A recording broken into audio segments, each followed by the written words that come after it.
Günaydın. Good morning, good morning. Welcome. This is the 17th of April 2025. I'd like to thank you all for joining us. I also would like to hear from you a good morning with a round of applause. Thank you, thank you. Distinguished guests, distinguished participants, it was back in 2023 that we had our first Suppliers Day event, and it was an unforgettable event, so we decided to repeat it once more this year. It was an obligation, and we have been extremely excited to be hosting you again. Welcome all. It is indeed a great pleasure for us, and it is a great source of happiness. We'd like to greet you all cordially, and we would like to greet you all respectfully. We have some international guests. Let me make a reminder for them. Please be informed that the event will be conducted in Turkish throughout the day, and simultaneous interpretation into English is available via headsets, which were distributed at the entrance. If you have not received yet a headset, and you may obtain one from registration desk. And thank you for your attention. Welcome again, and let the day be great together. Evet, bu Yes, today we are at the Convention Center of Sabancı University. We are more crowded than we thought, and I have some cameras looking towards me. We have some audience watching us online. I'd like to welcome them as well. We are a big crowd today. So taking this opportunity, I'd like to extend my thanks to Tufan Bey. I had a chance to come together with quite prominent people on the previous occasion, so I'd like to extend my special thanks to Tufan Bey and Energy Base, Bandırma, Seyhan, Ceyhan, and the Northern Plain and Amsterdam office. We also would like to greet all our team members, all our colleagues who are working at these different locations. We would like to greet them all. We'd like to wish them all a pleasant day. My name is Başak Koç, and it is a source of pride for me to join you on this occasion. Distinguished participants, we will have presentations, we will have chats, we'll have Q&A sessions. It's going to be quite a loaded agenda. As you know, for Enerjisa People and Culture, we have something indispensable. We always say that occupational health and safety comes first. So I'd like to make a reminder before we begin. Currently, we are at Sabancı University Convention Center. We have fire mitigation systems. We have sufficient number of emergency exits. We have suppression systems, as well as an alarm system. If we hear of a fire alarm anytime during the day, it is not a drill because we don't have any planned drills. Please make sure you evacuate the building and convene at the assembly point. We have some reminders for you regarding our supply chain and our Suppliers Day. If you are happy with any part of this program, please let us know. The same rule applies to areas for improvement. It is indeed a chance to further improve ourselves. Here on the screen, you see our QR code. You will be seeing it through the day. If we have gaps, if we have any failures, if we have some achievements you'd like to praise, please do not hesitate to fill in the survey that you will have access through this QR code. We also are going to plant some trees in order to reduce our carbon footprint. We have the QR code in order to support that as well. Social media is a sine qua non, as you know. Through the day, we will be sharing things on our social media accounts. It's going to be updated real time. And as you also post on social media, please don't forget to mention Enerjisa. And as you go out from this room in the foyer, you will be seeing the panel for pictures, for photographs, please take your photograph and then please mention Enerjisa as you post this on social media. By the way, we have great books that have been published with the support of Enerjisa. Please don't hesitate to take one. I took one yesterday and it is quite a pleasant one. Enerjisa upstream, Enerjisa generation, would like to thank them. So what is awaiting us today? We will be hearing the inspirational story of Enerjisa Üretim. We will be hearing of their story, their success story, and then we will be hearing about their purchasing process. That's quite crucial for you as our suppliers. We will have short breaks in between. These are not just to refresh ourselves, but it is at the same time for the sake of networking, getting to know one another, and maybe taking the initial steps for further cooperation and partnerships in the future. Please make good use of these breaks as well. I'm sure you will do so. And then we will be focusing on occupational health and safety, which is the backbone of Enerjisa generation. We may, of course, have concessions from time to time, but never from people and culture or occupational health and safety. We will be talking about inclusion as well as fairness, as well as diversity. We will have Ebru Nihan Celkan, and you will have a chance to pose questions to her. And then we'll be breaking for lunch, approximately for 1.5 hours period. We will be having our lunch break, and then we will continue with Evren Kırıkoğlu, who is going to be a keynote speaker for the afternoon, who is going to tell us about the financial developments. You will have a chance to ask questions as well. Maybe you already had a chance, but let me mention that anyway. Out in the foyer, you will be able to see Quick Carbon and Academy department, as well as Voltron Energy. They have stands outside. You may visit those stands and you may get further information if you're interested. Now, distinguished participants, there's one point I'd like to emphasize. As you know, a walk of 1,000 miles starts with a step. As a former volleyball player, I always believe in this. This walk that one starts with good intentions is not only about reaching the destination. It is at the same time about the spirit. The spirit is named today, as you can see in the background. Our energy is one. Our power is a joint one. We're not only generating energy here, at the same time, we are building a meaning. We are attributing a meaning to it. We have people in this room who share the same vision, who share the same responsibility. It's not only suppliers that come together. We are here as stakeholders who transform together, who come together as members of the same team.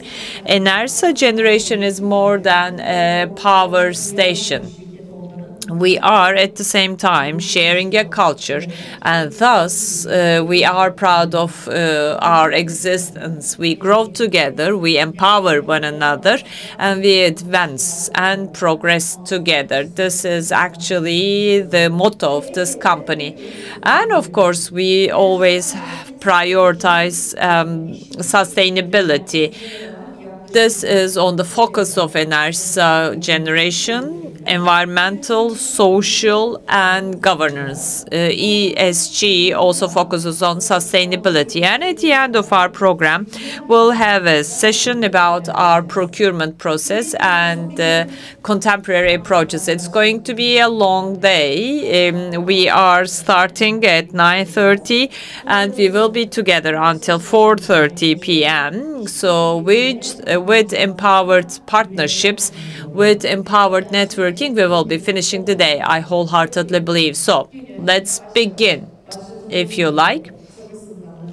I know you're impatient. You'd like to start off. Let's now Let's now have a strong round of applause for our initial speaker, Aziz Ünal, who is the Deputy General Manager.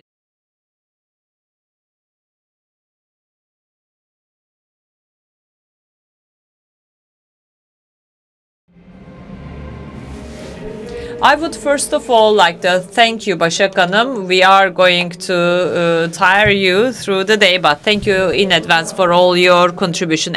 Good morning, everyone. Welcome all. This is the second time we're coming together on the occasion of Suppliers meeting, Suppliers Day. Our business partners, our suppliers, are the key milestones in our success, in our achievement. The products you produce, the services you provide, the expertise you put forward help us create a value, and thus we are contributing and leading the energy transformation in Turkey. Today, we are not only going to focus on the current situation and the supply process, we will also discuss ways and means of shaping the future. We always say this. We also try to put this into our action. Our suppliers, our business partners, together with our partners, we are undertaking strategic partnerships that are based on trust and confidence. We would like to further enhance this partnership, and we also would like to discuss future opportunities for future cooperation. We will share with you our plans, our targets, our objectives. We will do our best to share those with you. We will have some keynote speakers as well. They will also share their insight, and hopefully by doing so you will be benefiting from all these as you make your plans for the future. We will be providing you this data. Başak Hanım said something about feedback. We attach so much importance to feedback. It's extremely important. With the QR codes or over a cup of coffee, we would like to hear about your feedback. Please be tough. Don't hesitate to share all sorts of feedback, because it will help us further develop ourselves. So thank you very much in advance for your support in that as well. Before I draw to a conclusion, I would like to refer to some people, Ersin, Ece, and Mehmet. I'd like to thank them. I'd like to thank corporate communications. Like always, they have organized yet another excellent organization, Key Event. I'd like to thank Key Event as our organizer, Başak Hanım. I'd like to thank everyone. Together, we will continue to take it forward and take further steps. Today will be yet another milestone. I'd like to wish everyone an enjoyable day. We have one energy, and we will be empowering ourselves further. Welcome all. Thank you, Mrs. Bey. Thank you very much. Collaboration on sustainable trust and talking about future opportunities. A big meaning to that. Thank you very much to our Deputy General Manager in Supply for this speech. As I said, as we start out, Enerjisa Production's inspiring story will increase our motivation and will help us grasp the spirit of the meeting. So we're going to be refreshing what we know about Enerjisa production, and we'll find out certain details. And not just looking into the past, we'll also be projecting into the future. Let's continue. Strategy and Portfolio Manager, Deputy General Manager Egemen Yamanturk was going to be with us, but his program changed. So Strategy and M&A, Semay Dut. The story of Enerjisa production will be shared by Semay Dut.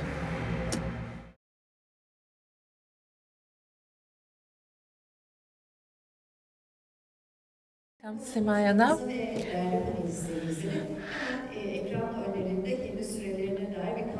There's a countdown on the screen for all speakers and panelists. Time is important for all of us. Have a delightful day. Thank you very much. First of all, welcome all of you. I will briefly talk about myself, Simay Dut, Strategy and MA Team Leader.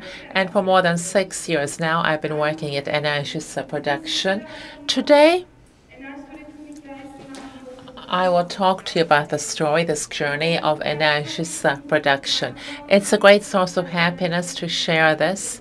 And of course, this journey is the journey of you and all of our stakeholders who are not here today. We're going to go into the past, see what we started out from, and we'll look into where we want to get together as we walk arm in arm. In 1996, in Izmit, Kensa plant, first auto producer plant, was commissioned.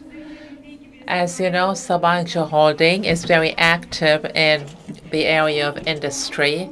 First aim was to fulfill their energy need, the riskiest cost item that they had to address. That was the aim in establishing this plant. And once we set out on this road, Sabancı Holding saw value here. And strategically, they saw the potential of the energy sector, and they decided to invest more in this area. After 96, we see that in 2005, especially, then these were the years where physical investments got underway. Megawatt targets were there. Subscriber number targets were there. By the time we came to 2007, in fact, as we have witnessed in the cement sector, we had this joint venture. We established partnerships with companies that dominated the foreign markets. In 2007, Austria's and Europe's big energy company with Verbund, we established a 50-50 partnership. As that got underway in 2013, Germany's Europeans' biggest energy company, E.ON, came. Verbund and E.ON changed places, and in 2025, we still have the same partnership structure, 50% E.ON, 50% Sabancı Holding partnership. Of course, these years, especially the investment period, were challenging years for us. We had to give difficult decisions, physical investments. In 2015, questioning got underway. This vertical integration, production, trade, sales, retail, and distribution side, the fact that this was being carried out altogether, that was questioned. And these were going to be divided into two. On the one side, it Enerjisa Production, the production and the trade of the company was there. On the other hand, retail, sales, and distribution, Enerjisa Enerji. So there was an IPO for that as well. But to be honest, by the time we came to 2017, we were being challenged because our invests were a bit delayed than planned. Some of our plants were not working at full capacity. Efficiency was not so well. And with that division, we had one single focus, one single thing we had to do, operational excellence. We had to go inside and kind of review our operations, maintenance plans, optimization models were what we focused on. And a company which was about to collapse was reborn as a star. And before they made promises to their shareholders, they knew how to stand up firm. And by the time we came to 2020, we could step into a new story as a company. And operational excellence never ends. This is something that is ongoing all the time. But we wanted the culture to take root from then on, because in the past, it was more like an HQ managed structure, and many of our team members are in the field. We put people in focus. We added technology to that, and we said we could write a new story. The new story was our midterm Enerjisa Production growth story. It's the story of you and I, you and we. Production Next is what we named it. It was like a transformation 2.0. And with what we did in Üretim Next, we don't plan to stop. In Üretim Next, we want to grow a bit more and make sure that this company stands on its own feet and be recognized on international platforms. This is what we target. Hopefully, with you, we'll always be progressing along this route. Very briefly, where are we today? 3,901 megawatt, 29 plants, power stations. As you can see, 5 different technologies. We are operating those plants all over the country. And these are not just the plants that were running at the same time. These were plants that were on our roadmap, because currently out in the field, our construction work is ongoing. We have licenses that we have earned. We're going to be implementing those within a very short period of time. And within 2 years, really, 6,250 megawatts is our target. Today it's 3,901. YECA 2, YECA 4, and battery capacities. Once they're implemented, we're going to be 6,250 megawatt. Where are we today? In fact, Turkey's electricity need, 4 to 5% of it is fulfilled by Enerjisa production. 40% of the trade volume of the country is done by Enerjisa teams, and we're continuing to grow. On the average, annually, we create $500 million of EBITDA, and Enerjisa production is not only surviving, it is a strong, sustainable, and growing company. That's the target that we go by. Way before we promised our shareholders, we started our payments, and we're continuing to grow as we pay out. So this is really important for us.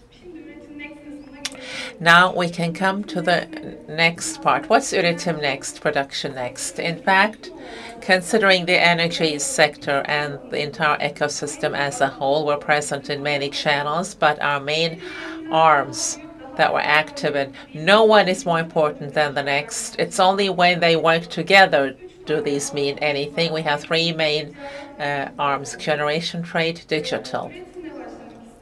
I'd like to start with generation. Generation, in fact, our target on the generation side, okay, 6,250 megawatts, but our main target, what we see before us, by the time we come to 2030, we're saying 7,500 megawatts, and mostly from the renewable side, from renewable resources that we'll put on our portfolio. There's 7,500 megawatt. Apart from that, okay, we want to grow, but we want to do this in a sustainable manner. Environmental, economic, the diversification of our energy resources, that's what we want to maintain and even increase. That's another thing that's on our way. Second arm, another arm is on the trade side. Trade, in fact, Enerjisa Generation has been continuing commercial activities for more than 15 years now. 5 years ago, Enerjisa Europe was an office we established in Hungary in order to open up to the Eastern European geography, increase our recognition and activities. And we didn't stop there. We continued. As of last year in Amsterdam, we decided to collect all our commercial activities under one umbrella, and we established Enerjisa Commodities with national and international players in Amsterdam HQ and different places in Europe and in Turkey. We're active with our colleagues, and origination of trade, gas and energy to trade, customer solutions opportunities, environmental commodity trade of the carbon side in main channels. We work 24/7 and continue to serve, and we want to grow this further. Our target is to become a global actor. While doing that, the digital side. Digital, in fact, for years, Billions of data is collected, processed, analyzed. Models are developed over these. Every day there's incredible data flow, and in fact, this is developing our business, being able to read, interpret, and attributing meaning to this data.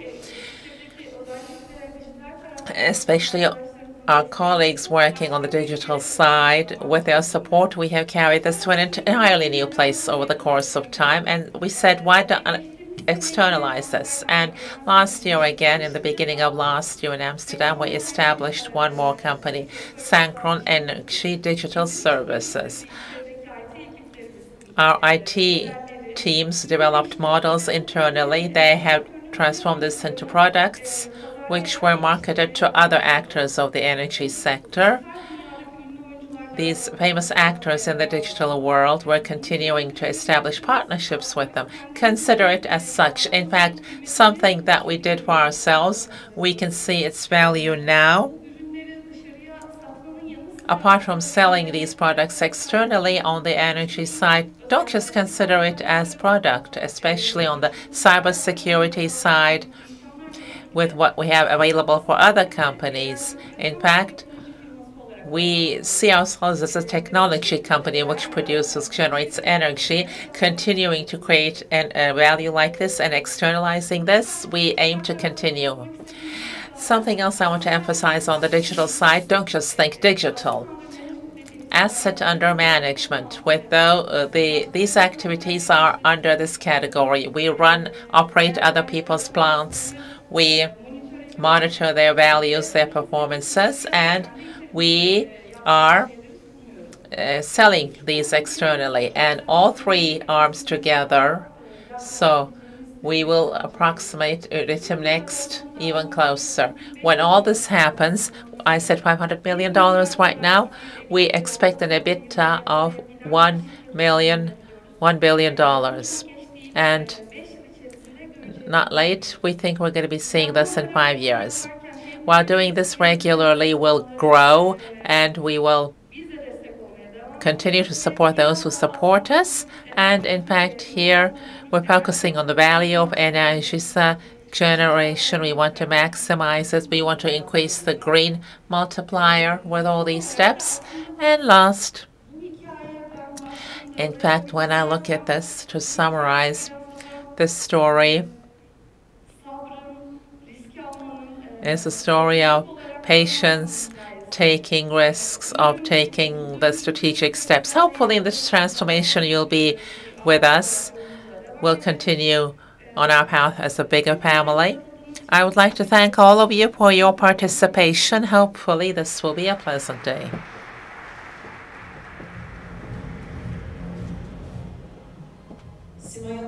Simay Hanım, thank you very much for the inspiring presentation. Enerjisa generations, comprehensive perspective is what we heard. Since 1996, this story has started. The preparations are underway for the panel, and putting people in focus and adding technology. That's very valuable, what Simay Hanım emphasized. Üretim Next, the technology company generating energy. That was a very valuable sentence. And growth, especially being recognized on global platforms, is important. Not being prepared for the changing world only today, but monitoring innovation and constructing innovation is one of the valuable assets. Okay, we'll continue, distinguished participants. After Simay Hanım's speech, it's now the procurement, purchasing side. Altogether, Enerjisa Generations procurement strategy panel. We have panelists. We're going to be listening to them. How do procurement processes go? What is the strategy? What are the strategies that shape those? We're going to find out. Because every big decision, in my opinion, starts with a question. How fairer, more sustainable? These questions are important. When we say procurement, purchasing, it's not just the price. At the same time, We need to speak about the value. Strategy is not just a table, it's a matter of a stance. That's what I defend. So let's not keep our panelists waiting who are going to be with us. A round of applause for Operations and Supply Chain Deputy General Manager Aziz Ünal will be the moderator. Welcome again, Aziz Bey.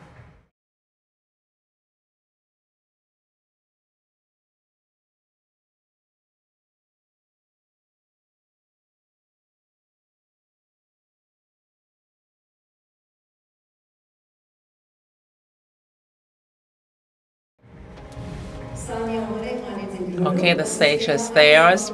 Aziz Bey, 45 minutes, please. So I'm trusting you with the time, Aziz Bey, as the moderator. Okay. First of all, bosses, welcome. It's a very busy pace you're going through.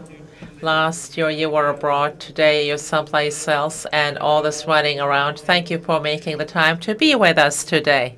It's very precious for us. Welcome once again. We thank you. Explanation first. I said bosses. In our construction sites, fields, offices, everybody calls one another boss. I had explained this in the previous vendor meeting in Enerjisa culture. We don't like hierarchy. We don't like that word or that structure.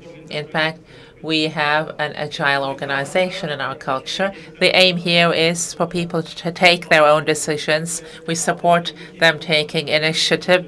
In a way, they are the bosses of their desks and of their processes. So we always keep calling one another boss. At the outset, the agenda is busy, many things to talk about for Enerjisa generation, two priority topics, vocational health and sustainability. Within that framework, Enerjisa generation stakeholders, business partners, what are the expectations for the sustainability of vocational health? What sort of concrete steps would you like to see? Vocational health and safety is a heading that we're trying to introduce a different perspective to, because a human being tends to persuade himself that we love to delay certain things. While I was driving this morning, I checked my stomach, and I asked myself, is Aziz going to cater any pastries today? And I said, okay, I'll go on a diet on Monday. So if there's something that attracts your attention, you may compromise from your priorities. So we're always using the concept of vocational health and safety. It's something that we need to keep reminding ourselves. 29 plants in more than 10 construction sites, especially wind plants and solar plants, the struggle to implement those. All of those are the most hazardous and the riskiest businesses, even in our labor law. In any of our fields and any of our points, those who struggle for Enerjisa generation, for that vision, in fact, they're trusted to us. So it's not only support for a unit or for a group. Occupational health and safety is for everyone. On behalf of Enerjisa generation, no matter where you are located, which department you're located, you are an officer of occupational health and safety. If we take this into consideration, we will ensure that we fulfill all our goals. There is no buts, so we don't want anyone to make any concessions. Sincerely speaking, we don't want any concession. The biggest success for us is as follows. I mean, Mert will undersign this. I will undersign this. Let our EBITDA be zero. Let our company be the worst company in the listings. Still, we'd like to be at the top when it comes to occupational health and safety. We don't want anyone to be harmed. Sustainability is a difficult topic. Like my young daughter calling calling renewable edible. She thought I was working at a waffle company. Sustainability is a deep concept. Murat is our leader. He continuously supports us so that we learn more and more. Unfortunately, sustainability is confronted with the risk of becoming a buzzword. Everyone is uttering the word, but then again, we have to remind ourselves what it takes to be sustainable. Everyone in this room, everyone above a certain age has literally stolen from the future of the upcoming generation. We have to regenerate. We have to put things on a balance so that we address sustainability. This is what we owe to the planet and to our world. And while doing that, we did not want to do the following. We didn't want to take this as a topic title and concentrate on this in order to meet momentary needs. It's more than that. It is, in a way, like rather than giving people fish, you have to teach them how to catch fish. Just like our power stations, we would like to take a look back and see that we have indeed made a difference. With the great effort we have been spending, we planted 1.3 million trees. 2,000 children have been introduced to basketball so that they have sports in a sustainable manner. We have read through the UN target. We have done things in order to align ourselves, and we came up with the conclusion that it will take us 10-15 years to align fully. Let's make a reminder. When we start with an investment, we actually have a licensing period of 30 to 49 years. That suggests we will be there for 50 years. We should never go to a location just for the sake of building a power station. We have to address sustainability as well. Ihsan, you really put it quite nicely as a professional deformation. I also would like to share my insight. Occupational health and safety is something we can never give up on. It's a topic we can never have concessions. Just like Ihsan said, if we have our stakeholders and our employees, if we make sure that unless we make sure that our employees and our stakeholders go back home in a safe and sound manner, then all those EBITDAs and profits wouldn't mean anything. So we will never give up on occupational health and safety. And we also would like to see continuation of the same approach. We want all our stakeholders to present the same approach. This is the number one reason for our preference. So that's the main message. No concession when it comes to occupational health and safety. I'm not going to go into the details of financially binding requirements or OHS targets. I mean, these are not important. What's important for us is to make sure that all our stakeholders and our colleagues go back home in a safe manner once they're finished at work. Sustainability, yes, sustainability is confronted with risk. We have to set realistic targets and we have to have a realistic schedule. When it turns into a buzzword, you know, things may be exaggerated. The money to be allocated may be exaggerated. So this takes some attention. You really have to be attending this. But then again, it should be standing strong on its feet. It should have feasible objectives, doable objectives. It should be realistic. We should never get away from being realistic. Of course, from time to time, there's the risk of detaching yourself from reality. I told about this last week in Copenhagen. Financing is actually confronted with this. When it comes to financing, the whole world is talking about green transformation. But then again, the requirement for sustainability is so huge that it's not really possible to talk about sustainability and financially feasible projects. We really have to be prudent about this. I have taken some notes, actually.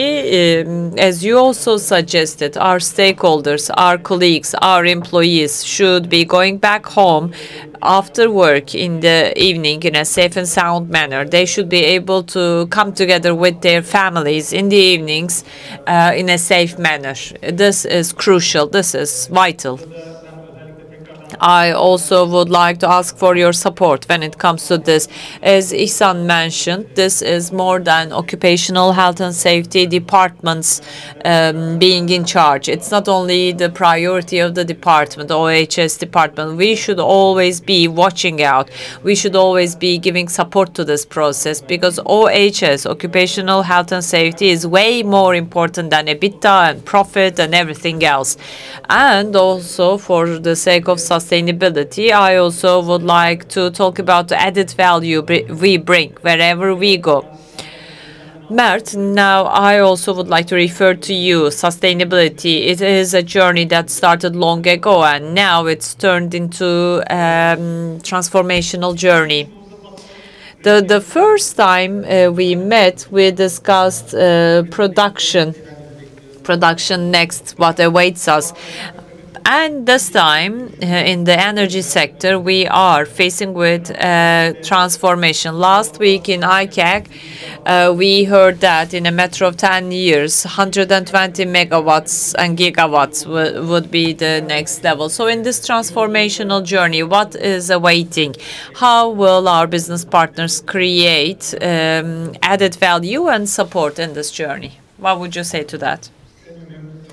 Well, let me start with the most important part. Of course, it's extremely important to feel the power behind you. Currently, we are at Sabancı University campus. We have more than 5,300 active students on campus. 20,000 plus people graduated, and this is the facility of our partner. This very campus is impressive. This very convention center is impressive. They are writing so many important articles and contributing to science and technology. E.ON is also behind us. It's a huge power all around in the world. They provide services to nearly 50 million subscribers. And Enerjisa also became a big power. We can comfortably say this with Kıvanç. We don't want even one single penny from any of these organizations. Enerjisa generation is able to turn things around without asking for money. Wherever we go for an investment, we always give guarantees. We don't even feel the need to mention the name of E.ON as a partner of Sabancı Enerjisa as we go for an investment. Aziz, we call Aziz as Aziz Başkan, President Aziz, referring to the former president of Fenerbahçe. You know, it is the support and trust that you feel as you go out to the playing field. Sabancı, E.ON, and our suppliers, our stakeholders, everyone listening us online, give us great power and strength, because in the last 5 years we are going through this transformational journey, and we have gone through this journey with the support of the strong team. We were in front of the cameras 2 months ago with Mert. We felt the power coming from you. 750 megawatt investment for Yaka 1, and Yaka 2 is 1,000 megawatt. And put aside Turkey, with the best metrics of Europe when it comes to availability, supply management, we say we can do it. We claim we can do it. This power is giving us courage to achieve further things. Of course, we have 29 power stations as of now. Hopefully, Yakatu team is here with Hussein and his colleagues. I don't want to put any time pressure on people, but in a very short period of time, let me tell you, Uygaryas will be operational, and thus we will have 30 facilities, and we will have Armutçuk, Ihlamurlu, and by the end of the year, 750 megawatts will become operational. So in a matter of 12, 18 months, we will reach either 42 or 45 power stations. Of course, this is all thanks to you. This is all thanks to the great support we've been getting from you. And then we say, well, if we achieve 42 stations, why not 50? Why not 55? As long as Turkey has the need, we are capable of providing those services. Just like in that Turkish movie, Babam ve Oğlum, my father and my son. I'm a pisces, so I cried really watching that movie. And there was the scene in that movie. Do the dreams shrink as one gets older? The young boy had asked. It's just the contrary at Enerjisa. As we grow, our dreams grow as well. We also would like to invest all around Turkey. It is 4%, 5% of the need we're meeting in Turkey. We'd like to continue with that. 10% growth in wind, we said we will bring, and now we are heading towards 15%. And when it comes to commodity, power and natural gas trading, we have gone beyond the borders. First, Southeast Europe, and now it's continental Europe. It is more than 30 countries. We have an established company in Amsterdam, Netherlands. We are selling power from France to Germany, from Germany to Spain, natural gas trading. For instance, we have the privilege to store natural gas in Italy.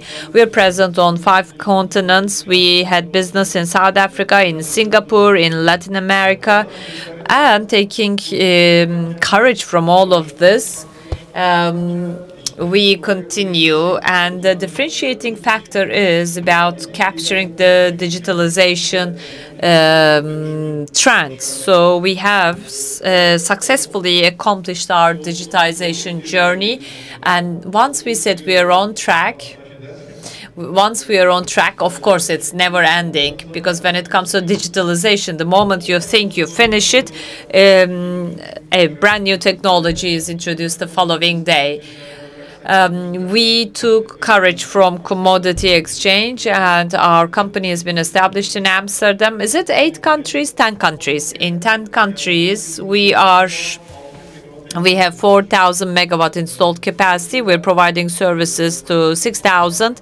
So slowly but surely, from generation next, we would like to switch to generation infinity. We'd like to have such strong roots so that we are able to accomplish bigger targets. And we would like to see other organizations saying that, okay, if one will do it, Enerjisa will do it. Enerjisa Commodities has become a very well-known brand in Europe. Hopefully, the same rule will apply to Synchron Digital. And thus, we are transforming into an international company. In the past, it was only an organization composed of Turks, but now we have colleagues coming from 10 different countries, 10 different nationalities. We still have a lot to do. We have high hopes, we have the courage, we have the resilience, so we'll do it. In each province and sub-province, people say, well, people of my town are really brilliant, so if you marry someone from our town, you go to heaven. Well, the same rule applies to our investments with our suppliers, national and international. Considering the chaos we're going through, the efforts we are spending, dynamism, and nothing is easy. Everything is challenging. It's not easy for you. It's not easy for Enerjisa generation either. It's not easy for E.ON or Sabancı Holding. In this world of chaos, we always see this and we always think this is our motto. We can only achieve things if we stay together. Our energy is one, our power is joined. So with this power, we will achieve even more. I also made some notes. I'd like to share that with you. In this infinity period, generation infinity, we are going to become a global player, an international company. And with Synchron, we started with commodity. Now we are continuing this journey with Synchron. It is so exciting with our business partners, with our stakeholders. With the power we get from them, we'll achieve things. What we have achieved so far is the basis of future achievement. So, Mert, I would like to turn over to you and ask you a question. I also would like to refer to the procurement process. Since from 2017, our company has been transforming and we reached this point. When you think about this point in time, how should we evaluate this from the financial perspective? That's my first question. And when it comes to distribution, you were in charge of procurement. You wear the second hat. So when you consider the current situation, what kind of changes have we encountered in this process and what is now more on the forefront? Let me start off with the financials. The balance with us is that İhsan always sets brilliant targets, like the good cop and the bad cop. I'm the designated bad cop at all times. I'm the one. Of course, I wholeheartedly support the process, but then again, I also have to make sure that the right steps are taken when it comes to risks. I always consider the risks, so I'm the bad cop. When we consider the financial transformation, 2019 and 2020 were turning points for us. I remember between 2012 and 2016, we had the first term of generation, and then we built 10 plus power stations. We built them all. And while building them all, we had some deviations when it comes to the cost and also the schedule. But still, we continued. And at this point in time,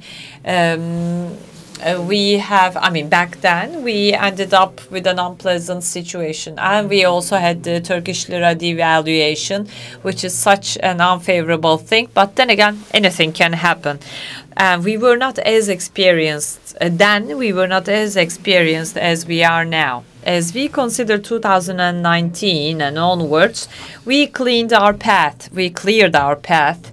İhsan and his team made a great contribution there. Optimization at the power stations, etc., enabled us to make money. Once our company started making money with this financials have improved significantly. And for the last 4 years, we are able to give dividends to our shareholders. Just imagine you start with your investments years ago, and you are able to pay dividends for the last 4 years. It's not really a rosy picture, but this growth plan that we have and the framework that we set always focuses on this. Never come to us with additional capital requests. Try to continue paying dividends and make sure that your operational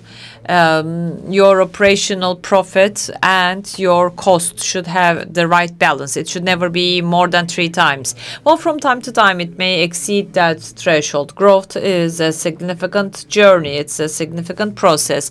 As we consider our country, our future, and the future of our children, we have responsibilities to fulfill. We will continue to grow as Enerjisa generation.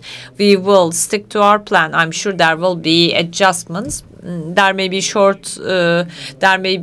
short-term changes, but then again, setting long-term targets in today's world is extremely important. It's a strategic plan, but then again, from the tactical perspective, there may be the need to make changes in the plan. You have to play tactics well so that, again, financially, you will not collapse. The only risk I can't assume right now is You know, we closed the financing of $1 billion last year. Our relations with the banks in this financing, we don't do anything that will risk it. Our strategy is ongoing, but you have to have tactical changes. And this flexibility is the most important thing that keeps you alive, and it makes sure you reach your targets. If there's no flexibility, when you're blocked somewhere, you stay blocked. Coming to supply, we couldn't have done this in your absence. We couldn't have done everything by ourselves. Nobody can. Therefore, here, strategic partnerships are important. At Enerjisa Enerji, what I always try to do, which we're doing here as well, we're in agreement. I can share this easily. The issue is not to grow your slice in the pie. The issue is to grow the pie. So if we don't act together within the frame of certain strategic partnerships, the pie won't grow. Oh, as far as growing our share in the pie is concerned, you can do it once or twice, so you can't do it for a third time. So our aim here, rather than signing agreements where we'll earn a lot, it should be a win-win. We have to have vendor approaches that will grow the pie. The important thing here is transparency, and sharing is very important. I can bravely say that with all of our suppliers here, I'm ready to work with each and every one of them with an open book. If both sides transparently share the profits and the risks, we should do the contractual risk management accordingly. You know your sector better. Maybe we know financial risk management better because we manage very significant positions. So here, also partnership, managing every risk in partnership, we have to introduce different approaches, because with one-off contracts, with one-off agreements, we cannot turn this wheel while we have those growth targets. I tweezed out a certain thing to grow the pie. Yes, one of our most basic aims is to establish long-term partnerships with you, and one of the most important milestones here is to work by creating value for both sides. When there's value created for both sides, and when we grow the pie, these will always reap their benefits, and long-term partnerships will continue. Second lesson that I have derived is currently, as far as financials are concerned, it's a very good trend, and we're going to be an international company, but we have to be careful. We should not be losing sight of the financial discipline. Thank you very much. Okay, I'll go into the agenda. Trump. I'm going to say Trump. It's really helter-skelter all over. Something happens today, something else happens the next day. There are trade wars. On the other hand, Trump says, I'll strike Iran, or global economy, lots of uncertainties, and this brings risks and opportunities. There are as many opportunities as there are risks. So how do you see those risks and opportunities? And also, as far as supply chain, I'm going to ask this. I'm not going to ask which share we should buy, but Trump says that whatever, if we do this, we'll be jailed for manipulation.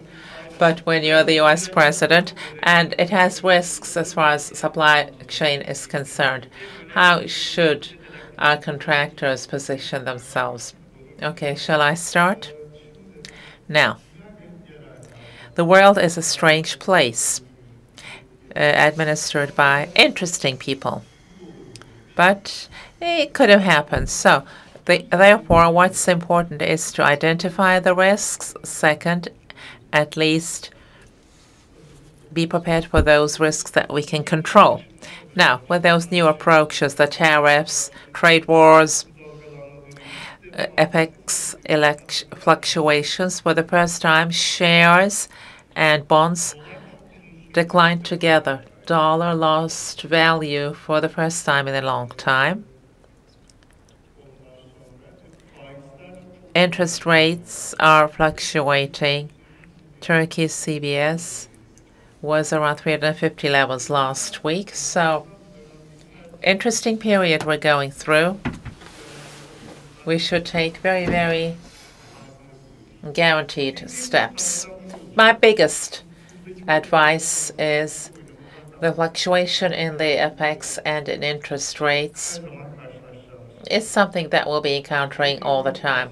My biggest advice is whatever currency is, whatever currency you incur expenses in, keep your money there. If you have to pay dollars next year, you should hedge it, or I don't know, you may keep it in your safe, but always be in this position. Oh, but let's not misunderstand. Hedging will not make you earn more money. You only know what's going to happen. You lock that figure there.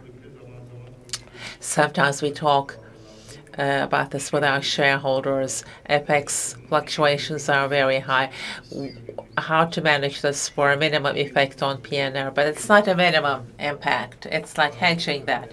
Same in interest. In this period, FX and interest rates especially never have an open position. Its reflections around the world, as you have said, Aziz Başkan, not just as a risk, you should also look at it as opportunities. But what's going to happen in tariffs is the opening of new alternative markets, new supply markets opening up, new products, creating new products, investing in new products. We're going to have that chance. Therefore, when we manage risks well, these things should be reviewed as opportunities, really. But the fluctuating period will continue a while longer. So we should not make sudden maneuvers. We should have our feet firmly on the ground. You should put on your protection and walk around like that. So we shouldn't have open positions. So borrowing too much, borrowing too rapidly may not be a strategy. Growing too rapidly may not be a good strategy. If you're thinking that you have identified and balanced your risks well, that's different. But it's good to be a bit calm these days, and most importantly, you should monitor risks very dynamically. Sometimes when we see risks, we say, oh, it won't happen. But we should be honest and say, they could happen, because right now, anything that is likely to happen may happen. So the most important thing is to identify the risks and make good decisions about how to manage those, close our open positions, and always keep note of growth opportunities, because they will come about. Okay, boss. You say there are opportunities where there are risks. So, no, I'm on the balancing optimistic side. One is Sinan Canan. We listened to him. Let me remind that I love riding a bicycle, and he reminded this to me over a bicycle and motorcycle. When you're going around windings, if you see something that will be a problem, and if you concentrate too much and only look at it, you really go bump against that barrier. The presence of that barrier. Take note of it, do your risk management, look in your direction and choose your direction. Well, then you'll go over it. Sinan Canan had said, will the world be a better place from now on, or a worse place from now on? What do you think? What do you feel? He had asked. And whatever you believe, your direction will go that way, because you're going to be directing yourself, guiding yourself in that direction, he had said. But let's remember Çetin Hoca Türk Telekom Efes match, and he was training Efes. On the way out, the mother says, "Don't worry, you'll beat." And the mother is an intellectual, so he thought, well, I guess maybe she listened to the news. Maybe one of the Türk Telekom players is doing badly. Why, he asks. Well, I prayed for it. And Çetin said, Ahmet's mother probably also prayed, so what are we going to do? Yes, on the one hand, yes, you should pray, but you need analysis, control, script work. There are too many variables, but the positive side, my little girl is 7.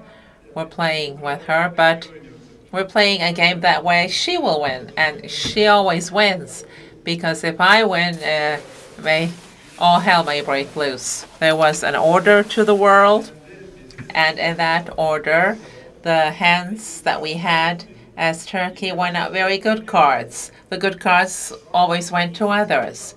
And then we saw that all decks are collecting and that there will be a reshuffling. That's what we're expecting. And then no decision has been made. Will it be card games? Okay, chess, whatever. Everything, everyone's trying to reestablish everything. Now we can really have an opportunity as a country with our average age digital competencies, because we're a country prone to showing certain reflexes. Because of many reasons, positive or negative, this society has gained resistance. We were with many people in Copenhagen 3-4 years ago. There was also a solar fair in Copenhagen. Their biggest problem was that, shall we tie the side road or winding this?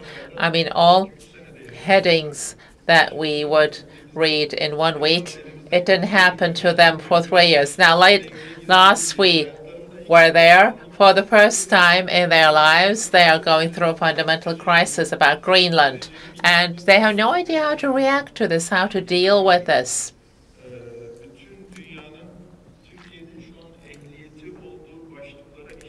The entire world needs those headings that Turkey is licensed to manage right now. So there may be opportunities for us, and with the right analyses, we'll be able to benefit from them. Then there's the following. As a public, as people, our advantage is that we are dependent on adrenaline. As Ihsan said, what happens here within a week hardly happens in 3 or 4 years.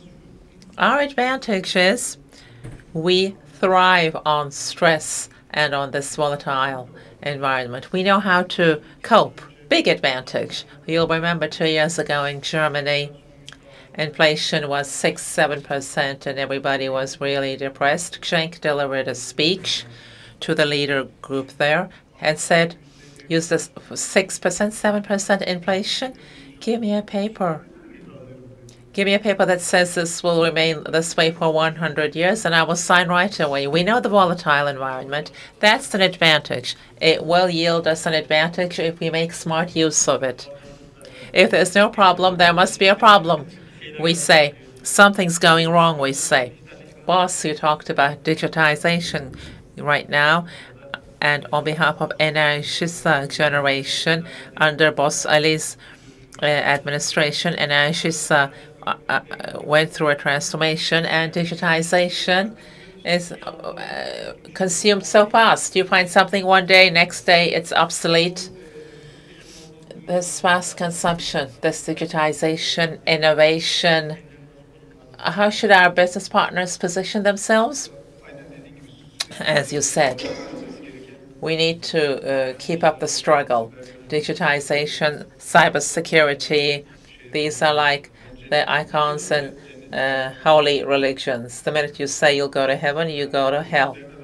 You should never say I'm done, and you should always continue with the struggle. The minute you find something new, the shelf life kicks in. So the only area where you can create a difference, not only, let's say, but the strongest differentiation, that's the vehicle we have available for that, to strongly differentiate ourselves. When I watched a video on YouTube, I shared with all of you. A company selling tractors in the U.S. starts putting devices on the tractors. It has to do with the maintenance and operation of the tractor. It started that way. Suddenly, in your hands, which product is being planted in which field, with which frequency, where does the productivity of the soil go? So it got evolved into a company which trades agricultural products. Imagine, suddenly it may turn out to be something totally different. That wide-thinking perspective, only digital opens the door for us. A friend working at Vodafone asked me who is our competitor, and I, of course, Turkcell Telecom, you say, for instance, as Vodafone's competitor, they also count Starbucks or Cafe Nero, because some person, instead of playing with their phones, they go and drink latte. So that those 10 minutes is stolen from the time of a telephone operator. So looking from a different perspective, some things are the same for all of us. An MBA education, university education, the teaching of something educational all over the world. Really, everybody has access to these things. How you can use it differently is what differentiates you and maybe put you ahead of the game a couple of steps. Digitization is something we should all be embracing. If not, it will make us, it is a thing that will make us obsolete the fastest. The age average here is, I mean, remember your grandpa. They really put up a struggle not to withdraw money from the ATM. But then you get erased from the system. Suddenly you get evolved into a totally different world. Same goes for companies. And for us too, this is the biggest danger. Instead of growing, we should go on a journey of being strong. And that strength comes with digitization, with agility. The biggest agony of EU currently is that power, that size going before power, going ahead of power, and then that structure creating bureaucracy, lethargy, God forbid, that structure creating ego, saying, I know everything the best, and then opposing certain things through resistance. Currently, in Germany, there are regulations relating to facsimile. I mean, we have people here who have not seen a fax machine. A colleague of ours had a vocational accident in Germany, not Enerjisa generation. On the way back from work, he had a vocational accident, and police said, fill out this form and send us a fax. And he said, I don't have a fax. I can't find fax. Can't I just leave it? No, the regulation says fax. You have to send us a fax. Now, digitization is really a matter of being present or absent. You can do that journey together by joining efforts. The most important thing here is resource management. So in that sense, Ali is opening all doors to all of our partners, contractors. Let's merge our power, our resources, and Enerjisa Generation's responsibility and what it needs to do for you and itself is to bring people together, the right people, bringing them together with cultural bullet points, bringing together minds, and then by using that capital power, making sure that this is implemented right away.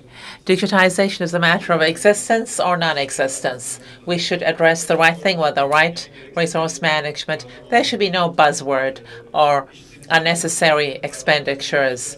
A digital system that monitors the temperature of your tea, you can create that. When we have to make sure that we allocate our resources to adding value. especially getting out of the comfort area, looking through different perspectives, questioning what we're doing, maybe asking the question why to yourselves more frequently. These are important tools in innovation, I thought. Siz de gidip gördünüz. You also went to China and saw it yourselves. There are these manless system for mining, electrical excavators, electrical trucks are being used, and the whole system is being monitored from the digital. So on a micro level, you are able to fine-tune. It's a game changer. But as you also suggested, cost-benefit analysis is something which is crucial. Because when you talk about digitalization, it's a cool thing. Sometimes you get a tool and then you get a software. You are to buy all its attributes. Maybe only 30% of it you use. So that cost-benefit analysis is extremely important. As Ihsan also mentioned, you have to invest into the right points. I mean, everything is digital. Everything is a part of it. No, not everything should be digital. Smart combination, smart integration, if that actually merges together, I mean, we have to sit down with this world. I was watching Sani Şener posts from CNBC. Sani Şener was talking about Atatürk Airport. No matter what they did, because of the winds we had around Atatürk Airport, they were only able to have 600 aircrafts a day. And it was the executives discussing this. And suddenly they said, why don't we call pilots as well as air control tower? And then they saw that it was actually a regulatory change. So from 600 aircrafts, they were able to increase the number of aircrafts landing up to 3,000. So because they were the users, I mean, we should not say we have always done this for the last 10 years. No, that's ego. We should bring together our minds. That's how we can achieve further things. Just like you said, we should not actually fall into the trap of resources. Well, our time is nearly up, but I have a pending question. I really have to ask this. It's a big success, so I think it's worth mentioning. Last year, we had signed a very important financial agreement, and then you received an award for that. Once again, I'd like to congratulate you and your team. Within the framework of this financial agreement, for us, for procurement and our business partners, what is the takeaway? And then we'll finish. I also would like to thank the whole team. I have not achieved this by myself. We did it as a team. It's a large financial agreement for 750 megawatt of YEKA. To an extent of 95%, we are benefiting from the loan financing, credit financing. That's a huge success. As Ihsan said, we always feel the support of our employees. We don't have any shareholder guarantee. We don't have any shareholder contribution. We don't have any assets taken into consideration. It's $1 billion plus of a financing we received by ourselves. So when the financing is so huge, parties also increase in number. And for all these parties, we have serious requirements coming from companies or institutions. For instance, the FC, American Treasury. Most of it is under the guarantee of Julius Hermes, Propaco. So DFI, IFI are involved in this club. So when we have so many banks, DFIs and IFIs, ECA financing, both for ECA financing and also for concepts like sustainability of our ecosystem, labor rights of laborers, ESG liabilities. All of these are things that we commit as Enerjisa generation. It should be a part of the standard anyway. So we have an important request from our suppliers. Documentation requirement is incredible, especially for ECF, because when that documentation is not completed, there will be a delay. And if there's ever a delay there, the whole ecosystem will be adversely affected. ESG, as I've said, occupational health and safety, digitalization, all of these are also among the commitments of Enerjisa, and they should all be abiding by Enerjisa standards. We have to collaborate closely with our business partners and support them if necessary. We are ready and available to support them. Thank you very much. I would once again like to thank you all for coming against your busy schedule. Before we conclude, I'd like to ask whether you have anything else to add. Well, you are being quite kind. We would like to thank everyone for dedicating their time and coming here. Of course, we will always be willing to come and join you. I would like to apologize from my wife. Well, if you're not afraid of your wife, you're not afraid of God, as they say. But it's really great to allocate time and resources for you. It's our obligation. It's our duty anyway. Thank you very much. I also would like to thank you for your time, for your attention. We're quite sincere. You can always get hold of us personally. You can get hold of me or Ihsan. We are ready and available to provide you all kinds of support as much as we can. We're always ready and available. We can't achieve this by ourselves. No one can do this alone. Let's grow this. Let's make this cake bigger. Our energy is together. Thank you very much. Thank you.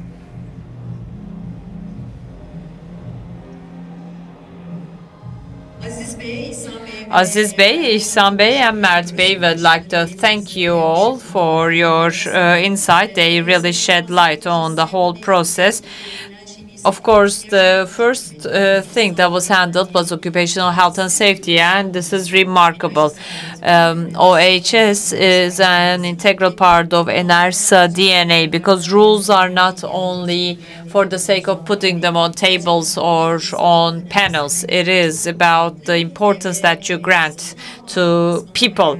And when it comes to procurement, yes, there is a huge chaos all around the world. Finding yourself a place and being a part of this global picture, being a global player takes some agile steps. And it's so great to hear that steps are taken. We're fast, we're agile, we're also immune to stress. But then again, we have to give a break to strategy so that we can refocus after the break. Let's now have a short break. Let's have some networking. But before we break for tea and coffee, I'd like to remind you about our QR code. Please don't hesitate to share your viewpoints and comments and criticism. It's free, up to you. Let's now break for tea and coffee for 20 minutes, and then we'll continue with occupational health and safety culture. Şükrü Öztürk will join us then. Thank you and enjoy your break.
Enerji Our energy is one. Our chat is a lot. We have good chat over coffee. Hopefully you enjoyed your coffee break. Hopefully it was inspirational. On the one hand, it's great to be able to chat and also further develop business. Let me make a reminder about the QR code because of the trips we are making. There's a carbon footprint behind us. We would like to plant trees on your behalf so that we may balance our carbon footprint. Please make sure that you have the QR codes read by your devices at the entrance of this room so that you contribute to us planting trees. As you also listened to, we had occupational health and safety among one of the priorities. There's this anecdote I'd like to share with you. A Japanese master said this once to his student. It's easy to forge a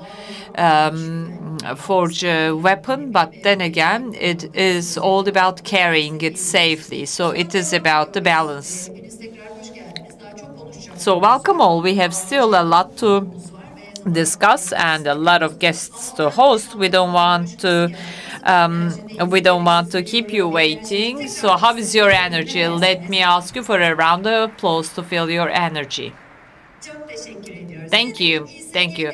OHS, we said, Enerjisa generation sees this as an indispensable thing, and it is at the heart of all operations. That's why we are to define Enerjisa production, Enerjisa generation based on this. Our next speaker will be focusing on this with a strong round of applause. Enerjisa generation, occupational health and safety leader Şükrü Öztürk will now come up to stage to talk about the OHS perspective of Enerjisa generation. The floor is yours.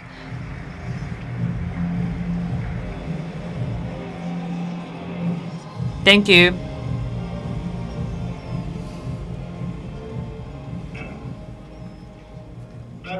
Hello. I'd like to greet you all cordially.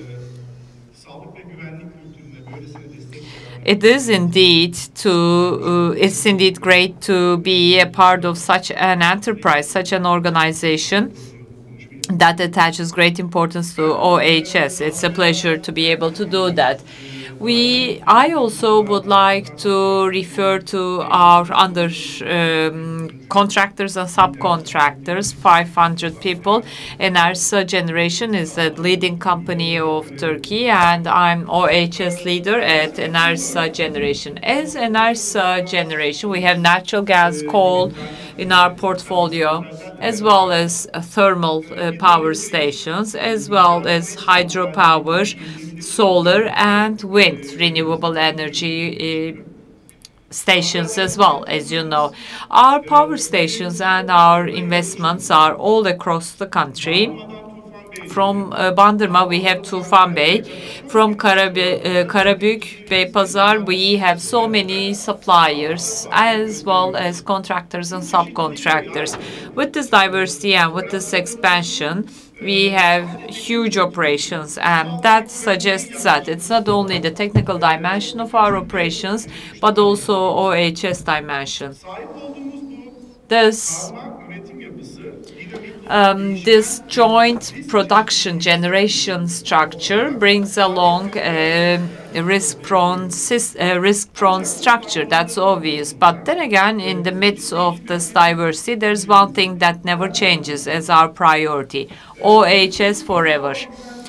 Occupational health and safety is more than a procedure for us. It is in all different sectors of life.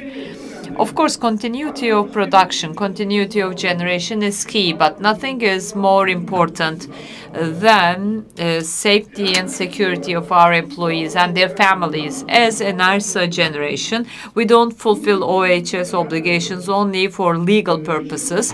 We see it as a milestone. It's an integral part of our way of doing business. And this approach of ours is not only injected to our employees, but also to all the suppliers, contractors, and subcontractors that we collaborate with. OHS culture is a system to which everyone joins in. So everyone out in the field is an integral part of Enerjisa generation, and the security and safety of everyone is equally important. Zero accident is more than a corporate policy. It is our obligation. It's everyone's obligation. Things that we are doing for the sake are intrinsic tasks and duties we undertake. We always advance with OHS principle, and we are going beyond our individual responsibilities. We contribute to commitment, devotion, and joint effort. That's our approach. In 2024, in different items, 2,400 suppliers. We worked with 2,400 suppliers, both in investments and also our operations. This is a great diversity, and that suggests that we are providing services and we're undertaking activities in a diverse environment. Be it our own employees or employees of our contractors, everyone is impacting one another positively or negatively. So everyone out in the field, we should make sure that safety of everyone out in the field is ensured.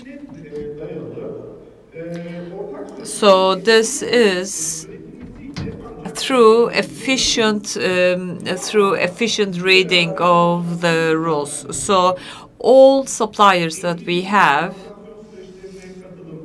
we expect all our suppliers contribute and participate in risk analysis, contribute to risk analysis, orientation and adaptation program, involvement in critical business processes, openness and support in field surveys, notification of near misses, as well as other basic occupational health and safety requirements. We expect the same level of sensitivity. We are not seeing OHS as a top-to-bottom practice. We'd like to convert it into a business climate, a business environment.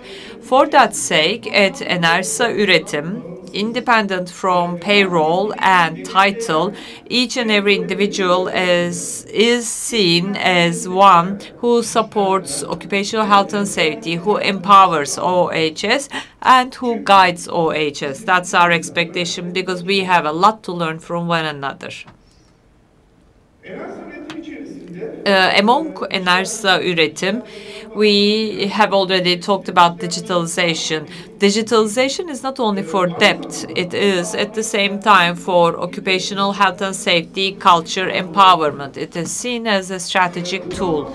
In this context, digitalization and all the related processes of digitalization involve you as our suppliers and undertakers. Yes, it is the undertaker's integrated system that we have. Before an investor or a supplier comes to our facility to do business, there are some required documents, and these required documents are known to them so that they upload them in the system before their arrival. Once these are uploaded to our YES system, the relevant team that manages the process, OHS, health, as well as administrative services, go through the documentation and ask for additional documents if there are missing documents.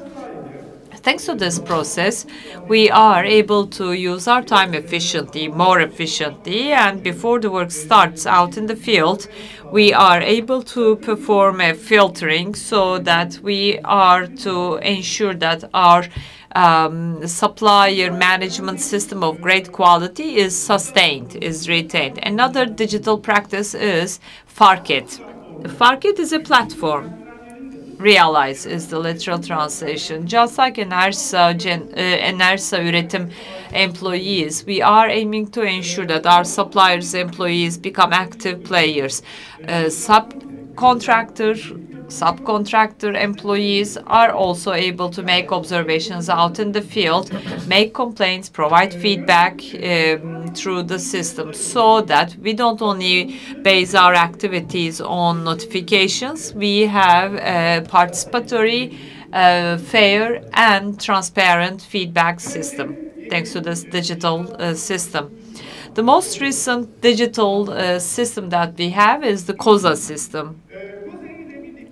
COSA is a system which may be translated as cocoon system.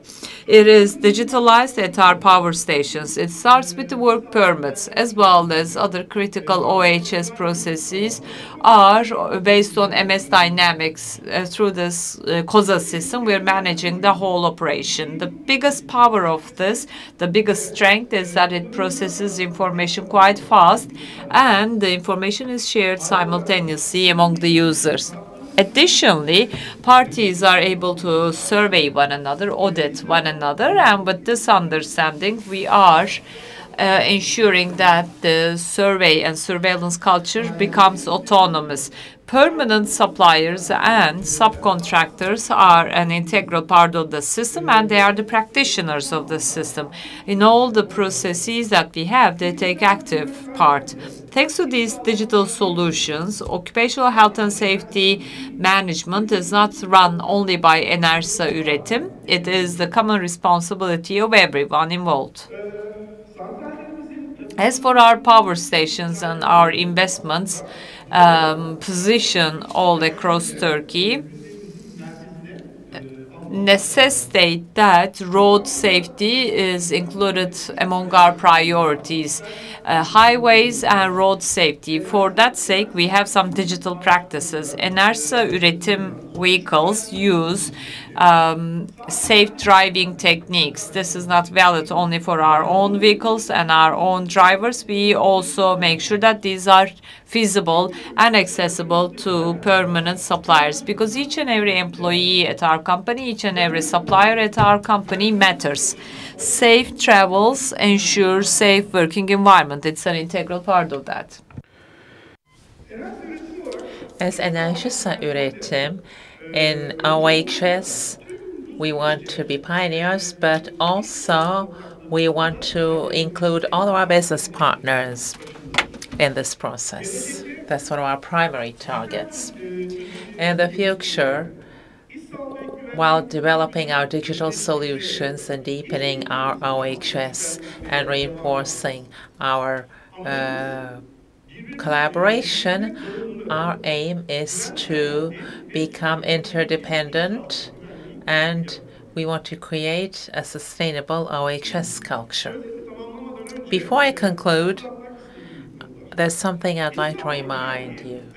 OHS doesn't start out in the field, but it starts with our habits. And our habits reflect our culture. In our OHS culture, your contribution to all of these, thank you very much to each and every one of you, and stay safe and healthy. Thank you very much, Şükrü Öztürk. OHS is very important, and he enlightened us in this manner. Respect to human life, it's a signature out in the field. That's what OHS is. I'd like to continue. When we say supply chain, I guess everyone has something to say, and the first thing that comes to mind are business-focused terminology. But we are addressing the supply chain end-to-end, and we're going to look through perspectives and define the landscape. So a great name is with us. Inclusivity and diversity expert, playwright Nihan Şenkan is going to talk about inclusivity in the supply chain. And after the presentation, there will be a 15-minute Q&A. If you're curious about anything, you'll be able to ask your questions. Now, Nihan Şenkan.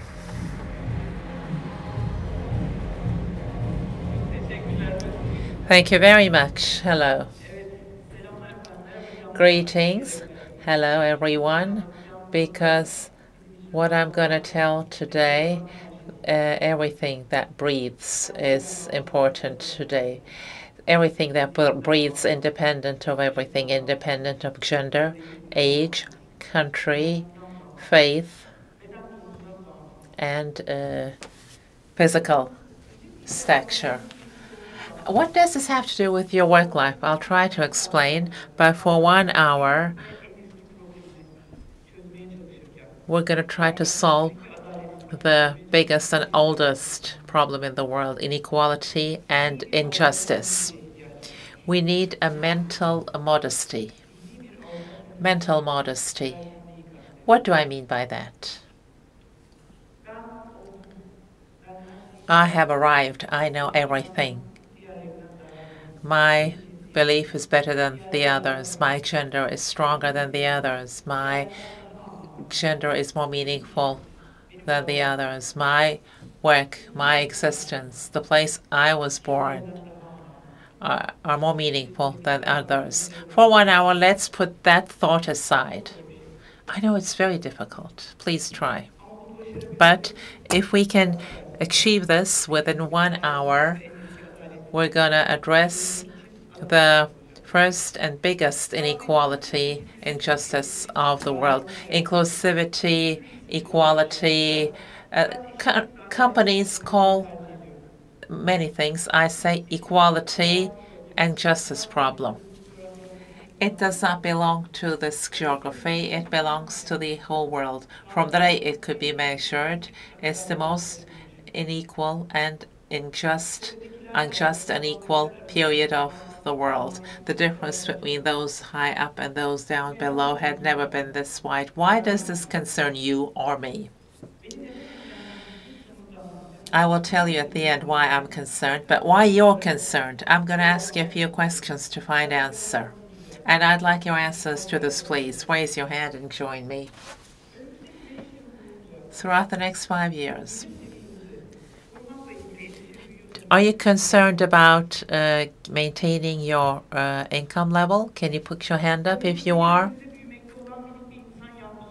If there's a child growing up near you, your child or some child you know or a relative, throughout the next 5 years, do you have concerns about the quality of education he or she will be receiving? Please put your hand up. Okay. Mid-April now. I'm considering the Aprils in the past 5 years. The climate is a bit strange. It's not the old April that I used to know, not the old summers, not the old winters. Could this climate crisis be right, really? Those who started to think like this, could you put your hand up? Okay, then. You are directly an interlocutor of this question. Inequality and injustice harms most of us in different ways, but we need a point of departure for this. There's this great cosmos. How to intervene, where to intervene. So many problems. Sailing on a sea of problems. The first place we're going to intervene is our own mindset, mind. If we cannot dominate over it, we cannot talk about equality or justice for ourselves or for anyone else. I did not introduce myself. There's a reason for it. Who am I will come out as I talk with you. The others remaining things are headings in the CV. Not enough to relate who I am. We can get to know one another by talking only. Where I come from is not enough to define me. The schools I went to is not enough. Which team I support, what I believe in, my political views. What is my gender or sexual orientation? These are not enough to define me. Neither are you. My hair is like this. I have my spectacles. This is how I dress, and I'm talking like this. Sometimes when I go to companies and while we dine, they order vegan menu for me. And I thank them. I say, you're very kind. And I add, I'm from Adana. This time, of course, everything goes helter-skelter. They, offer me offal. I don't eat offal. It's a prejudice.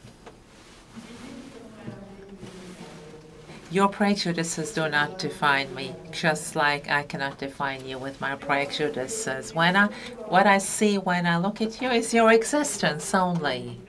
But what deepens this existence are your thoughts, are your skills, competencies. Okay, how is my mind working? Can you put up your hand if you want to look into this all together? Okay, super. Now, I'm going to tell you a story, and I'll ask you to try to imagine this in your mind with all its detail. Please be a film director. You may shoot the movie as you wish. The casting is yours. Anyone you wish can play. It's something that happened to me, but you can change the main character. You may think of something else, no problem. It can be a comedy, a scary movie, an adventure. It's up to you, but the most important thing is to visualize this in our mind with all its detail. I give information about myself only when needed. So right now, I'm a former white-collar person. I say former, but you take off the white collar about 14 years. When you do that, you cannot take it out of yourself. I still see myself as a white-collar person, but this story is when I used to work in business machines sector for 14 years at the same company. It's something that happened to me. I graduated from university, a very enthusiastic student. I wanted to make a career in marketing communications. That's what I dreamed of. That was my target. While pursuing that target, I'm a fresh graduate. I'm keeping up with world trends. I'm keeping a close eye on everything that's happening. I started a job a month or so. Communication technologies. The CEO of a very well-known company. I saw that he was coming to Turkey to deliver a speech. I checked ticket prices, all euros. You appreciate that. A new graduate, I had to take leave and I had to pay the price of the ticket. It was not possible. I went and explained to my manager, how shall I say? He had good intentions. He was understanding. And he wanted to support youth. He said, Ebru, okay, as company, let's support you. Let's buy the ticket for you, but I need to be in Ankara one day ahead of time. Generally, construction companies have their HQs in Ankara. We're going to be closing down a huge business. We have package sales. Come on the day of the activity. Buy a ticket for me as well. If it's so important, I'd like to listen to it with you. Great. Big excitement.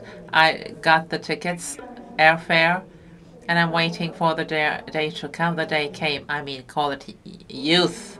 The excitement of the day. I forgot to put on the alarm. I woke up and the alarm had not gone off, but I like pushing myself. I went out, I prepared. On the way out, my manager called, said, Ebru, bring the printouts of your latest report. We're going to talk about this. I went back. I took the printouts of the report. I put the laptop and those in my bag. I went to the street. I stopped the first taxi. I explained the situation. He brought me to the airport. First security, no problem. Second security, they wanted me to take out my laptop and work it. No charge. I looked at the security officer. He either knew me from my former travels or he was very compassionate, whatever. This time, okay, go ahead, he said. I ran. The pilot and the stewardess welcomed me at the door of the aircraft, and he said, congratulations, very last minute. I went in the plane. I sat in my seat, and I tried to de-stress from the situation. I don't know how it happens with you, but after stress, I get headache, incredible headache. I mean, almost tears to my eyes. And next to me is that famous passenger that you all know. You'll know when I say now. Who are you? What are you? Where did you come from? Where are you headed? Are you married? Single? Why didn't you get married? Why don't you have a child? Life is difficult alone. Really, no, didn't. And finally said, I'm sorry, under normal conditions I like to talk myself, but sorry today. I apologize, I have a headache. So I cannot really keep up with your conversation, I said. He turned and said, you're so fortunate. I'm a doctor, and I have a painkiller on me. Gave me the painkiller and continued to speak. Who are you? What are you? The plane landing, headache waning. I went out of the airport, went to the conference center, greeted my manager, very cool, professional, never talked about what happened in the morning. I gave the printout of the report. While talking on the report, we went inside the audience, went to the hall, and sat down.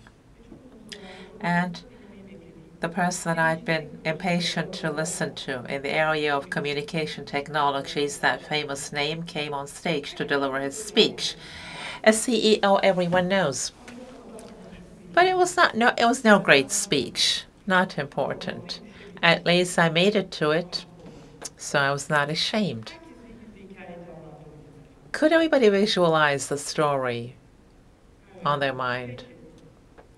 Okay. In the story that I told you, the gender of the taxi driver, those who visualized it as a he, put your hand up. The gender of the manager, those who thought it was a he, put your hand up. Gender of the pilot, those who thought of a he, put your hand up. The gender of the stewardess, the person doing the stewarding, please put your hand up if you thought it was a woman. The passenger sitting next to me, did you think of them as a woman? Yeah. I guess I asked the gender of my manager. The gender of the CEO, those who thought it was a man. Welcome to your mind. What we're doing here is unconscious prejudice. Even though I did not use gender pronouns, advantage of Turkish, you had some pictures in your mind. Some people get mad and say, the taxi driver had a checkered shirt. You said it, they say to me. I never say that, no. First a man, then turned into a woman, those they say. I did not say any of those. Within milliseconds, our mind does something. It's unconscious prejudice. You came out of this meeting, this speech, upper level manager came and said, I need a numerator reader that will start tomorrow. What gender? Whatever the gender and the age on my mind, I start looking for that person. We have women friends among us, thankfully, even if low in number. Did you get it? I'd like to ask them, are there any women colleagues here who define themselves as firecrackers? Okay, firecrackers, firearms. It has no gender. We know that. No problem there. But when our mind is under pressure of being successful, hunger, rage, loneliness, fatigue, they trigger those pressures, and we start pushing automatic buttons. What does this prevent? It prevents us from getting to know one another. If I have a woman in front of me, I attribute a different meaning. If a man, I attribute another meaning. I'm sorry, gentlemen. Women are more than the meaning you attribute to them. And I'm sorry, ladies. Men are more than the meaning that we attribute to them. the meaning on my mind. When I attribute it to others, what happens? I start having expectations. If a man, he should do this. If a woman, she should do this. If you two could help out, I'm going to try something. I'd like to lift this. Oh, no, no, no. I was joking. Please, please sit down. Exactly, this is how it operates. In the absence of any information, without knowing the physical condition of these people, without knowing whether or not they want to do this, without obtaining their consent, just externally I see them as men, and that is why I think that they should be carrying weights. Well, maybe one of them is not very much at ease in his condition. Maybe he doesn't want to do this. What should I be doing instead? Very simple.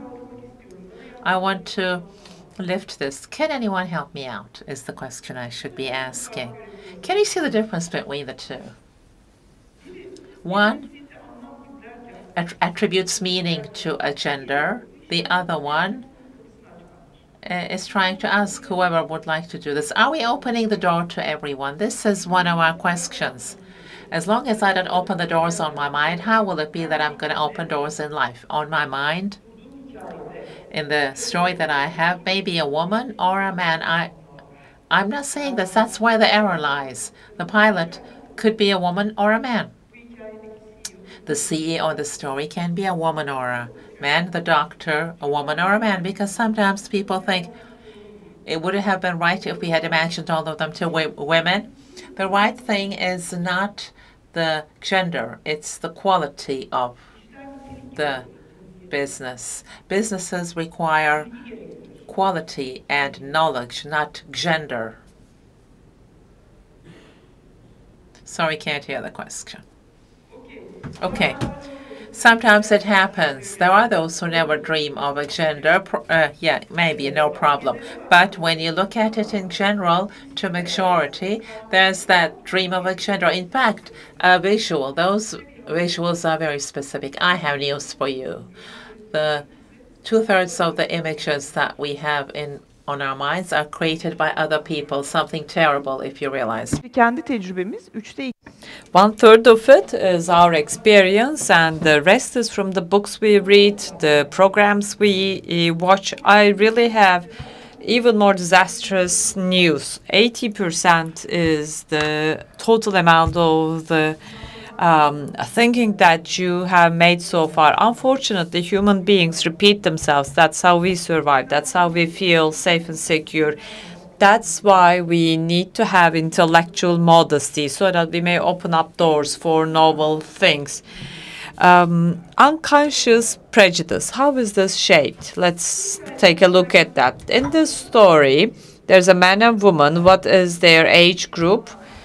Do you think there were old people in the story? We are in the airport, right? In the story, you take a look around and you see whom? Did you dream of people of your age? That's my actual question. Okay.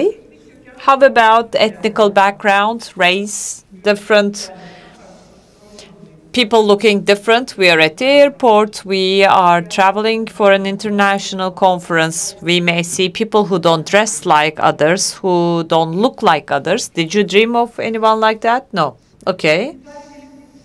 How about sexual orientation? Did you see anyone with different sexual orientation? Like, what do we mean by that? Women that don't like ladies, or men who don't look like men or gentlemen. How about disabilities? People with disabilities, people with hearing impairment, mobility impairment. Okay. So, dear comrades, dear friends, this is the basic question we have to ask ourselves. We need to diversify the pictures in our minds so that we may face the realities of life. Please pay attention. I am in a tendency to perceive the world as I see it. It's not a perception of the world as it is. It is as I see it, belonging to a country, to a city, to a family. We are born into a family, we are born into a country, and then we think that's the reality, that's a fact of life. A European is born into an idea of Europe, or when a child is born in Turkey, before the child dreams of being born in Turkey, Turkey creates an image in his mind, and that hinders creativity. The same rule applies to our mind. We need to increase the number of these photographs. We have to diversify them. So why is this relevant to us, as I asked at the beginning? Individually, I have given you the answers. Now, let's take a look at the public space. Why is this relevant to us? Who saw this table before? Wow, super. When you work with Enerjisa, you don't encounter issues. Okay, these are sustainable development goals. Do you know why these goals were set? Yes. This is something we encounter frequently. Unfortunately, time runs fast and we have to act fast. So life goes on without letting us undertake these philosophical debates and discussions. These are the principles. Abide by them. Live in accordance with them. Now we have time. So we can discuss, we can look into the reasons why we should adopt these principles. We will have to adopt ourselves anyway. 143 countries came together 10 years ago in 2015. 10 years ago, mind you. Statistically speaking, we have three basic problems on Earth. If we don't tackle with these problems, our world is not going to be sustainable. What are these three issues? Poverty. Poverty should be eliminated. Justice. Number 3, global climate crisis to be ended. That was 2015. Now it's 2025. When you think of these three headings, do you think we made a progress? Who says we made a good progress? So it was the right insight, apparently. And we've been given a 15 years period. We have been told that in order to eliminate these three issues until 2035, we have to focus on these sustainable development goals. If you take a closer look at these 17 goals, you see that although they seem to be independent, they are interrelated. For instance, if we can't tackle with goal number 1, we can't tackle with 10, 11, or 12. These seem to be authentic, but at the same time, they are all integrated. Take a look at goal number 5. It's about social gender equality. It's the basic cornerstone of the topic we're discussing. Why? Because 50% of the world population is made of males, 50% of females. So it is about allocation of resources. Men seem to be men seem to be benefiting more from the resources. For instance, joining in this conference is a right, is an opportunity. Let's take a look at the statistics. Who benefits more? We come up with some statistics. So if we are unable to tackle with the social gender equality, we cannot tackle with diversity, because let me tell you once again, when it comes to equality, gender equality, when we take a look at the ways of tackling with this, we have to make sure that both parties, all people on this planet, should be benefiting equally from all opportunities. I'm going to give an example from Istanbul. Hopefully this is going to be meaningful for people coming from other cities. If I were a trainer from Beylikdüzü with a mobility issue, I don't have the money to pay for a taxi to travel all the way from Beylikdüzü. I don't drive a car. Would you again invite me to this conference so that I could come up to the stage with my impairment? So it's about this. Who is going to think about that? Well, whoever is involved, the municipality will consider me. The municipality will have to design the routes considering me. Mass transportation should be adopted accordingly. Whoever built this hall should consider me so that I can have equal level of mobility as you do. So equal distribution of opportunities, rights and privileges. Is it about justice or equality or equity and equality? Dear friends, it's a one-way street. You go in, you are never able to come out. These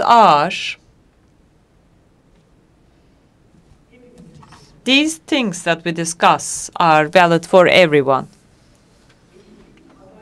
When we ask whether we should be equal or equalitarian, unfortunately, at this point in time, it's like 1 or 0, black or white, Ahmet or Mehmet, give me an answer. It is such an urge, and this is one of the things that happened to us. It is the silliest question I have ever heard. Of course, we can't give up on equality or equalitarian approach. I mean, it is they are both indispensable. If I open the doors of this conference hall to women only, it's not just because there will be men outside, and it will not be fair. So I should first open the doors of this hall to everyone.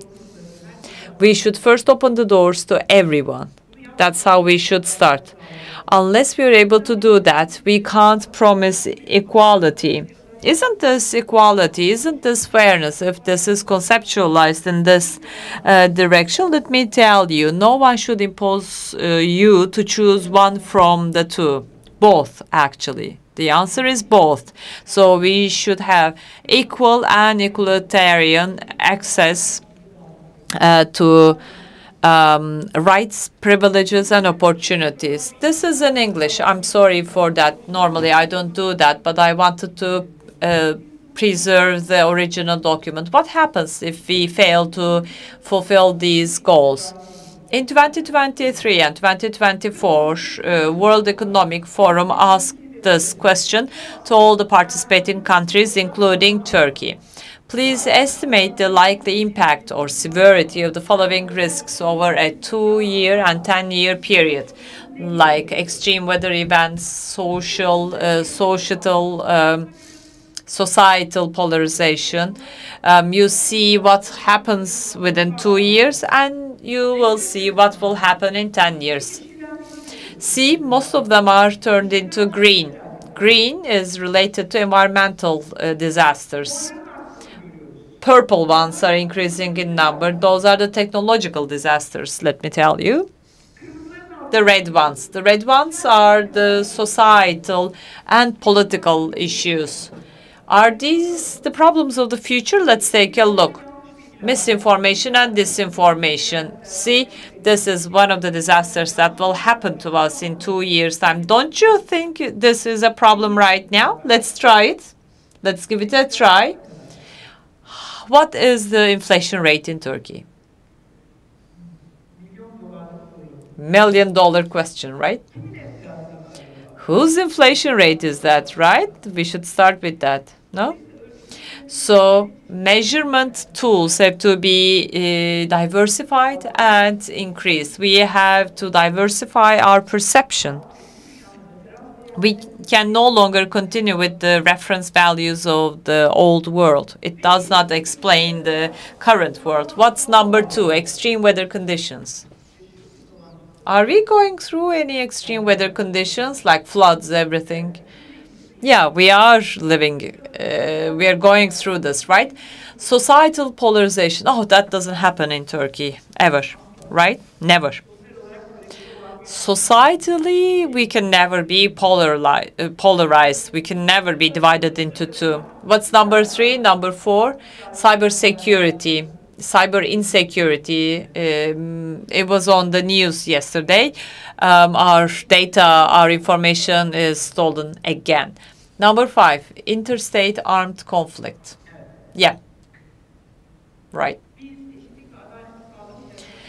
If we can't ensure an equal and equalitarian world, these are the problems that we will continue going through. So what do I mean by inclusion and diversity?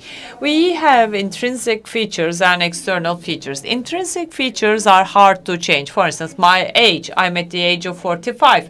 I can't change my age, can I? I was born in 1979. And there are some extrinsic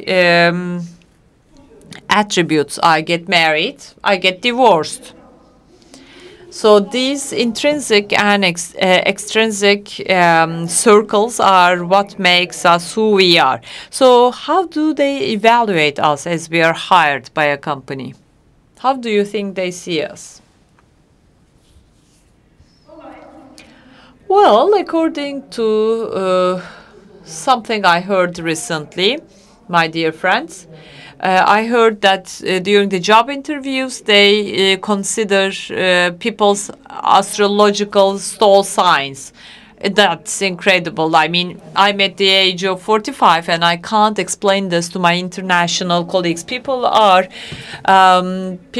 subject to discrimination based on their soul sign. Just imagine. For instance, if the HR personnel who is interviewing you has some prejudice against a certain astrology sign, and if you belong to that sign, then you won't be hired. It's actually about my intrinsic attributes that people are judging me. Actually, my qualifications should be considered. My talents should be taken into consideration. And that's about it. Nothing else here can't be a criterion for evaluation. Are you considering to get married soon? Are you considering to have babies soon? Have you ever heard this during a job interview? Yeah, right. What's the connection?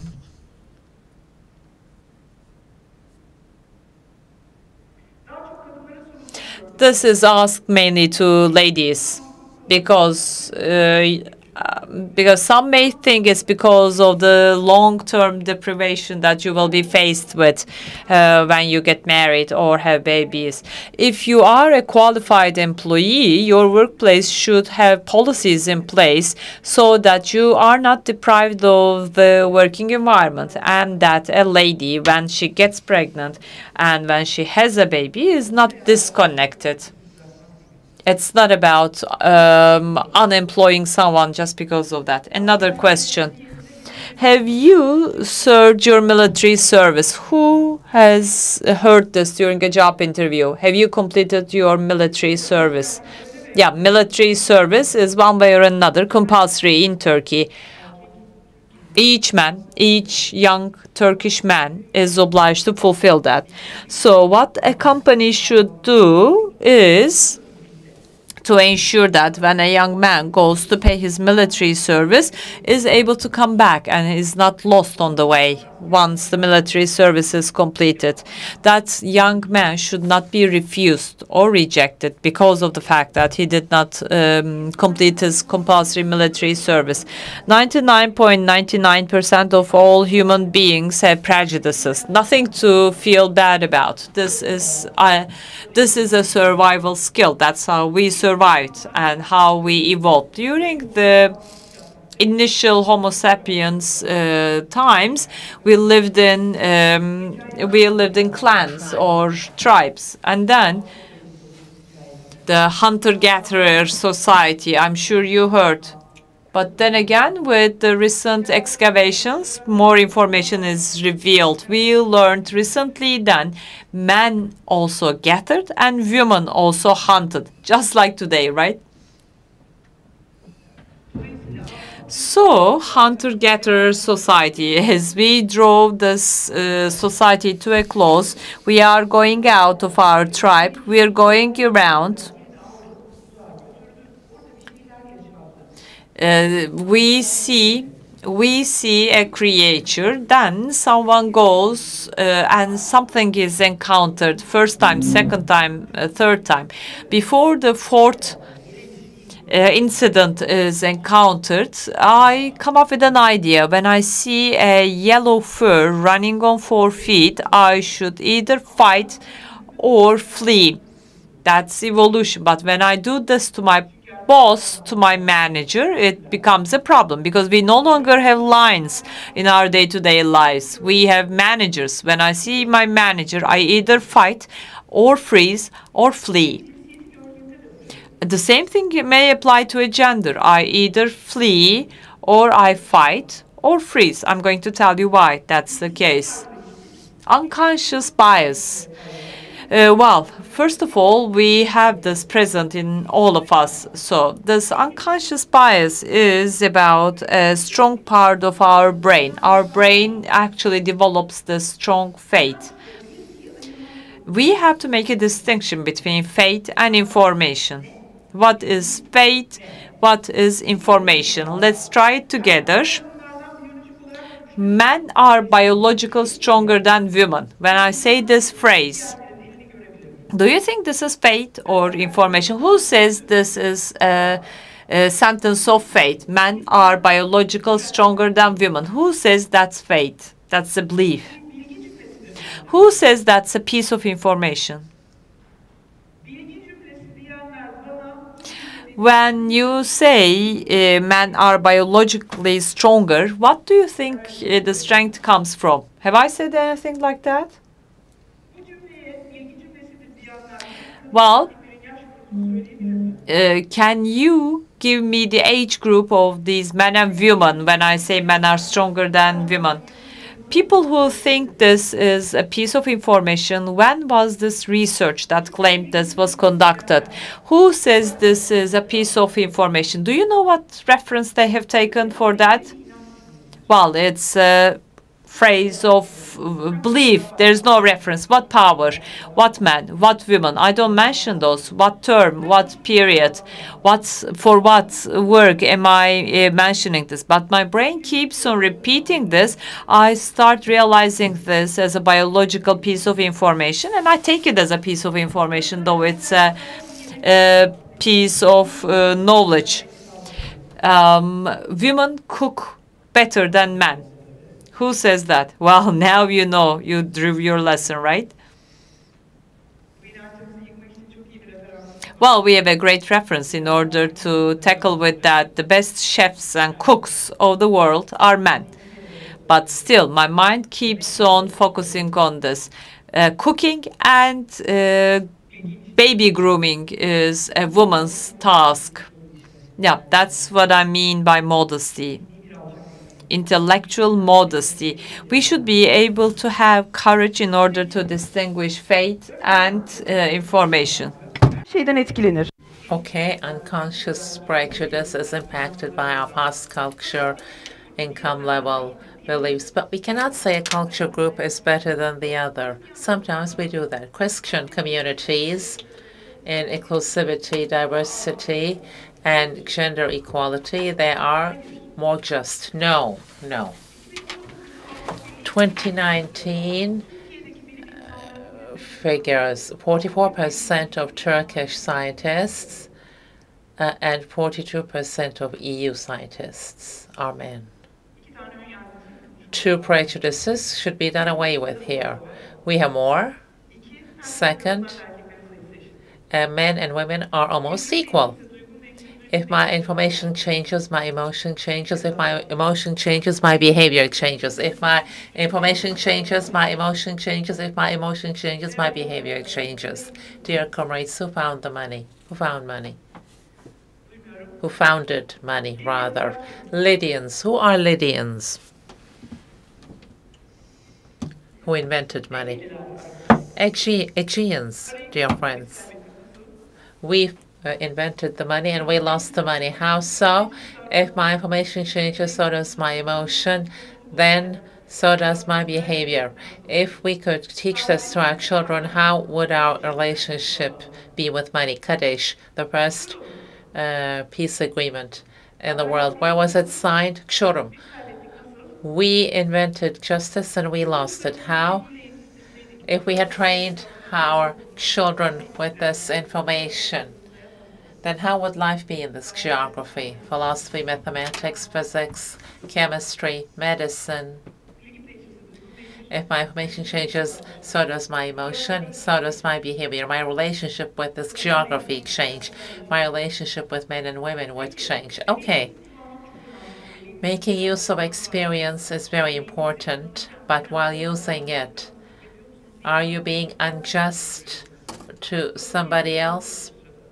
We're not forcing you to see, to look. That's the worst part about equality and justice.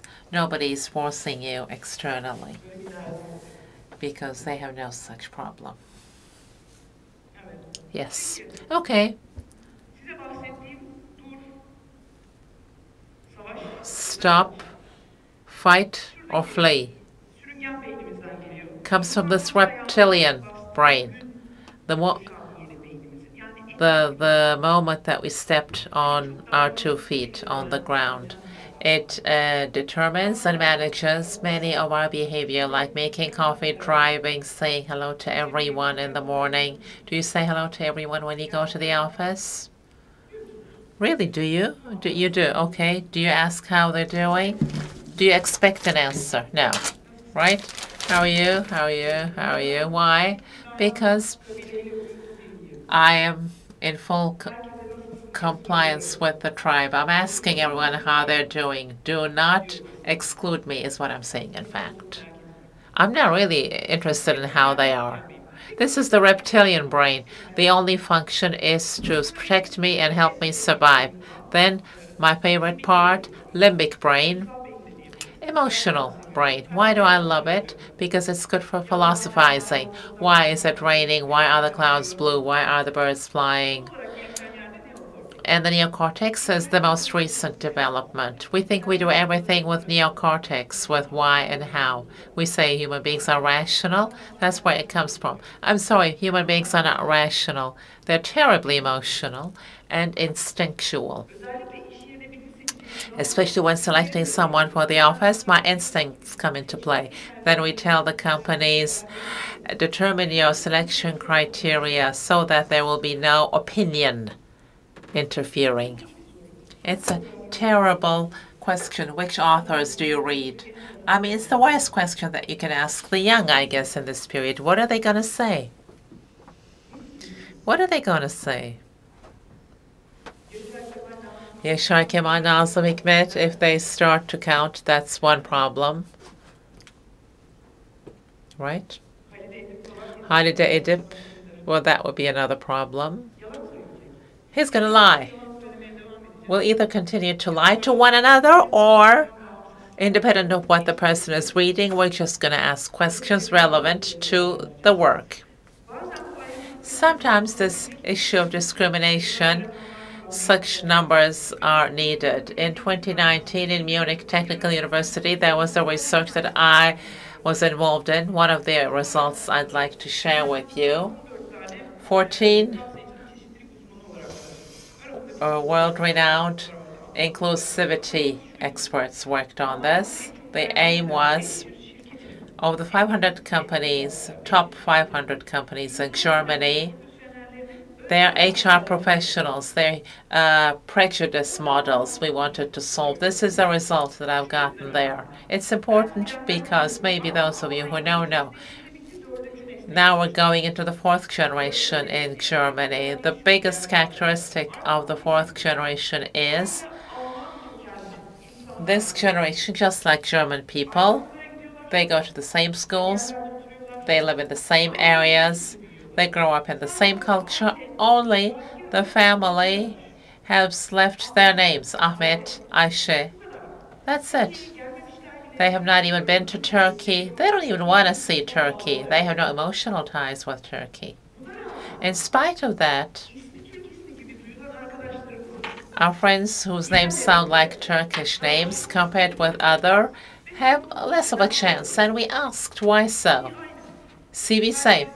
Only one says Ahmet, the other one says Jonas. That's it, really, same CV. Of course, among hundreds of CVs. Why did you call Jonas and why did you not call Ahmet? At that moment, is a minute where he doesn't have the CV and he says Jonas had better qualities. We put the CVs in front of them, and this time he says Jonas's culture is more suitable to ours. Dear comrades, we do it too. Unfortunately, we have people among us who do. The name is Sümeyye. We develop another feeling for them, emotion. Ece, we develop another emotion. Mohammed, we develop another emotion. Mahir Deniz, we develop another emotion to them. Words have emotions and meanings. We attribute emotions to people without knowing them, but this emotion belongs to you. It has to do with you, not with them. We cannot even get introduced. We don't get to meet them. Before we meet them, it's the shell outside us that meets them. Again in English, something's missing here. Anybody who'd like to complete this? I can't hear. Hi, louder, please. Ice cream is good. Okay. Yes. Welcome to your brain, my dear comrades. That's exactly what we do. This is the glasses, this is the hair. Ice cream is good. She's talking about these. Ice cream is good. That's good. Milliseconds we complete. It's playing who is from my side of the tracks. It's one of the most important things that is not rational, because people from the same side of the tracks gossip about one another. Then why are you lining up with those from the same side? If you all hate one another, why do you watch out for one another? Okay. Let's have a look at how it comes about. Now, dear comrades, one positive, one negative example. The positive one. I love eating something while I'm walking. 15 years ago, when I first went to Germany, I was going around in Berlin, and I realized something. Currywurst, it says. Oh, great, people take and eat. First, I perceived. We don't have it, they have it. It belongs to them, not to us. I don't know this, I'm seeing it for the first time. That's perception. Then, I see that friends I love consumed this. So I developed an attitude. This is a positive attitude. People I love consume this, then I can consume this as well, is what I started to say. Then a friend of mine offered me some. My positive attitude was transformed into a behavior. Okay, I'll try. I'm eating now. This has become a habit for me. Now, there's a negative example. 5, 6 years old, haven't started school yet, your parents working. Therefore, they leave you with your grandmother, grandfather. Grandmother puts you on the carpet, gives you the toys, and you play all day long. The TV is on, and there are news on TV. 3 antenna green creatures, with them coming in our country.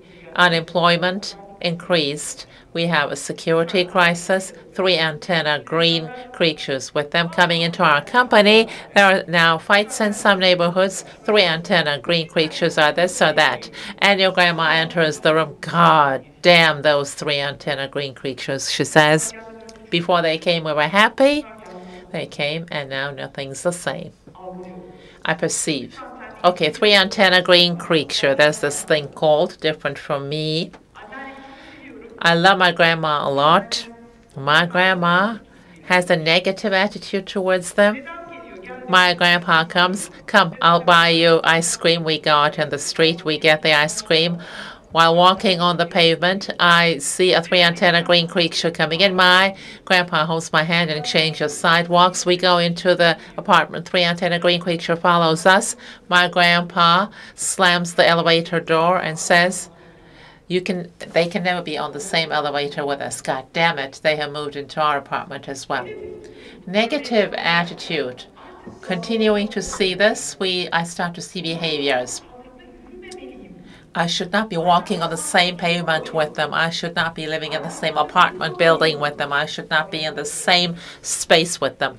Are those behaviors I'm seeing? I come to university, I sit on my desk, and 3 antenna green creatures sits next to me. What do I do? 2018. 5 departments of the top 10 universities in 2018. The enemy. Who is the enemy, we said. What we should do. 79% of the students said I would change my seat without talking at all. Does this person have an experience with this 3 antenna green creature? None at all. No past at all. No information at all. But it's a habit now. Dear comrades, discrimination is not a disease. Discrimination is learned, and we can succeed in relearning it and changing it this time. Our own mind, we need to control our mind. Are you tired? Anybody tired? Oh, okay. Okay. I don't like these definitions because internet is full of them, but again, we put these here. People want to see definitions. What does it mean, diversity, inclusive behavior? Individuals may change different behaviors from the groups that they belong to. I'm a Fenerbahce supporter. I don't know who is emotionally collapsed right now, but me being a fan of Fenerbahce may not be compatible with what you may have in your brain. I'm not an enemy of Galatasaray or Beşiktaş, so it's no pleasure, to fight with me. We beat you? Oh, good, great, wonderful. Enjoy. Next time we'll beat you. That's what I would say. I'm not the Fenerbahce supporter you have on your mind. I'm from Adana. I'm not the Adana person that you have on your mind, whatever you have on your mind. I'm not shooting at the sun or anything. And Adana does not only consist of the Adana courthouse, and not all Adana people are men. Let's face this fact. Just like not all Izmir people are women. Okay. Another thing, that inner circle, outer circle, a person may be identified with other traits as well. Okay, my age is a marker, but not everything about myself. My ethnic roots is a marker about me, but not everything about me. My religious belief is a marker, but not everything about me. I'm a combination of these, and I'm above these things. Dear comrades, the whole is bigger than the sum of its parts. The whole is bigger than the sum of its parts. A melody does not consist of notes that come after one another. A poem is not words following one another. It's bigger than the sum of all its parts. So therefore, traits on a CV are not sufficient to define who that person is. We need to hear their music. Now, diversity is becoming aware of this. We're all different, have different characteristics, come from different pasts. Inclusivity is to ensure that all these differences may operate in concert. My ideas, my thoughts, in fact, and information about myself.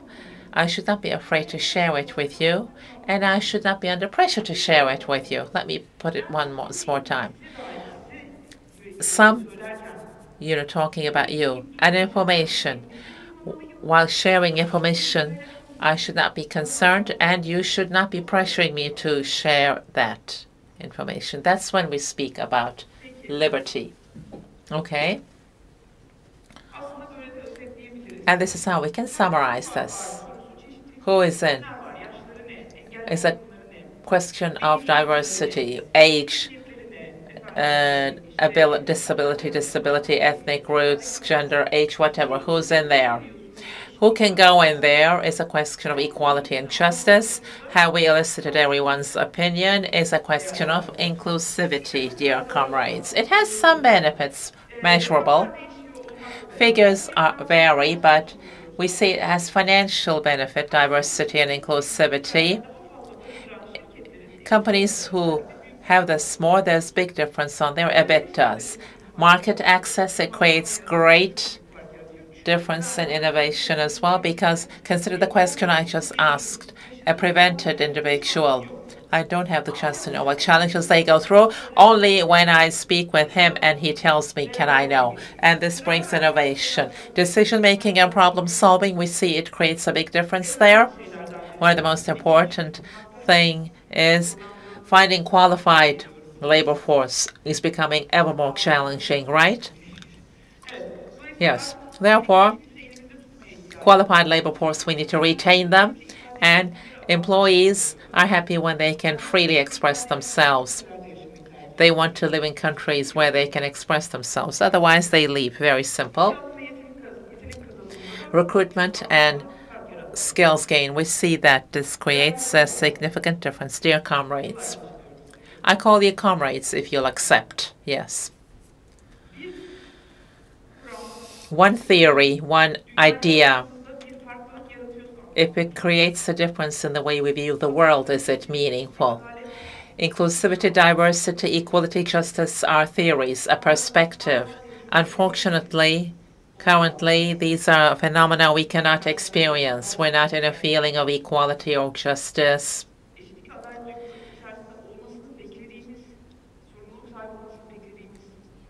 People, administrators, they're talking about buying Greenland. The world has gone totally mad.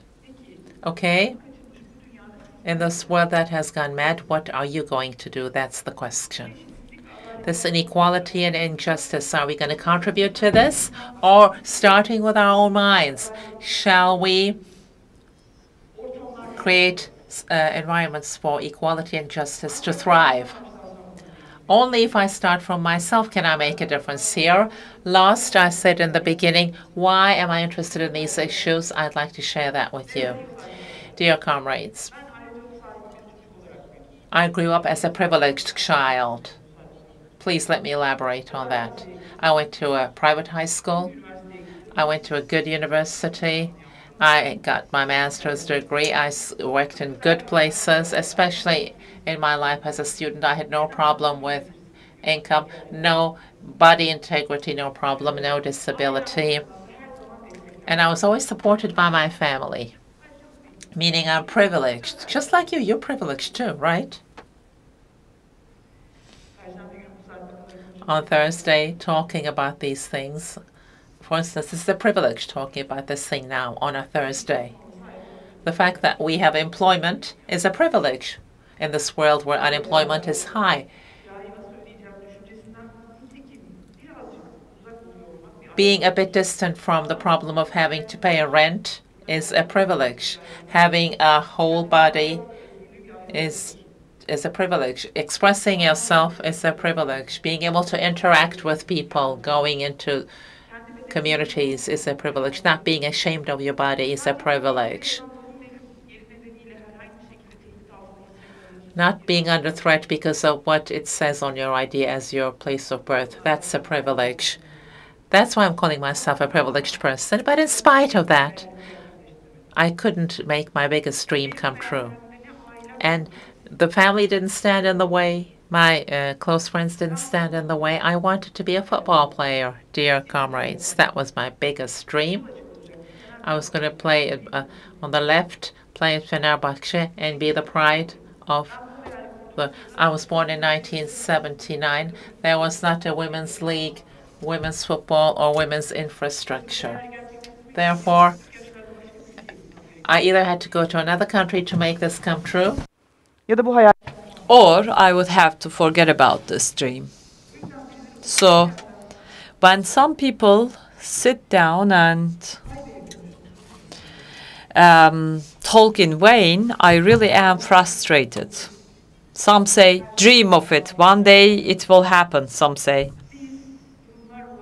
We as enterprises, institutions, we as the corporate world, unless we open the doors to everyone, no matter how much people dream, it won't happen. If I'm not provided an environment where my dreams are doable, then it doesn't happen. My aspiration, my prayers are for the young children these days. Hopefully you will have the courage to stand and back them when they mention their dreams, no matter what their age is, no matter how they look. When a child comes to you and tells you about his or her dream, please stand by the child. That's how we can ensure change. Thank you. Am I going on?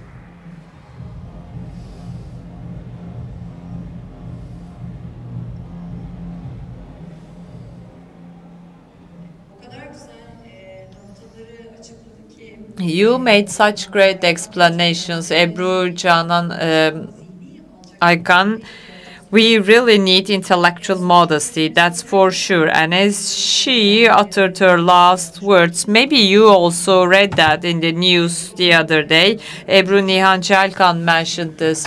A 7-year-old girl with Down syndrome was rejected from attending a playground. Unfortunately, this was a recent event that showed how we are lagging behind when it comes to inclusion and diversity.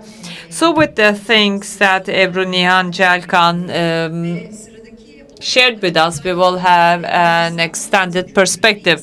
We will be focusing on Enerjisa Üretim culture and human factor. After this brief presentation, we'll have a long lunch break. Yes, culture. Sometimes it is through human beings and it's through people's stories that we understand the culture. Now we continue with Enerjisa Üretim, culture and people factor.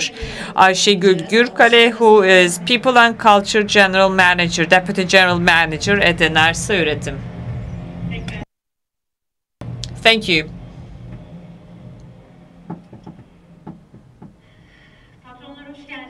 Hello, bosses. Welcome all. Dear Başak promised a long lunch break in order to motivate us. But then again, I am devastated. I am deeply affected. Ebru Nihan Celkan. Every time I listen to Ebru Nihan Celkan, I'm swayed away. And today she took us through this incredible journey, and now I'm stoned. I mean, I'm taken away. I'm swayed away. I'm sure you also have the same feeling. I will do my best during these 20 minutes in order to keep your attention, and then we'll break for lunch. Welcome, bosses, I said, because it's not only because of the fact that we call one another boss at Enerjisa Üretim, but we are at the same time bosses. As Ebru Hanım said, the world has gone crazy. Indeed, that's the case. Economic conditions are obvious. Turkish economic volatility is obvious. Political ambiguity at its highest peak. So when we consider them all, being an employer takes some courage these days. In the morning, we heard from Tufan Bey and some logistics and suppliers. Some say they employ 50 people, 70 people, or 120 people. It's not an easy task to do business these days. Where should I invest these days, people ask. Should I buy gold? Should I get interest rates so that I don't deal with procedures? But employing so many people and ensuring that you contribute to the change of your employees' lives and the life of their families, it is a big contribution. So I'd like to congratulate you. As we consider the numbers, as we take a look at the numbers, we see the following. We have for minimum wages, these are registered employees, by the way, it's 42%. 42% of all employment earns minimum wages. We know how much they earn. We know how impossible it is to to turn around things with that amount of money, especially if you have a family and children. As we consider the numbers of suppliers, we see that it is about the Turkey's average. It's 25%, and with Enerjisa Üretim, these suppliers are working with Enerjisa Üretim, so that suggests you're opening brand new doors and offering opportunities so that you transform your business. As an HR professional, I have to say the following. Well, engineering problems are complicated. I studied languages and mathematics. I always find engineering problems complicated, but human beings are complicated as well. Henry Ford said the following: when I ask for a pair of hands, it comes along with a person.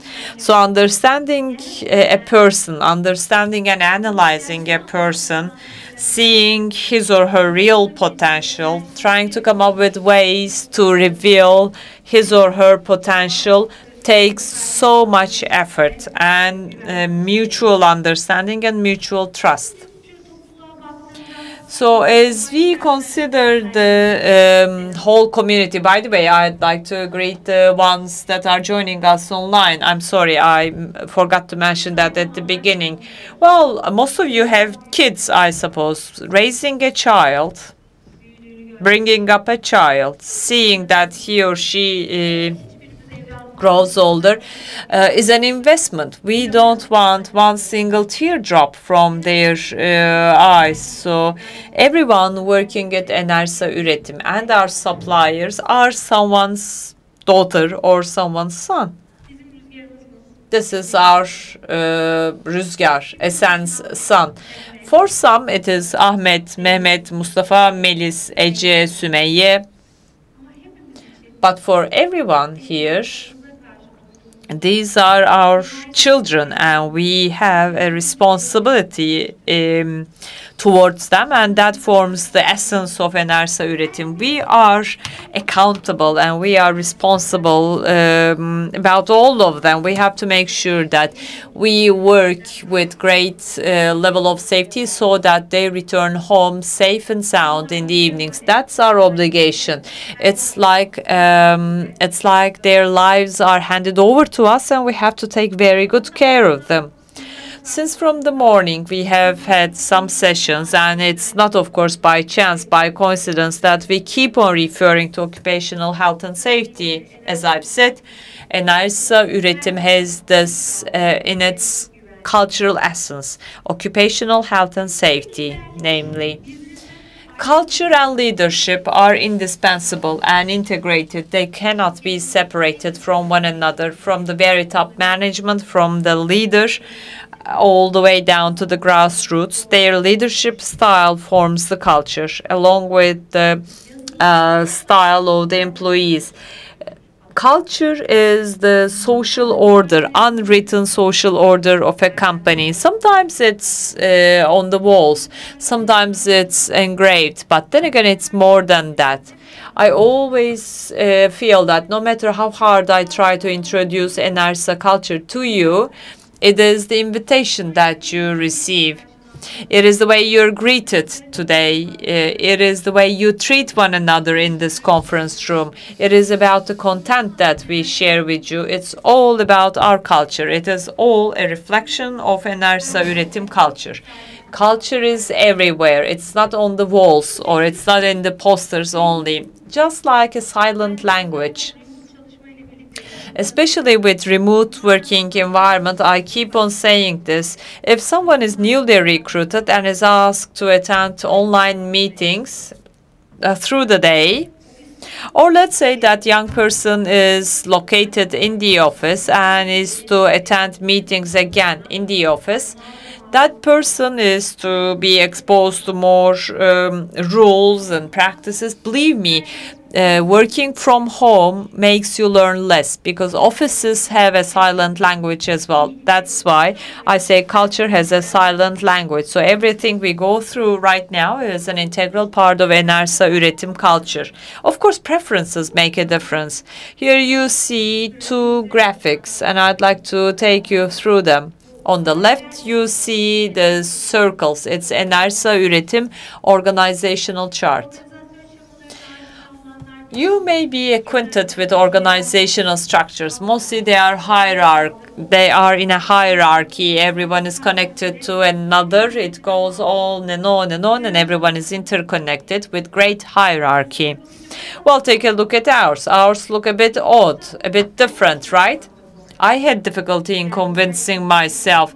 There's a leadership team internally, and the functions, all the functions are beyond a hierarchy. They report directly to one another, and they have a business partnership. Take a look at the other graphic.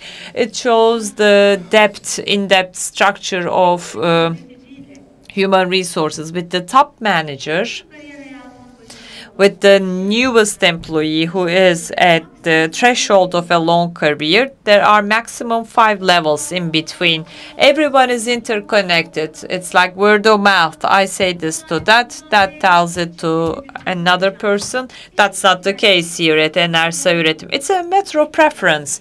When you run an organization, so you are able to have so much depth, and the culture of your company and all the effort that you are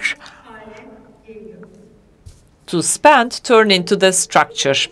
As all of this takes place, of course, having no hierarchy, having a sufficient level of depth so that everyone has access to one another, you see that it helps to grow.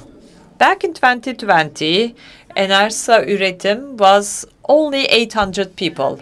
5 years have gone by, and currently we have nearly 1,350 employees, and only Enerjisa Üretim people. Including you, we are 10,000 plus. 66% of a growth in the last 5 years. It's only a number.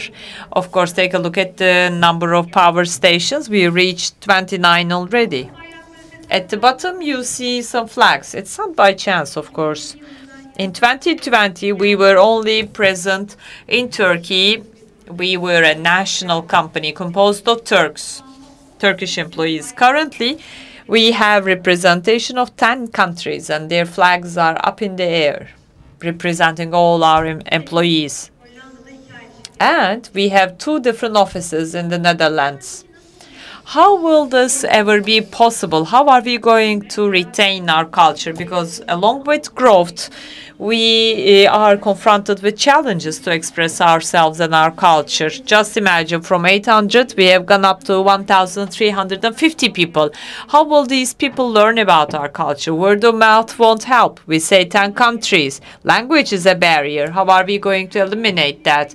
For each and every cultural entry, we understand the following. I mean, culture sounds fancy. It's a buzzword. It is trendy, popular, but it's challenging because it's nothing written. You don't have a written rule set. It's silent, it's unwritten, it refers to a social order. And culture changes from one company to another. You see it when you change places. A fish swimming in an aquarium wouldn't know what it is to swim in an ocean. Each culture has its own norms. Put aside the question styles, even gestures may be perceived differently. Food that you serve for lunch may be hurtful for a specific culture, so we really have to learn about it all. We have to come up with ways and means of adapting ourselves to different cultures. So without eroding your culture, you have to grow. And this starts with top management. With the top management understanding that eliminates all sorts of hierarchy, you are able to achieve this. On the other hand, you have to prepare yourself for the future. That's quite critical for Enerjisa Üretim. You see 2028 numbers on the screen as well. It's not only a number. Just like we were to make our plans for today 5 years ago, we are making plans for the future. What kind of business are we going to be included? What kind of capabilities are we going to have? And what do we need at this organization? We plan this ahead of time so that we make sure we're stronger in the future. We continuously focus on this. So now, we're growing so much. We are becoming stronger. We are 10,000 plus with you. What does this bring? If we have loads of rules set, if we have too many policies and procedures, it doesn't work out because we can't ensure that everyone abides by them. That's why we prefer clean, clear-cut, plain, simple rules. Enerjisa Üretim reads a lot, learns a lot, draws lessons.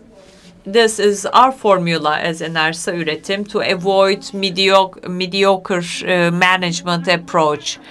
Without realizing it, we should, without even realizing it, we should not fall into the trap of becoming routine or becoming old-fashioned. As we provide feedback to one another, as we work together with our stakeholders and business partners, we always seek this. We have to have a developmental mentality, and that doesn't happen as you're seated at all times. It doesn't happen in your comfort zone. It's always possible to achieve more. It was mentioned by Ebru Hanım during her session. I mean, you can't proceed unless you do anything. You have to act. In order to go over the hurdles, you have to take action. No matter what you do, Enerjisa culture is such a culture that you never can say, okay, I'm done, I'm mature. When you say, I'm done with development, I'm now at that ultimate level, if you say so, you're dead. Again, people of my generation would know that making a mistake is a horrible thing. It's horrifying because along with this, it brings penalty, punishment, judgment, as well as discrimination and feeling of the blaming cultures.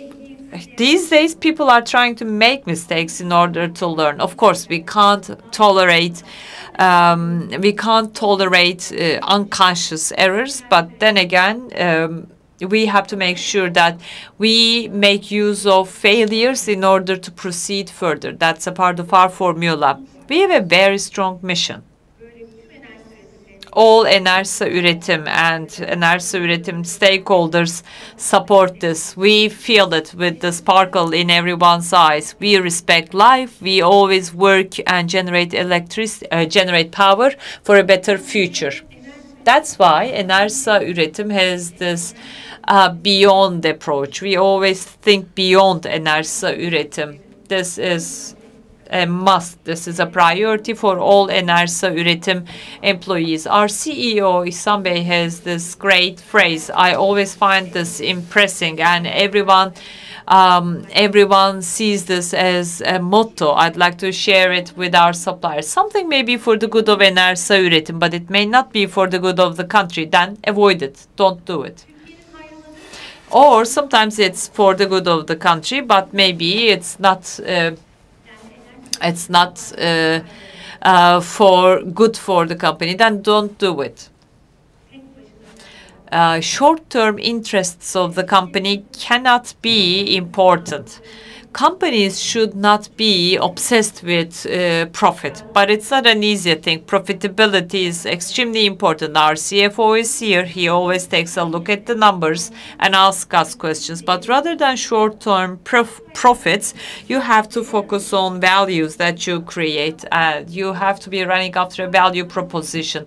Profitability will automatically come. What Enerjisa Üretim means here is to avoid greed. We should not only ask things for ourselves. Everyone at the company see it this way. Our suppliers, as we have our negotiations with our suppliers for contracts, we always prioritize a win-win approach. Only then we can be stronger. Only then we may ensure one single energy and joint mutual power. These 4 pictures are representative. It's about thinking beyond Enerjisa Üretim.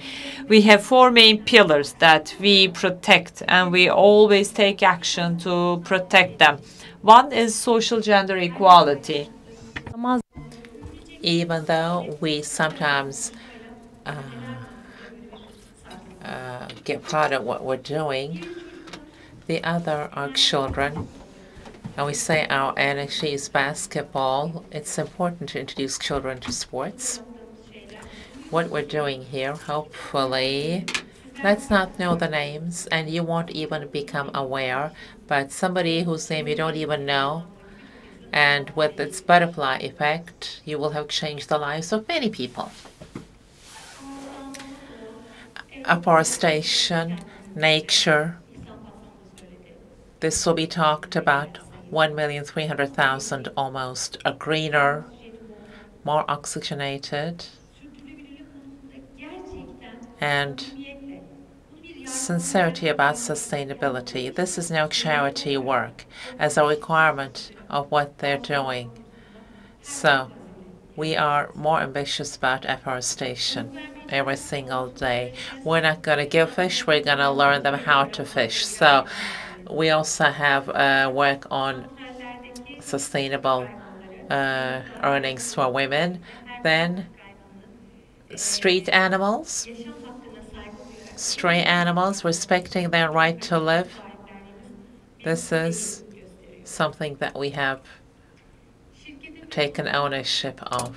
The company and the society working for their long-term benefit, yes, is one more core of Enerjisa Üretim's culture.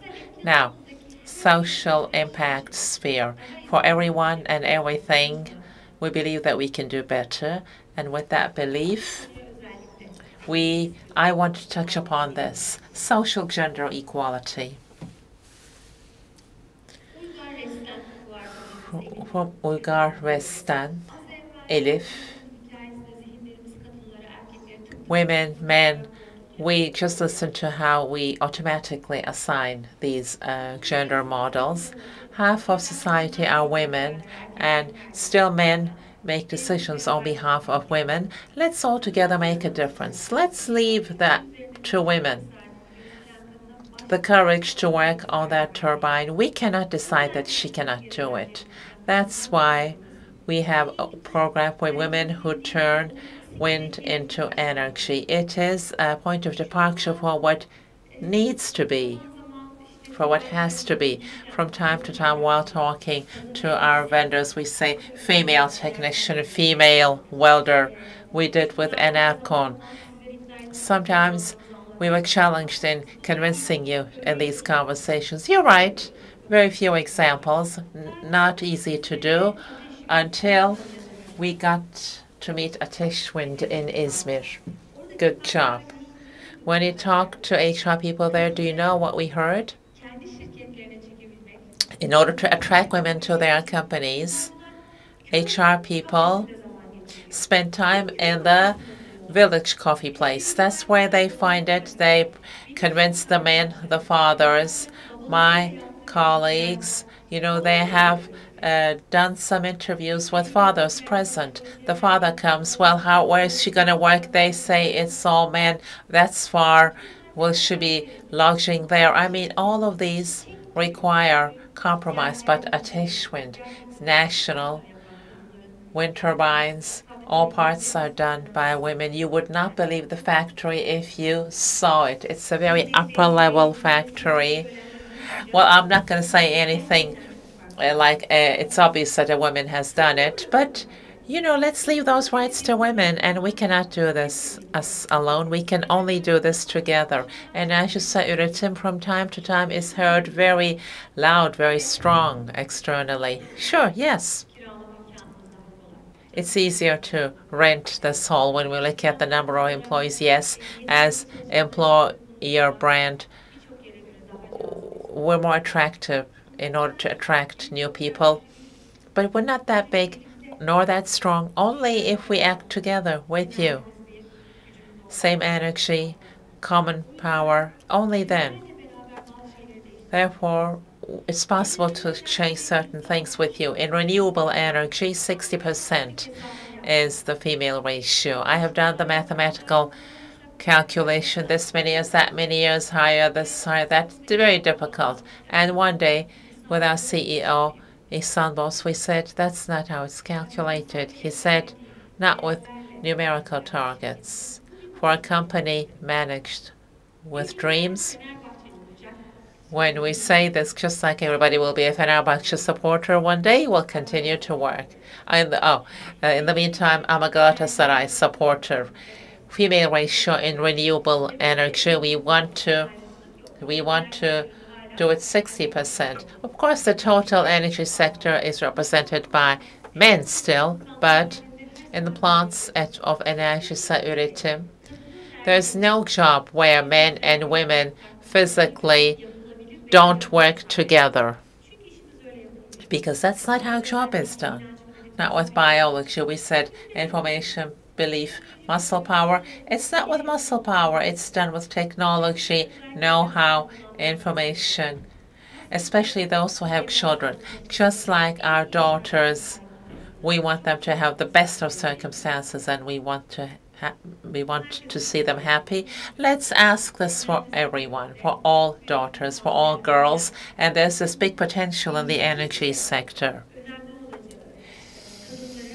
As society develops, women will be more important. Let's not neglect them.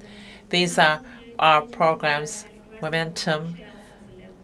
These are programs that prepare young women to business life. And our new graduate programs are for the same thing. There's no men or women. I learned better now.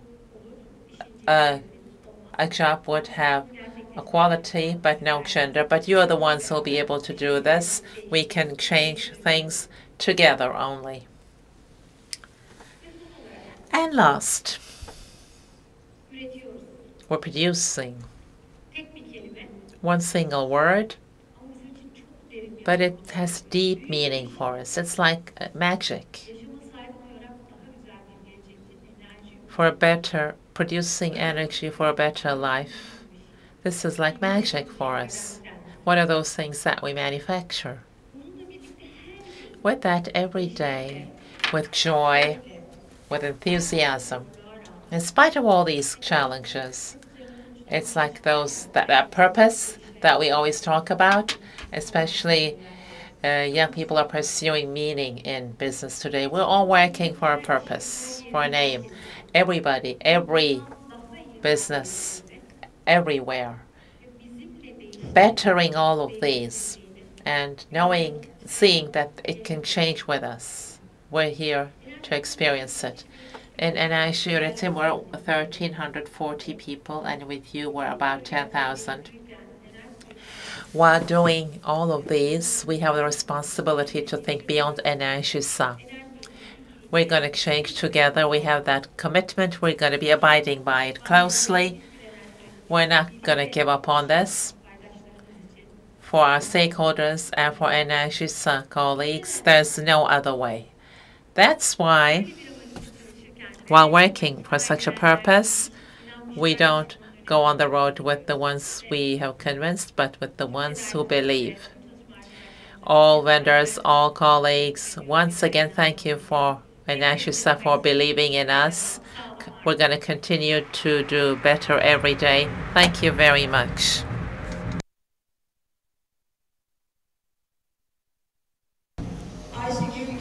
Ayşegül Gürkale, thank you very much. Culture and people. In that equation, she shared with us the DNA of Enerjisa. We're hungry, right? Okay, come on. It's time to eat. Let's be back here at 2:10 p.m.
bir.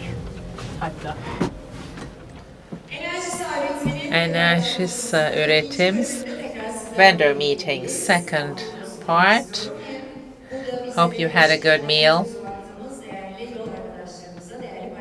Our comrades, stakeholders, and also those of you who are listening to us remotely. We're going to have a rapid entry because there's news and economy. We cannot say it doesn't pretend. And all that we're talking about today was a review of the past, but without suffering concerns for tomorrow, putting forth conditions. And unfortunately, it's not possible without having to worry about what's going on around us. But the right strategy, right management, the right framework puts forth a great vision. And being able to keep up with it and transforming our potential to performance is very important. We have to be agile, so it's good to remind this once again. So, can I hear your energy? How are we doing? Can I hear you, please? Thank you very much. Hopefully, you've had pleasant conversations. We talked a lot about information. Some inspire, but some need to be laid to rest. They may need time. We know we're going to be absorbing all of that very well. QR reminder again. A chain is as strong as its weakest link. Your opinions, support, contributions are very important. Please don't hesitate to criticize. You may write in anything, and we may come up with a totally new route. Don't forget to get your books, to have your pictures taken. Now, something that concerns us closely, economics. It's our common agenda, global economic course. Where is it going? What's waiting for us in our country? What is the latest data telling us? And what are the future scenarios? These are all big questions. The answers and more from an expert named Olga, macrofinancial consultancy founder, Enver Kırıkoğlu.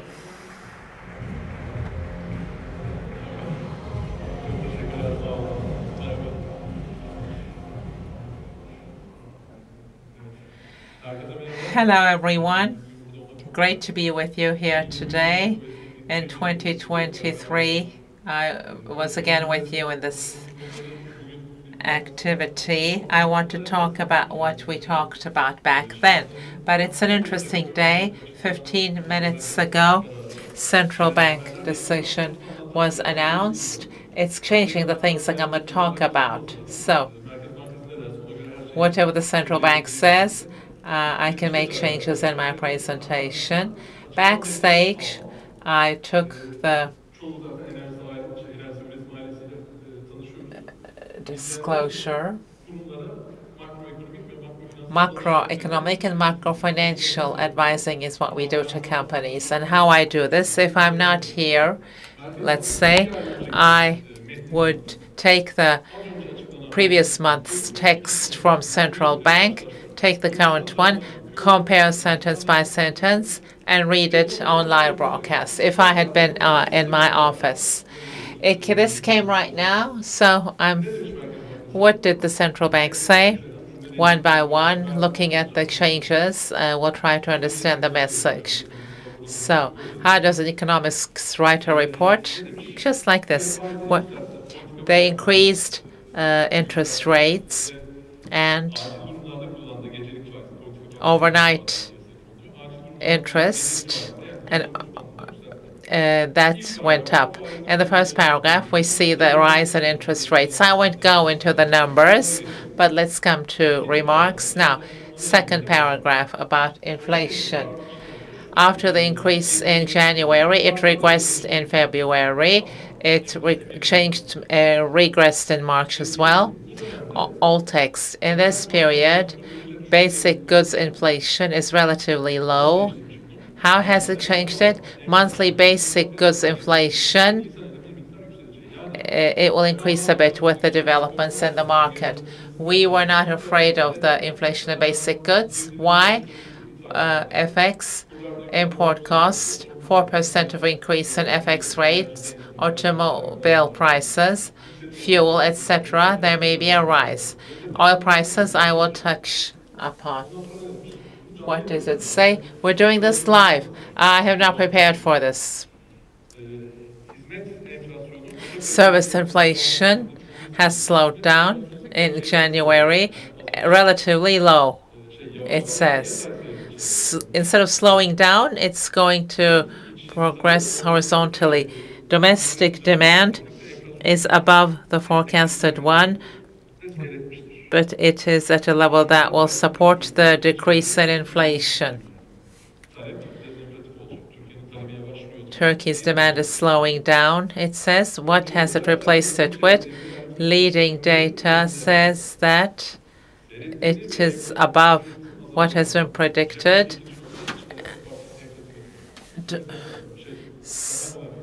Basic goods inflation is increasing. Domestic demand is increasing. Monetary policy, loan deposit markets are keeping up with the developments. Now Trump's customs tariff, protectionist steps in global trade, these will have an impact on disinflation. Inflation expectations, pricing behavior is improving, part is erased. So I looked at the first paragraph. What I understand is that central bank says, I'm afraid of inflation. Basic goods may increase inflation. Turkey is not cooling down as much as desired. On top of that has the basic goods inflation. Monetary policy paragraph, no difference. After the change in the first paragraph, monetary policy is being tightened. So with the increase in interest rates now, this will continue to be the case. In the last paragraph, macrofinancial stability and macro precautionary measures. He has subtracted that. Developments in financial markets. Ekrem İmamoğlu's arrest. April 2nd, Trump's customs tariffs. And before that, in the beginning of March, the spending package coming from Europe. All of this in the development of additional steps have been taken. Okay. In summary, when we look at this decision, central bank is more scared of inflation, tighter monetary policy, and promises more constraints to us. I will update this on my last slide. Now, our presentation. Standard, difficult to monitor, boring subjects, but before those, global background, because many of the developments from Trump's tariffs to other geopolitical developments, there's a background story in the world which has to do with Trump being elected and other trade policies. 3 headings, thematic, increasing control, population changes, and production models. Now, increasing control. I'm not going into political remarks. You have to understand politics to understand economics, of course, but we have professors and research companies, and I'm in contact with them. I won't name names. A professor in political science had said 1900s was the century of world wars, 2 world wars, many regional wars, changes in borders, including the Cold War, Russia, Czechoslovakia, Korean War, etc. In general, it was a century of wars. We, living with those memories, those of you who remember 80s and 90s, in the 21st century, we're concerned about such wars. But the professor said, no, this century started as a century of crises and will continue. What does he mean? Always a crisis at short intervals, but they all have a common policy. They all introduce more controls. 2000, accounting and reporting crisis. Enron, Tyco, WorldCom, and a couple of different companies in their accounting activities, they had non-ethical practices, and they went to bankruptcy. So audit companies were restructured, related laws were passed, and the general accounting principles changed back then. 2011, September 2001, September 11th attacks. And along with that, protectionism became more on the forefront. In the past, we used to walk in when we arrived at the airport. Now we have to take off our shoes even. So that also contributed to extra controls. 2008, global financial crisis that took away many companies, and that brought along financial and legal arrangements, leveraging banking laws, permanent changes to stay.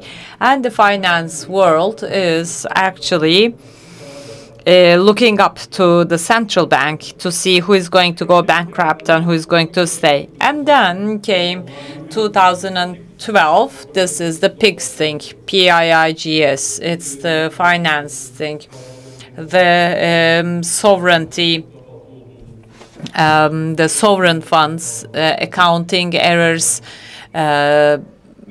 payables, countries' borrowings and financial independencies being lost. You will remember that all the business owners were protesting IMF and ESF and and also IMF. They were actually bringing all those constraints. So financial policies, public spending taken under control. That actually reduced independence and freedom of countries. And this was followed by the borders, the Arab Spring, the refugee crisis, Africa, Syria, borders, migration movements should continue due to humanitarian reasons, and this should not be hindering mobility. And currently, as you know, Trump is coming back to the administration in the U.S. And then this was followed by biodemocracy 2020, COVID crisis, obligatory wearing of masks, travel restrictions, vaccines. You did not have a chance to reject vaccination. You would be restrained from traveling. 2021, social. We did not have that much of this crisis in Turkey, mainly in US, BLM, anti-racist movements. There was an African-American who lost his life under custody, Black Lives Matter, and the DEI, diversity at workplace. ESG is still on the agenda, environmental, social, and governance. And here we have, especially, we had the principles for BLM, DEI, ESG. So the credit that we will offer to your company will have certain conditions if you adhere to these principles. And then comes 2025, trade. When it comes to trade, there is tremendous pressure. So this goes on and on. My point is, in this new millennium, 2000 and onwards, mostly we have proxy wars. There are continuous crises, and these crises are causing further restrictions imposed by the state onto individuals. What will be the next crisis on education, law, nutrition? The second theme is population. I'm going to tie this all to my macroeconomic assumptions in a few minutes. The most important graphic I'd like to share with you is this. This shows China's population and projections. It's official data, by the way, from Shanghai Academy of Social Sciences. And they take World Bank data as the basis. 1.46 billion is the total population of China. This was in 2022. In this century, within 75 years or so, when the child who is born today is dead 75 years later, this is going to be the level. There's nothing else we should discuss. This is the very thing we should discuss. The trade tariffs, Trump's attempts to stop trade from China. I mean, we are discussing this all, but we wonder whether there will be anyone left to produce anything in China. Let's now take a look at the official UN World Population projections. Here you see that in 2070 we will reach the peak, and then there will be a huge drop. So Africa will be on the forefront. You see, this is a World Bank assumption or World Bank forecast. Year by year, we see less and less birth. The only exception here is Africa. By the way, 3 scenarios. The World Bank is working on 3 scenarios. One is the optimistic scenario, the other one mediocre, and the last one is pessimistic. This is what I'm talking about, is the optimistic one. From 1.5 billion, it will be halved. Otherwise, 500 million or 325 million. That's the worst case scenario. Like, it's like 1 per woman. It's quite close to that level anyway already. So China's population will come down. India is going to be #1 because they actually have a slower reduction. Then will come Nigeria, Congo, Democratic Republic of Congo, Tanzania, and what else? One more country, says the speaker. Ethiopia. They all are from Africa. So population will come from Africa. By the year 2100, percentage-wise, Africa and Asia will have a share of 80%, higher than ever. So all these changes, of course, will be encountered. And there are some solutions presented, like migration, letting migration take its lead. However, fairly enough, it is associated with security and safety. So there were some objections to that. There were some criticism, and as a result of this, we see some political discourses, and we see that this won't work. I also agree with this. Of course, it's not fair to let others come from the outside and change the peaceful environment. But then again, in 50 years' time, as millions of people try to pour out of Africa to different parts of the world, who is going to stop? The reaction actually brings us here. The production models are changing due to that. The customs tariffs are offered by Trump. So what will this be doing instead of production? Yeah, everyone is talking about AI from day to night. I mean, one of the most important things we should be discussing, which we fail to do so, is robotic. It is even more important than AI. Elon Musk is obsessed with robotic. Well, Elon Musk, whenever we utter his name, he is associated with his missiles in outer space, his friendship with Trump, but actually robotics are so much on the forefront. I mean, robotics are used for production anyway, for the car industry, for the manufacturing of automobiles. Robots are used. So if the robot is given the coordinates, if the robot is fixated, robots can be used for production of small parts and also small, chips. But then again, I should be able to move and be mobile, they thought. So by now, robots are independently moving and mobile. What does that suggest? This suggests that hourly rate for workers is $30. It's $1.5 to $2 in Bangladesh. It's $3 in China. So how are we going to ensure cheap T-shirt production for the Americans? Trump introduced this tariff, but they won't be able to handle that. I don't know when these robots will be usable, because it's going to be 20 cents per hour, and then no one will be dependent on labor and laborers, human laborers. That's the background. I wanted to present this long-term vision. These are the main themes that are on the forefront. The other ones are all derivatives of this, like war, battles, clashes, contradictions. People are frightened and intimidated by wars and battles, and then they are somehow introduce certain concepts. I mean, it's not easy to foresee what awaits us when it comes to robotics and AI, but we don't know what we don't know. But then again, we are going through this change, and under the title of crisis, there will be major changes. That's what I think.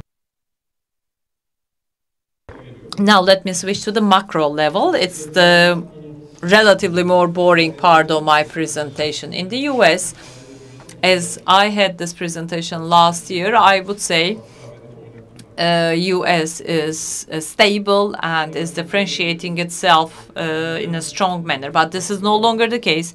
Fluctuating. We by now have a fluctuating US, and it's now to pay the price.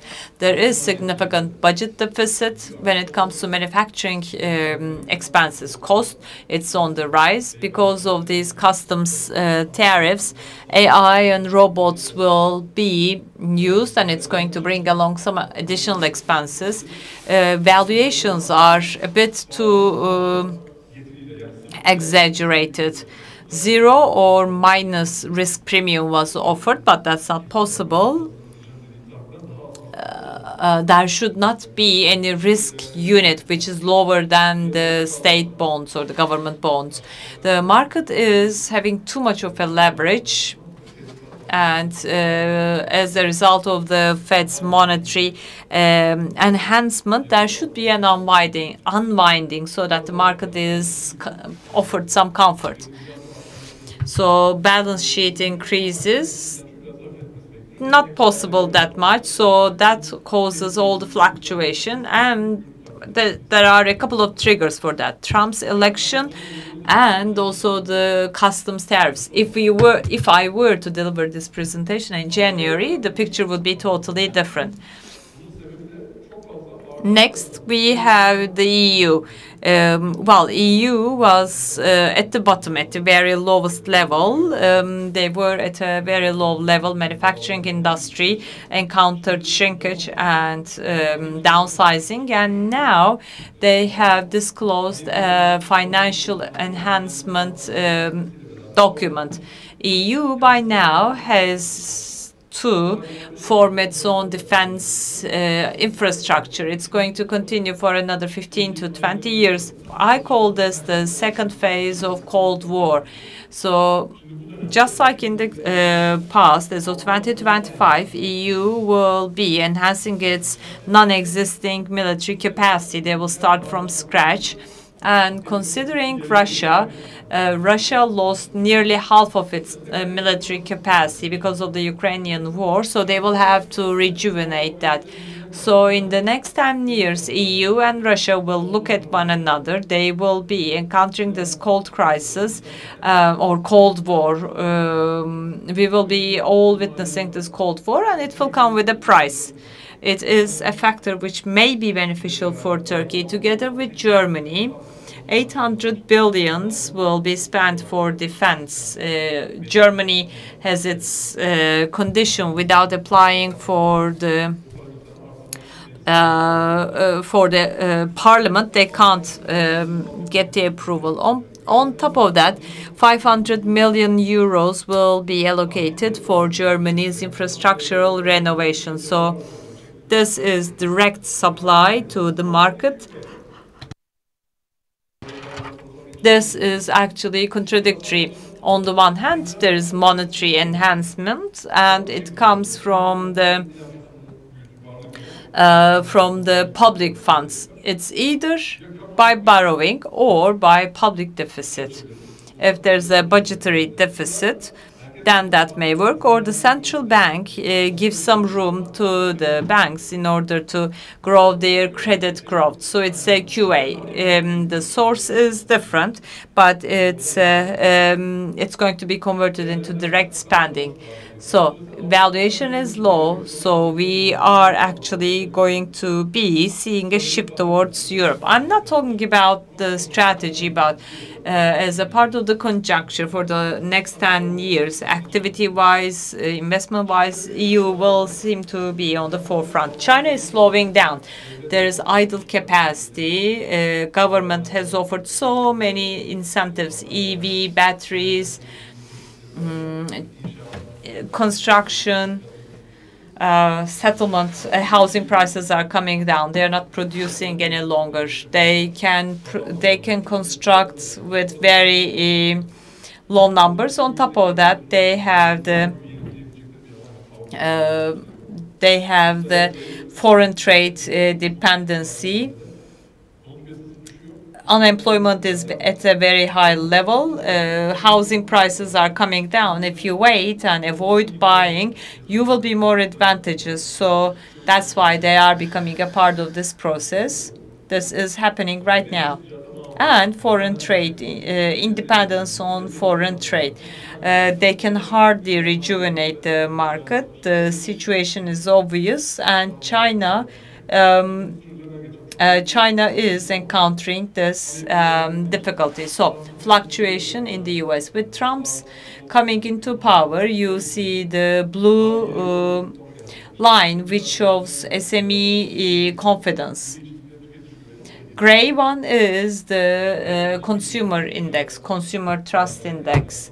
So this is related to the inflation expectation. You see it at the bottom. Suddenly, it has started going up. So a very problematic era is up and coming for Fed. People are intimidated. People will lose their jobs. Inflation will explode. So they are somewhere in the middle. But then again, they have this unused scenario here. 2008 financial crisis actually triggered this. If things go even worse, loans will be supported and borrowing conditions will be made more lenient. That's America. They may save themselves, and in the long run, they will be working with AI and robotics. That's for sure. EU is coming all the way from the very bottom. The graphic seems to be quite complicated, but there's one point I'd like to share with you. Below 50 is shrinkage. Spain, Greece, Russia, UK, Italy, Germany, and France. All the flagships are having difficulties. What's the best country? Greece. Take a look at Spain. It's at a low base. It is lower than required. And the incentive is receiving, the incentives are being received through Germany and through France. It will come from Germany and France. That's how they are going to round it up. And this is the euro-dollar parity. If you'd like to make a guess, take a look at this. Take a look at the interest rate difference of 2 years interest rate. You will see the difference. And this is how growth changes. If they are going to support it, it's going to work fine. Both in Turkey and elsewhere, we see a potential increase. And the parity is going to be granted more validity.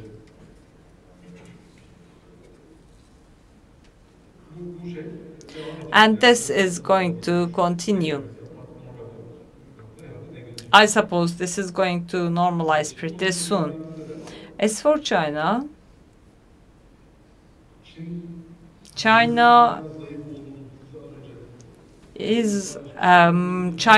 growing at a lower pace, all commodity prices will be affected because growth in China works in parallel with product and commodity prices. These are reflected onto oil and everything else. They will come down, and this is an advantage for Turkey. When it comes to Turkey, there are three elements we should be talking about. I'm going to prioritize them. Growth, current deficit, inflation, and reserves, I would tell you, but now it's the other way around. Reserves. Turkey's reserves, are they sufficient in order to manage the process? How is the reserves? Regarding the energy reserves, let me tell you, Turkey's reserves are sufficient currently. There are three developments we closely monitor. One is the expenditure package in Europe, Turkish defense industry and arm industry to be included, and the demand that will come from the sub-segments. So the issue of European expenditure package will support capital flow into Turkey. Third, internal political tensions, Ekrem İmamoğlu's arrest, etc. Concerns about this agenda. These will, of course, support money exiting reserves, and then there are trade tariffs. Trump's trade tariffs will reflect negatively on Turkey. It's not something we can say. Europe introduced exemption, and BYD decided to install a factory in Turkey. We are in close relations with both regions. That's the phase we're in. Trump and Erdogan get along very well in Russia, Ukraine, and in the Syrian restructuring process. They seem to be in negotiations. So in areas, in economic areas, there will not be too much pressure, in my opinion. EU, more. Because defense has to, so we're the second largest army in Europe. Turkey, U.S. is withdrawing their guarantorship, so there's need for Turkey now. And the draft accepted in the European Parliament contains 4 countries. 800 million euro will be spent. To which countries? UK, Norway, Turkey, India. So some of that money, geopolitical developments and trade war-related topics, will not definitely reflect negatively in Turkey. We'll have to wait and see. Things will happen on the way, how reactions are given to developments, etc. But in summary, apart from our internal political developments, the reserves will not be under pressure. March 19th, Ekrem İmamoğlu detention. Central Bank up until today made an intervention of close to $50 billion. Intervention does not mean they're losing reserves. It's still not understood properly. There are strange reactions on social media, but CB intervening in the FX means giving quotations, creating a position for themselves.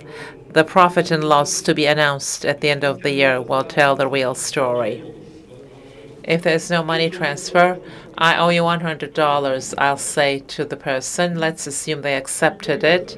If the FX goes up, my loss increases. If it comes down, I'm at a profit. So these are fictitious things that change profit.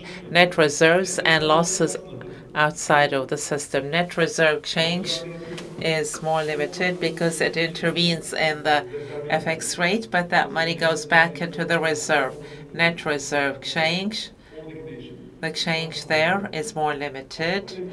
The important thing there is selling to citizens, and when that citizen puts back the money as foreign exchange in the bank, the riskiest is how much exit from the system. 20 billion is what we predict. domestic abroad percentages, 20 billion will be the loss. What you see on the graph, the phosphorus green line, is the FX that can be used in Turkey, that's available. Up until $60 billion, it's probably down to 40 now, since Ekrem İmamoğlu event happened. The real FX was 60, it came down to 40. Is it enough? All the foreigners who can exit have exited anyway. I won't go into numerical details, but when we say hot money, there's not too many people left to exit from that. External borrowing, longer-term borrowings, they may be renewable, so that borrowing is also renewed. 155% is the bank that you can extend. If you borrowed 100, today they will pay you 130. Apart from that, there are some other extenuating circumstances. Every item that looks like external borrowings is not so. When you look at this table, the message I'd like to communicate, yes, there's the meltdown in reserves, but it's not like let's rush to the bank to withdraw our dollars. That's not the case anymore. Central bank intervened $50 billion, but the reserve decreased by 20 million. What happened in between? This is the answer. It's not exactly 30 billion. Individuals and companies started to demand FX. This is something that you need to monitor, not because it's a risk for the reserves, it's that the security perception is very distorted. But this is what CB looks into. That's why they decided to increase interest rates. They don't want FX to go any higher, and they don't want the perception to go wrong. When we come to inflation, up until last month, this is the path it followed. It was below 20%, the durable goods inflation.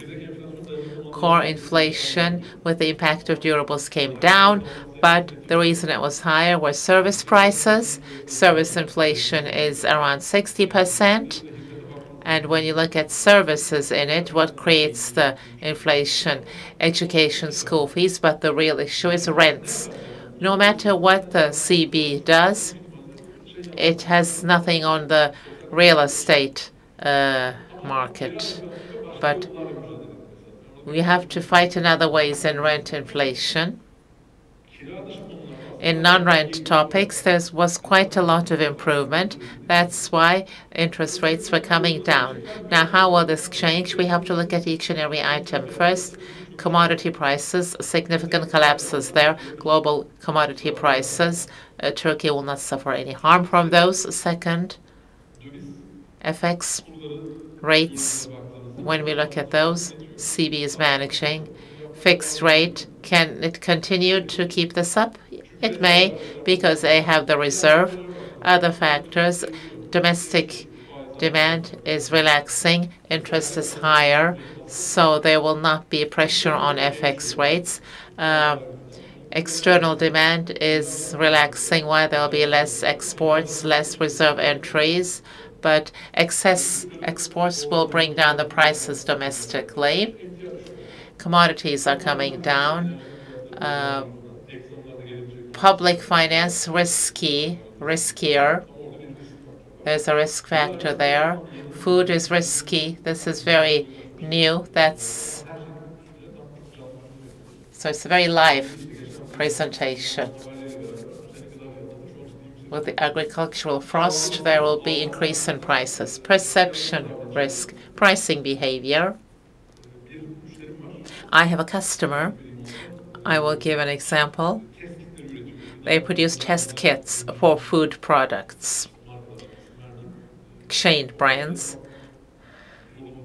For legal obligations, they test the products that they sell. They have to have a positive result. March 19th happened.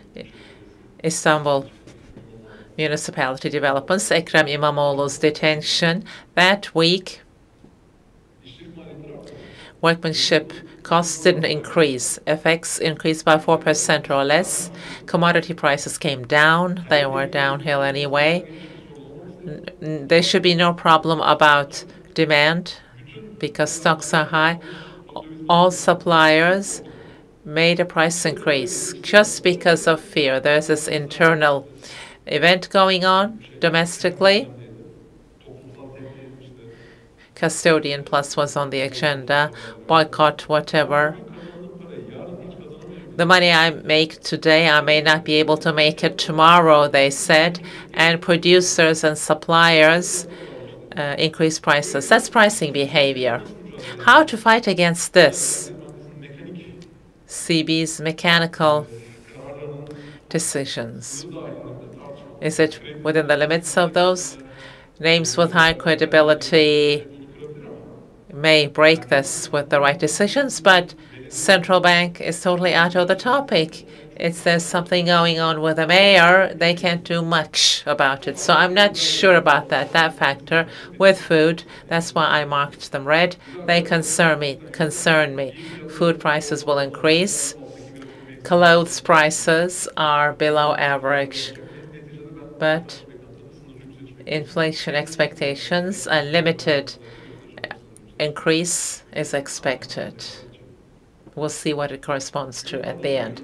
Growth table, I'll be very rapid about this because I want time for Q&A. Turkey's growth story, 2020, COVID crisis, monetary enlargement period, high consumption and low investments is how we grew. Blue lines, investments contribution to growth. Red bars, domestic consumption, its contribution to growth.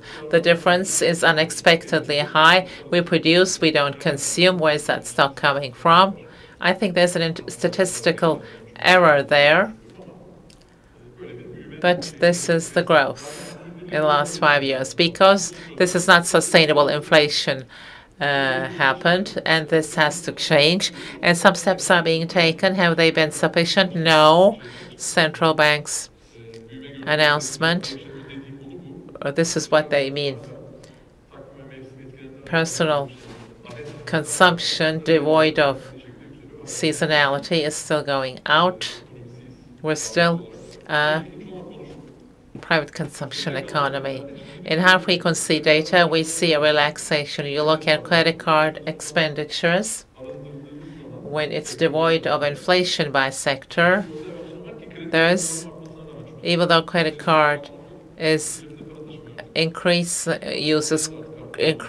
everybody is using cards now. If we subtract that increase, it's narrowing down. Intra-sectoral differences are very stable. Furniture, computer, big ticket spending, which require installments most of the time. There's a pronounced slowing down, but in some sectors it's going wild. For instance, engine oil producers are very happy because people don't buy cars. Second-hand cars, they have increasing expenditures. So this is not sustainable. Therefore, I was expecting a significant relaxation. Political internal developments and other developments supported this. There are other indicators that there's slowdown in growth. Intermediary good imports are stable. Imports are not increasing in Turkey. TL is too valuable. They keep saying that, therefore we're going to import. They say no. That does not seem to be the case, which is very normal because there's no loans. TL may be very valuable. Loan is limited, so it won't go to that spending. Or TL may be valuable. Interest rate, if it's above inflation, you wouldn't import. So that is the case, one-on-one. So those FX arguments, okay, TL is okay, too valuable, but it won't be a solution. potential unemployment rate is increasing. Official unemployment 8%. The other one is going upward all the way until 20%. People, working people, it's proportional to population. How many people working in a household to feed how many people? It's not as high as it needs to be because new employment cannot be created easily. Capacity utilization rate is below average. Differences between production and consumption, but service consumption is increasing retail sales when we exclude services and look at calculation errors, because there's, I think, a statistical difference. In summary, I think demand conditions are loosening. When we look at loans, one of the biggest determinants of growth, TL type commercial loans, 20% growth. Interest rates last year were increased before elections from 8% to 40% to 60% is how it went. Therefore, the share of the interest component increased. Second is inflation. You got 100 TL loan, 40% inflation, so you have to renew it at 140. When you subtract the share of real inflation, the loans are narrowing. The weight of banking in the economy is coming down. Real sector had FX loans, but limited now, so this is also narrowing down. Loan growth, why is it determining? It has to do with where loan is being spent. If you take out a loan and are doing consumption spending, that melts the reserves and increases FX rates. If you take a loan, build a hotel, and attract tourists, that's disinflationary. It's important where loans are spent.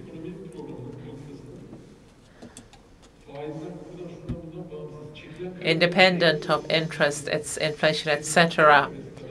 If you do not determine where the loans that are taken out are spent, that's a significant loss. So where is the loan being spent? I think it's a lot more important. Of course, in the meantime, there are other risk factors, Trump tariffs, CDS premium. There's an increase. Non-performing loans because of credit cards and consumer loans are increasing. Return checks are increasing. Company closing downs are increasing. So it started to show its impact on the tightening, and I think this will continue. They don't zigzag easily. If this trend starts, it will continue. So I'm concerned about this bit in growth. Bad news, our rating was going to be increased. We missed out on that one. Borrowing risk premiums will be increased in Turkey. It has to do with Ekrem İmamoğlu totally. And on top of that, ratings are coming down. So it's difficult now. I was thinking that there will be a raise in ratings, but the political agenda especially is not investor friendly. But you never know. I will share with you my sincere opinion. From morning till night, democracy, human rights, plurality, that's what the West says. When it comes to financing, I don't think the West minds really. Try to visualize the following graph. Every year around the world, total FDI into countries that go into production and employment creation. Every year in the world, this money that flows, what percent of it goes to which country? In the year 2000, Turkey claimed 5%, Brazil 10%. In 2005, Turkey got 6%, Brazil 19%. Draw that graph. Believe me, there's that graphic. It doesn't move by 1 or 2%. I mean, so much has happened all over the world and in Turkey From 2000 to 2025, imagine what we have went through in this country. The percentage share from global FDI has never changed, believe me. Several exceptions, maybe Brazil increased for a while, but if you exclude that, this was being discussed. Financing does not take note of these things. I said the credit ratings are going bad, but there may be a surprise. But again, I'm preparing myself for the worst. Şimdi tahminleri paylaşmadan önce şeyi hatırlatayım.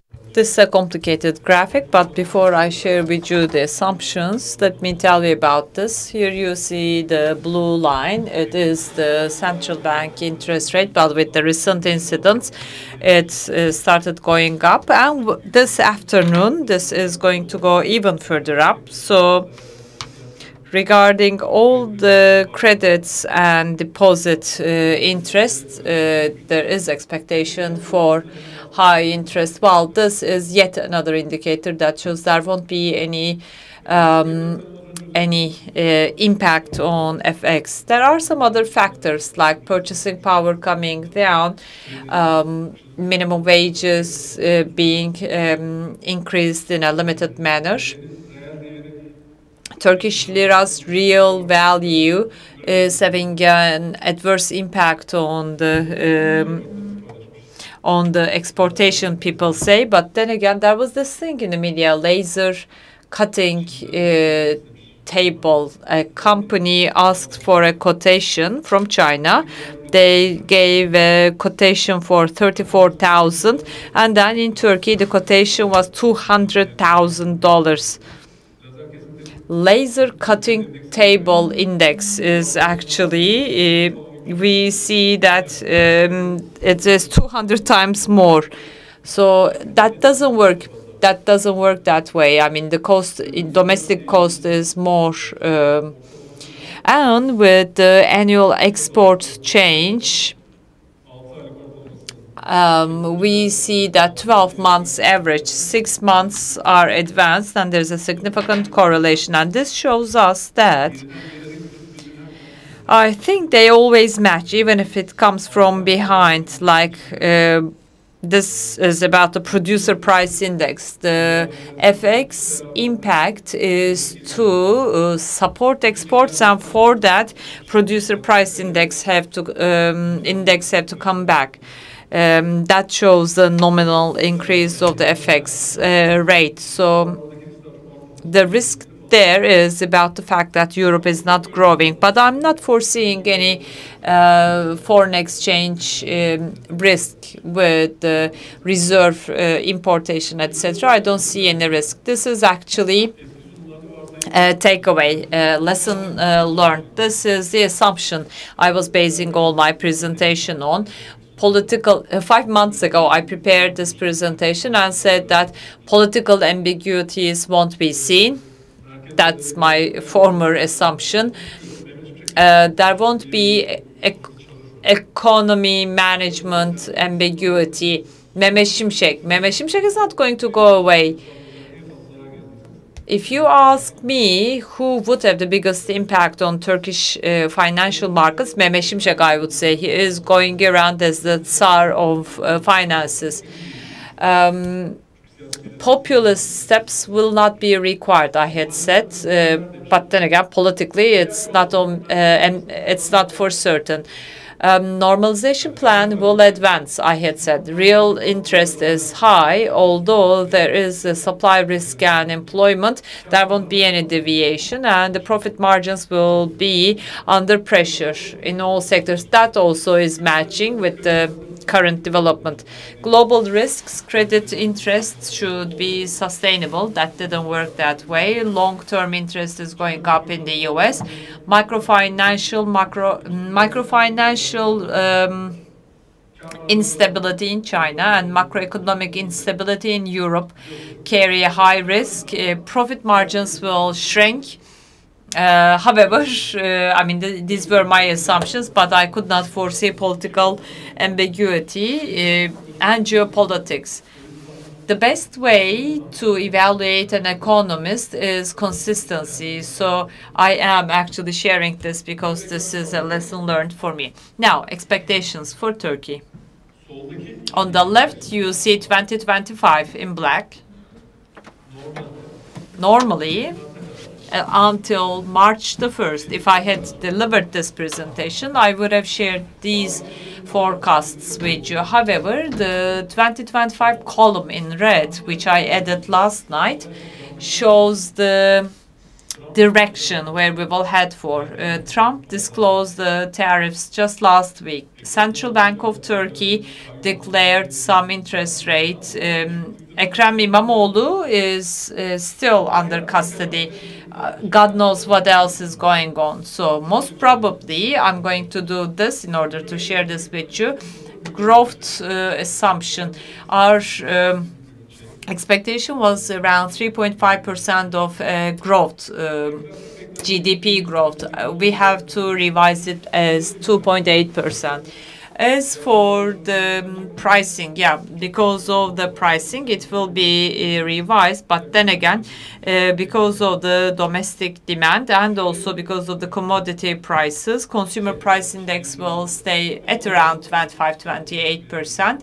And we also have the end of year interest rate, which is foreseen as 32%. The repo overnight repo target is going to deviate. In order to manage that, additional taxation may be levied, but then again, it would jeopardize inflation. I suppose they're not going to do that. That's my assumption. So it could be 5%. I'm not changing TL dollar parity. I had made a great assumption. 35 I had said. Everyone else was saying 50 TL. This year, I say 45 as the highest. Well, market assumptions say 41, 42. I say 45 because there's no need to keep the FX rate so low. Exporters need some relief as well. But then again, Euro TL is going up 1.12 because of the expenditure package of Europe. So that's what we expect, 50. I said 32% for the interest rate end of year, but this evening I have to go back and revisit this because of the most recent disclosures of central bank. Maybe I may have to increase 32%, although there's inflation.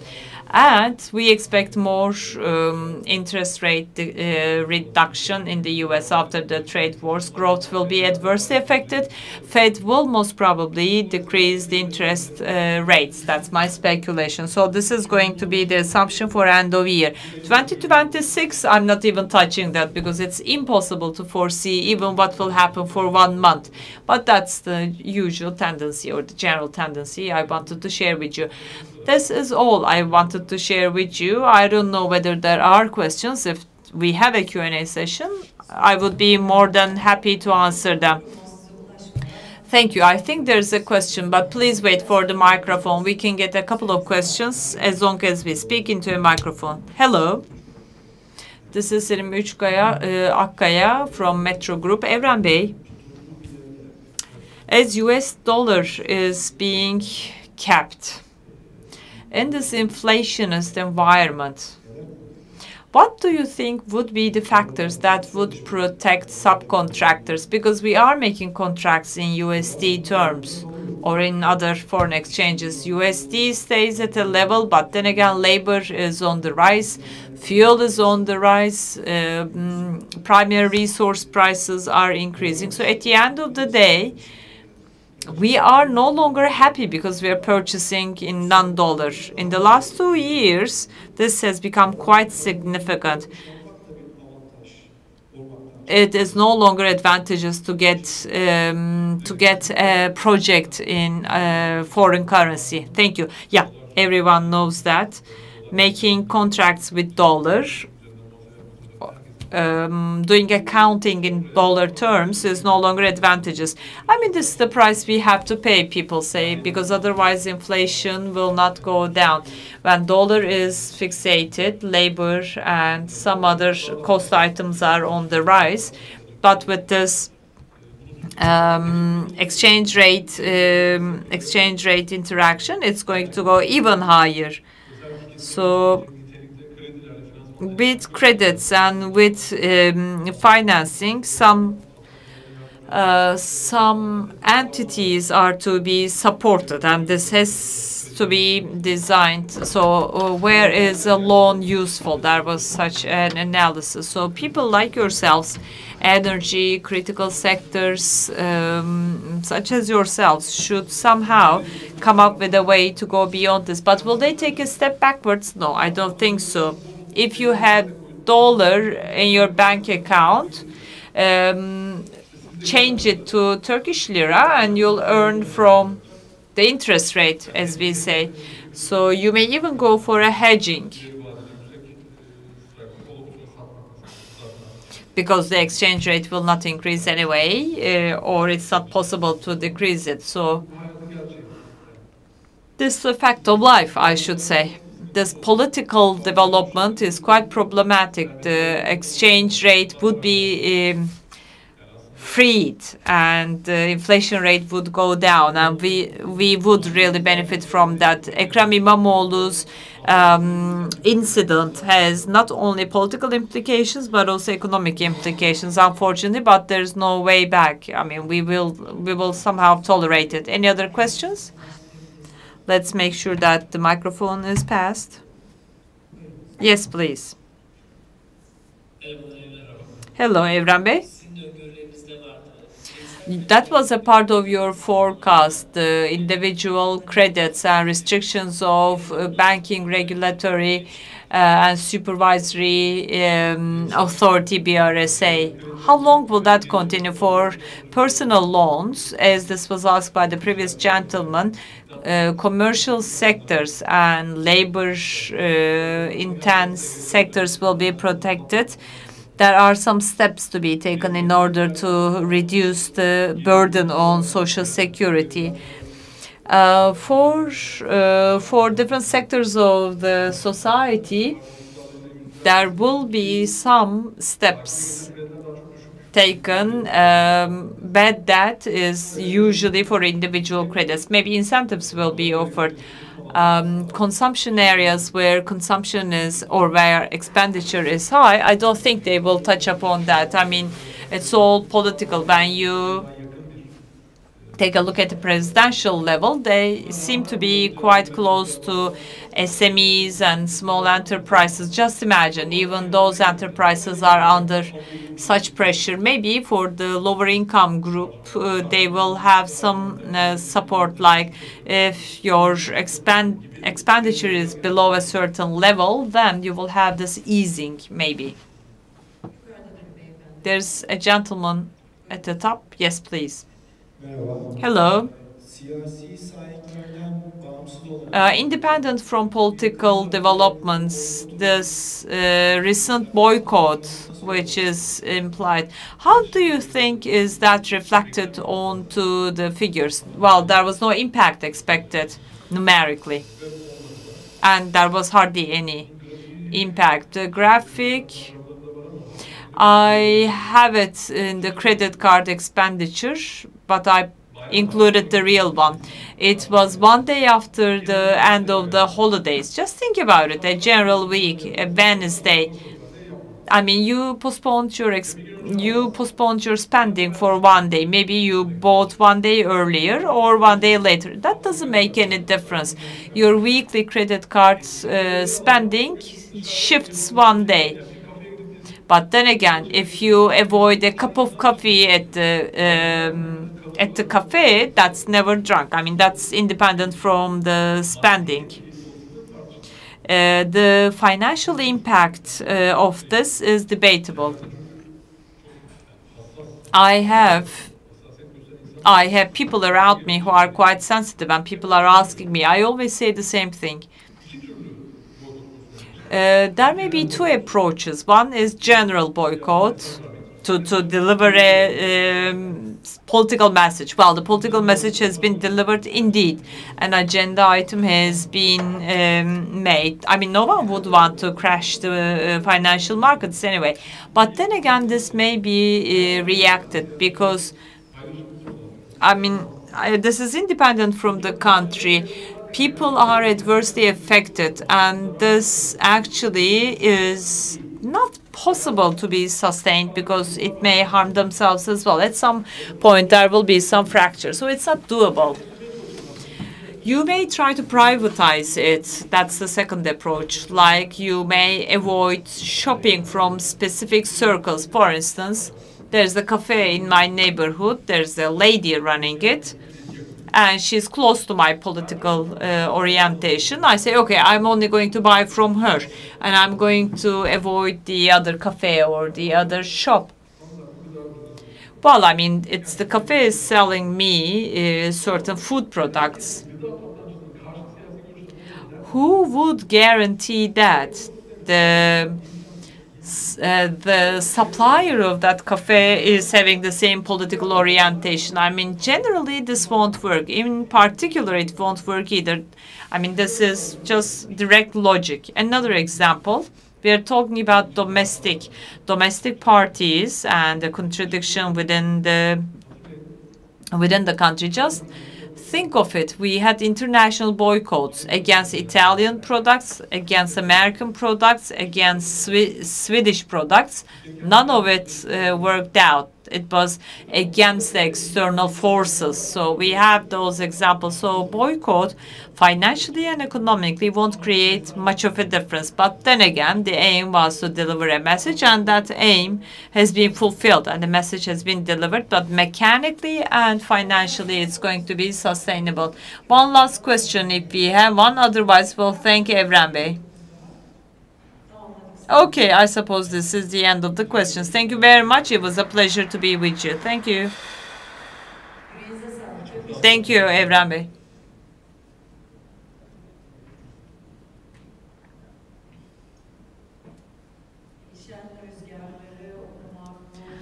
Deciphering the messages that come with the changes, with the winds of change, and preparing strategies, devising strategies. That's such a hard thing. We are actually achieving the impossible as a country. This is the country of the impossible. So all the best in that endeavor. Let's continue. As Evren Bey mentioned, there's ESG. Now, we would like to continue with Enerjisa Üretim agenda. We have environmental, social, and governance associated plans and moves. Since we are together, we will now be focusing on the sustainability approach of purchasing process at Enerjisa. Sustainability and ESG at Enerjisa Üretim. Now we will have Enerjisa Üretim Sustainability and ESG session to be delivered by Murat Eröz, who is in charge of asset management and sustainability. The floor is yours, sir.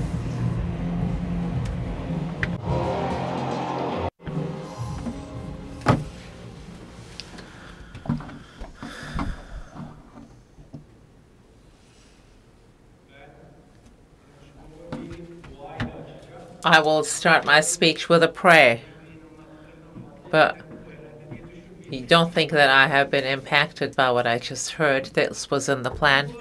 No panic. This prayer has been attributed to Anatolia of the Sanctuary's anonymous morning prayer. It says, "My God, first give to the mountains and the stones. The mountains will grow green. The stones will gain productivity. Then to the water, soil, rivers, and plenitude to our tents. Give us food. Don't put out the flame on our stove. Help those who are stuck on the way. And give lost to me, my God." The word sustainability has entered literature in 1987 in the sense that we understand today. It's a UN report. And as for the meaning, the definition is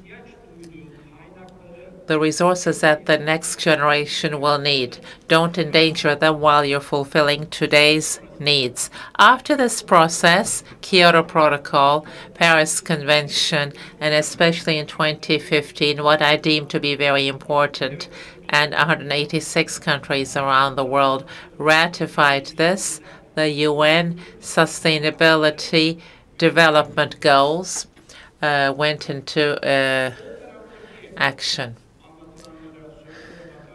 When you look at what's told on the left-hand side, in fact, respect for nature, social solidarity, and intergenerational responsibility. You can see its expression here. UN sustainability goals, or sustainability as a concept, these 17 priorities and this Anatolian understanding have been translated into a universal language. What I mean to say is, conceptually, sustainability for us is not a matter of keeping up with the global agenda, but beyond that, it has to do with reminding our own essential values. When we look at the left-hand side, we see that, in fact, Anatolia's prayer for centuries has now become the sustainability strategy ratified by hundreds of countries today. When we look at sustainability issues, Sabancı celebrated its 100th year.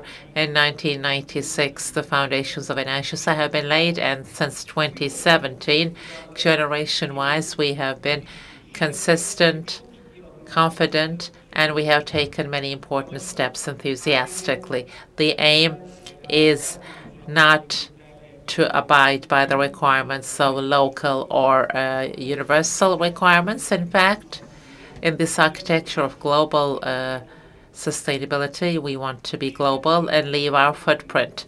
As company in Enerjisa generation, our sustainability strategy is defined as a target: clean, reliable, and value-focused energy supply. Clean energy, what do we mean by it?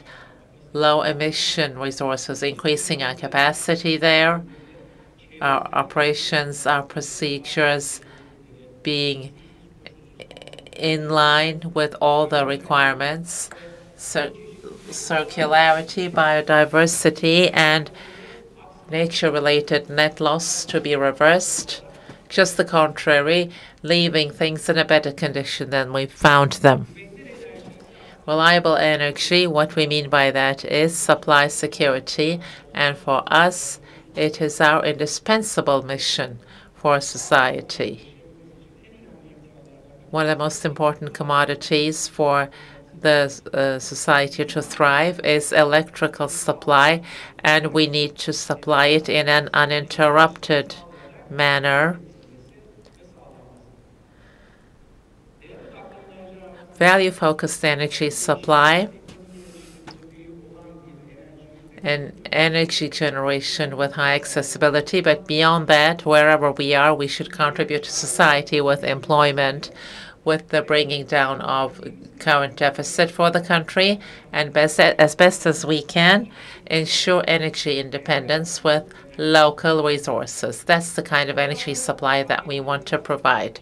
In that sense, our activities are active in many areas. In four main media we're focusing: environment and climate change, supply security, social contribution, and employees. In all of these four main medias, our business partner in that ecosystem, in the supply chain, we have to work in very close collaboration with our suppliers.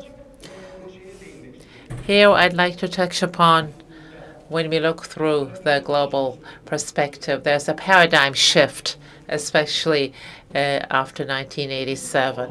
And actually, this is a paradigm change in the supply chain as well. Three main aspects are important here.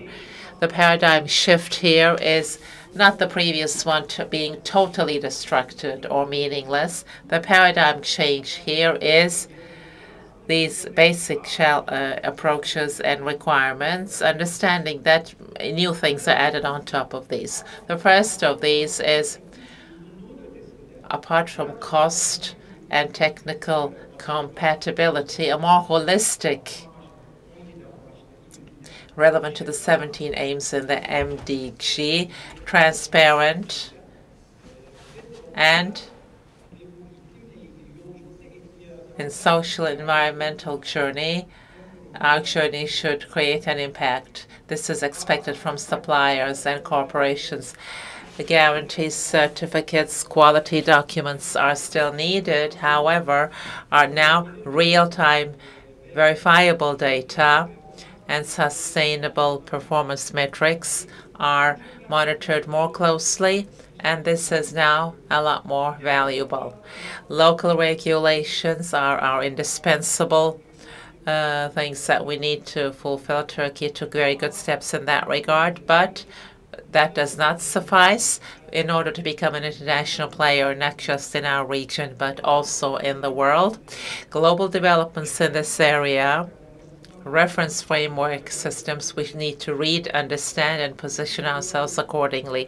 What I see here is for Enerjisa generation, there are two main resources we take as a guide. First is in 1996, international financial corporations ratified Equator principles, and performance requirements in environment and social spheres have been defined, and these are criteria for financial access.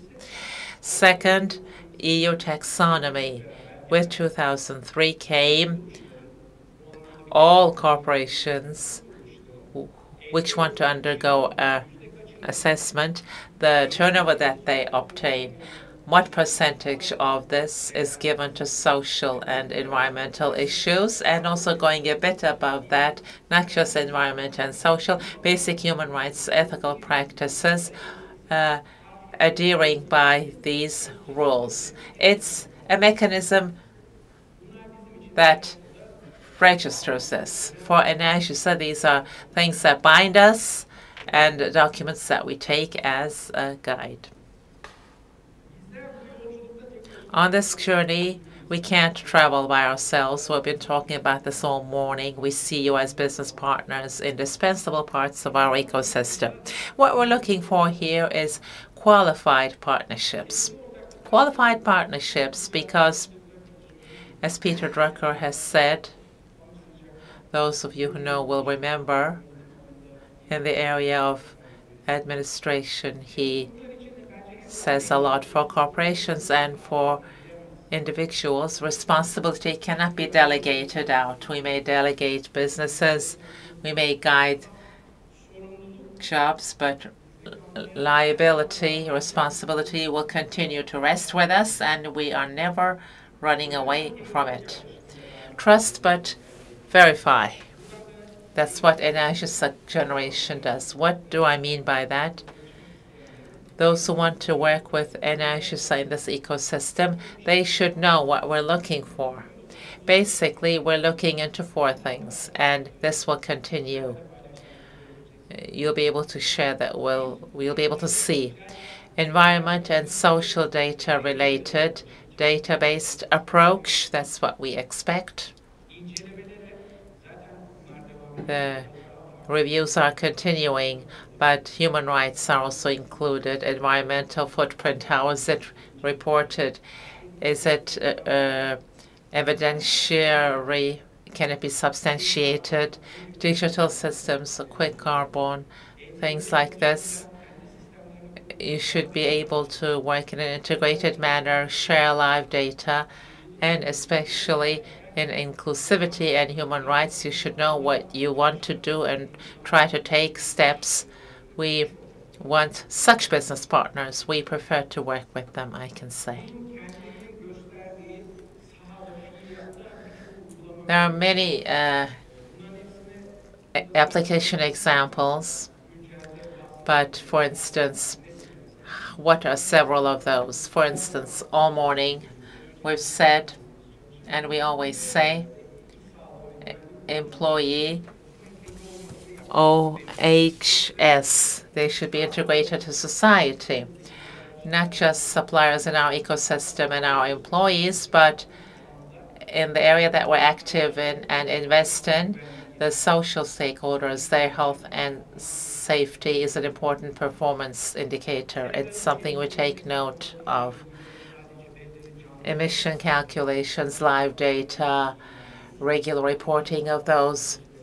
We value reduction strategies. We want to see those in our projects out in the field, beyond national requirements, transportation, safety, traffic safety, audits, and management plans. We're working on those.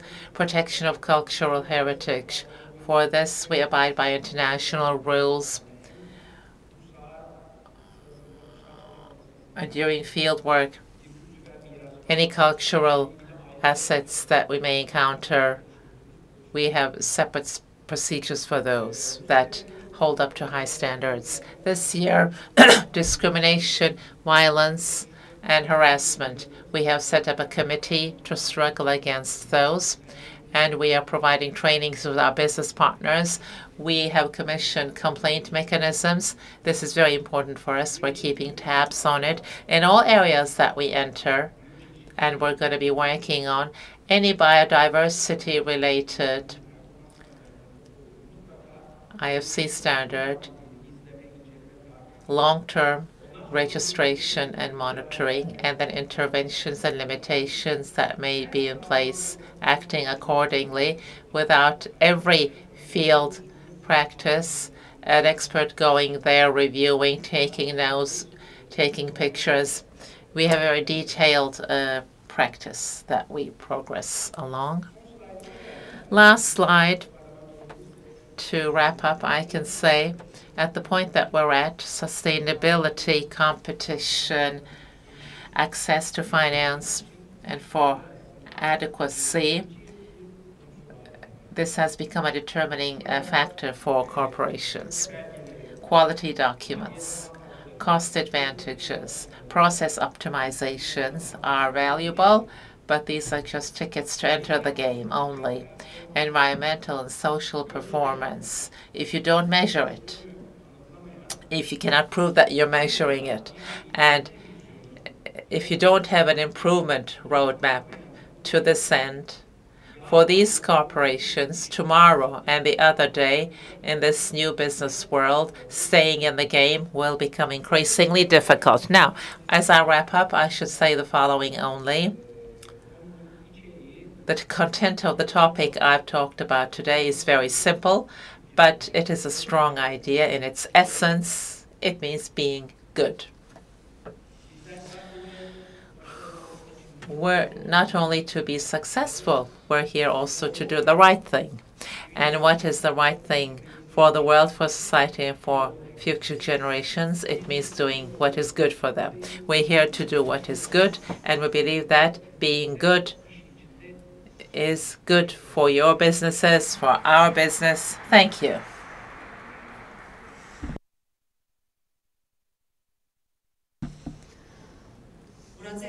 Murat, thank you very much.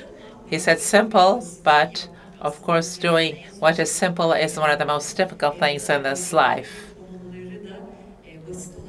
Such subjects of death, perceiving them as easy, but doing our best is great. Thank you, Murat Bey, for your perspective. He reminded us of our own values. Responsibility cannot be delegated out, really. We cannot delegate our responsibilities towards others, to other people. Therefore, those who assume responsibility, again, we have to continue as such. Shall we have a coffee break? 20 minutes. Okay, and then we'll be with you again for the last panel of the day.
Tekrar afiyet olsun.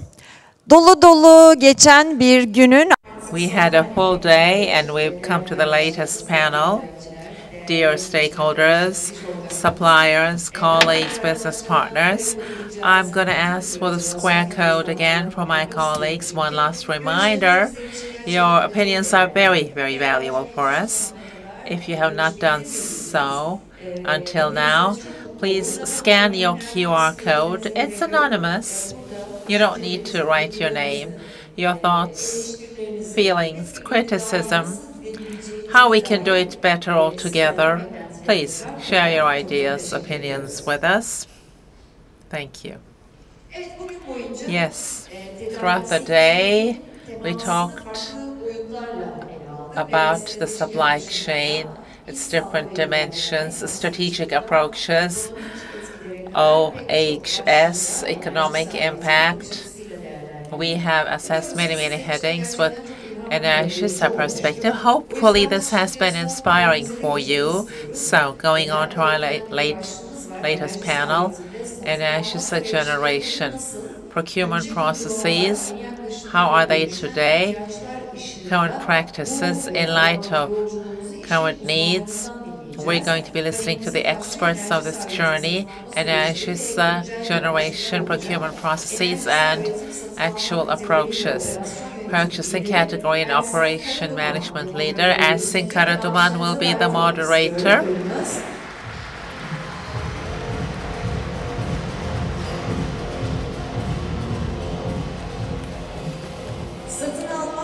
Procurement investments leader, Elif Datlı, will be with us. Welcome.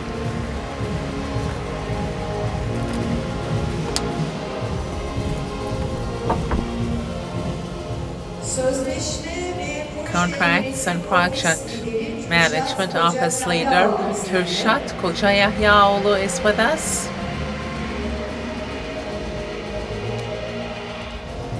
And Warehouse Management and Procurement Business Excellence Leader, but a special round of applause for him because this is an experience of more than 20 years and 21st year in Enerjisa generation.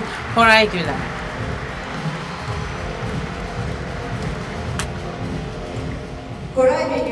Koray Bey, mashallah, 21 times. Yes, please, you have the word. Thank you very much. Again, greetings everyone, welcome. Throughout the day, we talked about the general perspective of Enerjisa generation. We tried to talk about the supply chain. Today on this panel, we're going to go into detail of procurement processes. What are we doing? What is our vision and mission in the upcoming period? We'll talk about this. We talked about the ecosystem. Enerjisa ecosystem respects life as it generates. We talked about various cultures and Enerjisa generations, supply chain culture, procurement culture, internally and externally with you valuable stakeholders. And within that framework, we are trying to take our steps. Başak Hanım talked about this. In 1996, our company was established. We're 4 people before you, average 17.5 years. That's the Enerjisa average. We've all exceeded 15 years. We have tasted all processes of Enerjisa generation, procurement processes. Therefore, where we are today is a source of pride for us. We're here, 4 of us, but we have 72 people behind us. It's a very young staff. Department average age 30-31. We're going to try to tell you the achievements of those 72 people. You distinguished stakeholders, currently you come from 40 different companies. Close to 250 people are in the hall right now. Also, there are tens of companies watching us remotely, so our collaboration, being together, we talked about this all day long. with the support of you, valuable stakeholders, how we're going to grow the pie. That's what we can talk about now. Now, okay, after the introduction, we have interesting topics. I want to talk about our organizational chart. For 17, 18 years, we've seen a lot, grown a lot. Supply chain side, also, we've done a lot on that side. The budget side is supporting us very well. Didem Boss and her team, and together with Boss Aziz, we are trying to manage the supply chain processes of Enerjisa generation. We have some differences, investment side, warehouse business excellence, contracts. So we have some differences, but we are all trying to progress with the same perspective. In the energy sector, this is something we're proud to show, this map. You have seen it several times throughout the day.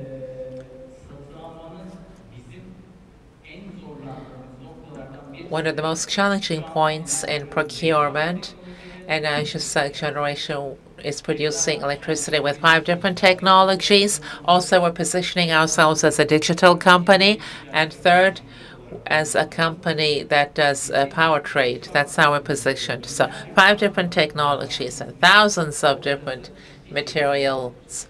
So this really is challenging. It creates added value for our business. That's how we come to the strategic position. It always keeps us young. In tens of different plants, we have tens of different companies, different types of contracts. Thousands of different material equipments are provided. Recently, we stated we're going to exceed 5,000 megawatts.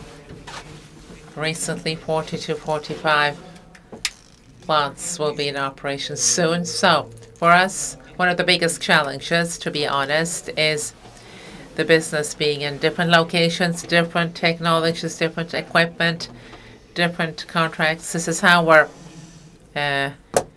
progressing. That keeps us on our toes. We're growing with the growth story of the company. Our business is growing. The trend in the past 3 years has risen a lot.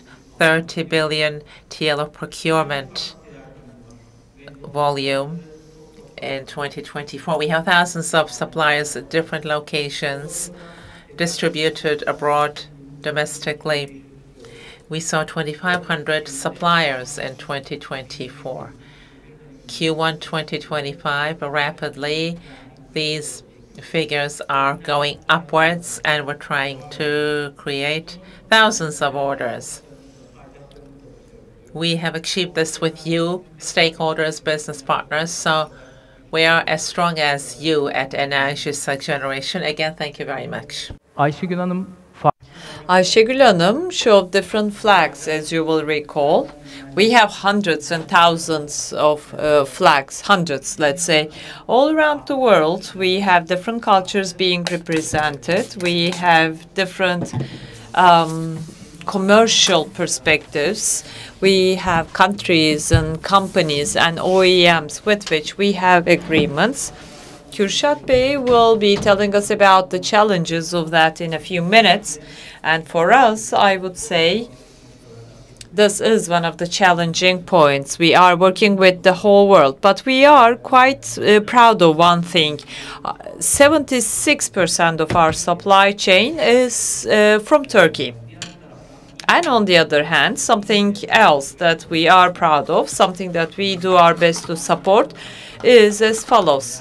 Regarding the central station, power stations, procurement is made locally to an extent of 20%. So we have this philosophy, we have this culture. So day by day, we're trying to increase that amount.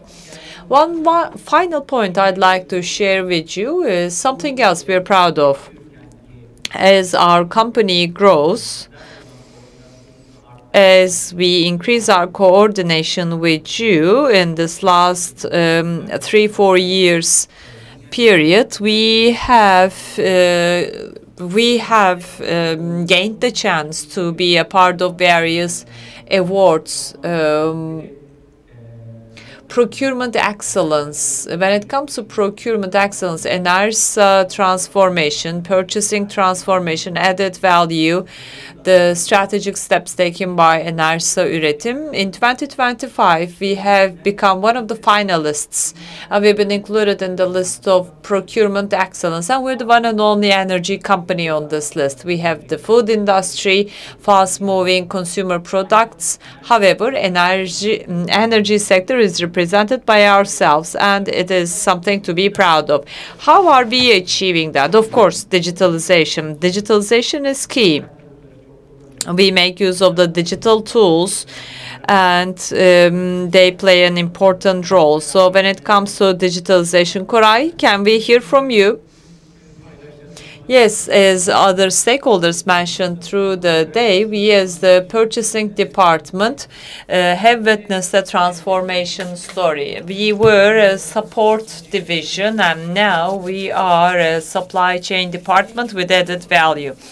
Digitalization is on the forefront of this effort. Practices that we have, apps that we use, advantages and novelties introduced help us bring forward some advantages, and we have established an advantages system. What does this system provide us? Of course, it's thanks to the IT department that we are able to have sales insights, determination of future risks, making forecasts, sharing them with the stakeholders, and taking action at an earlier stage. All of these are thanks to the capabilities we have gained. And while doing that, we are enhancing our digital capabilities, and we take data, we utilize data, and we are able to use them together with our day-to-day operations. There is a paradigm shift all around the world. Data analysis and its impact on purchasing power. This was already started.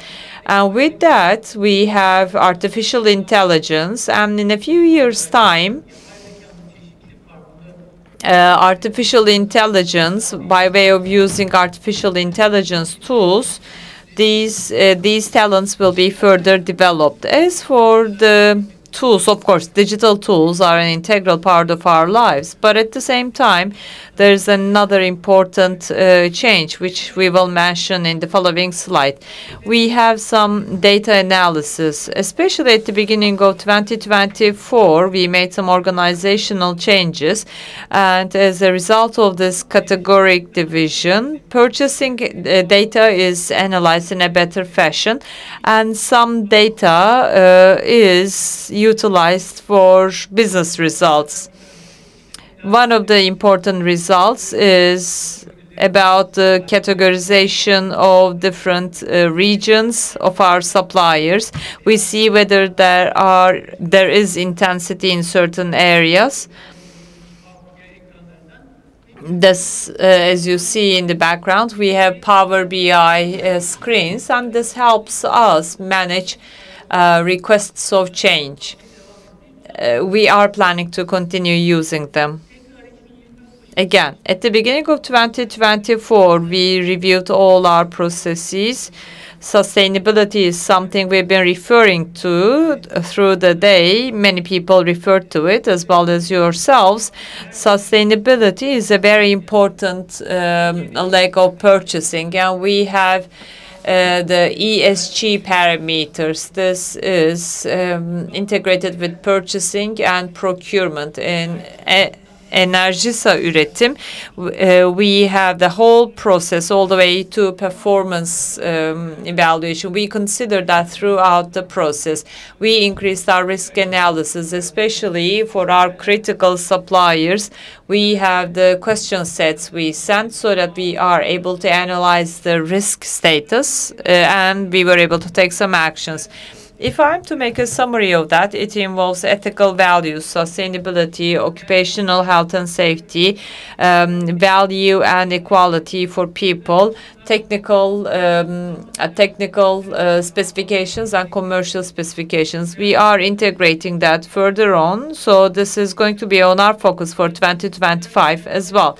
Especially when it comes to the suppliers, we are making a call out. Innovative projects and other projects, we are always ready and available for further cooperation and collaboration. So if you come to us for further collaboration, we are more than willing to be a part of that. Sustainability, actually, Ersin, I'd like to turn it over to you, actually. As Murat Bey also mentioned, we always have it at different levels. As far as I understand from what Koray said, there is positive discriminations. There is a project for female suppliers, which will be a part of the positive discrimination. Yes, we are trying to develop this project. We are planning to conduct a training for female suppliers. There will be some positive discrimination so that we'll give them more of a chance to collaborate with us. We will be offering them opportunities to enhance their know-how and expertise. Hopefully by the end of the year, we'll be able to see the outcomes of the project.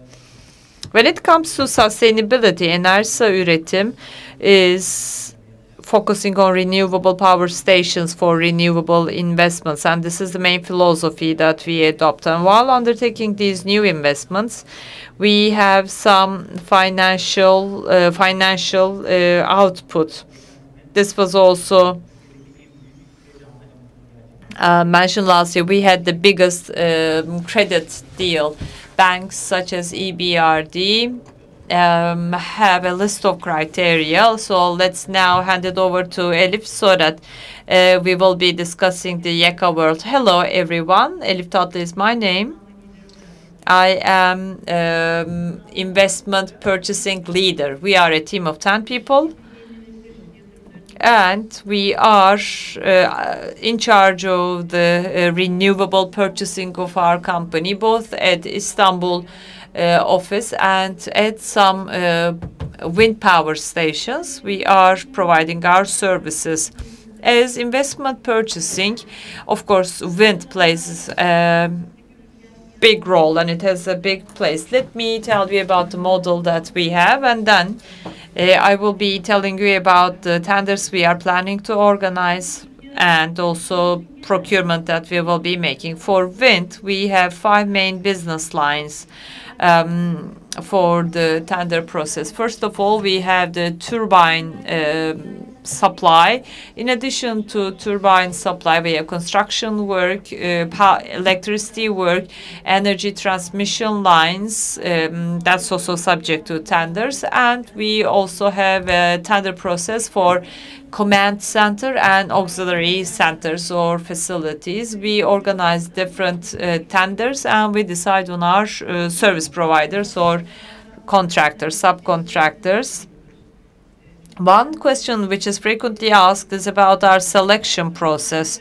You will see on my next slide that there are some critical headings. Of course, there is a long list of criteria. One to mention is about the technical performance of the candidate contractor, subcontractor, machinery, equipment capacity, capability, financial performance, technical performance, both for the tender, the pricing has to be calculated appropriately. And at the same time, of course, we have to make sure that the financial status of the candidate is eligible to be selected. Previous references, previous experience, contracts, of course, play an important role. We have to make sure that it's in line with our schedule. It's an important criteria. And another sine qua non is OHS, occupational health and safety, policies, procedures, activities, and their awareness level. All of these are important criteria for us. We have a long list of criteria under the setting, and of course, all subcontractors that will join in the tender process will be subject to this criteria. We make a joint evaluation, and we come up with the most eligible candidate in order to undertake this task. What kind of tenders do we have on our agenda? Let me tell you about that. Currently, we have two YEKA projects, wind power station. One is 1,000 megawatt, YEKA 2. It's a wind power station 1. 12 power stations, and all in the Aegean region. We started back in 2023, and simultaneously we have ongoing installation for other projects of ours. Another important investment is again a YEKA investment. As you know, in January there was a new competition, and we got the two large projects, and we have been granted the right to undertake these projects, and it's in total 1,750 megawatts of capacity.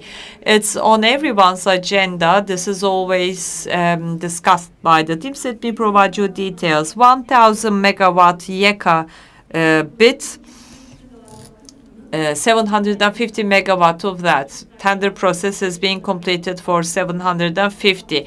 All the tender process is completed. We did that last year.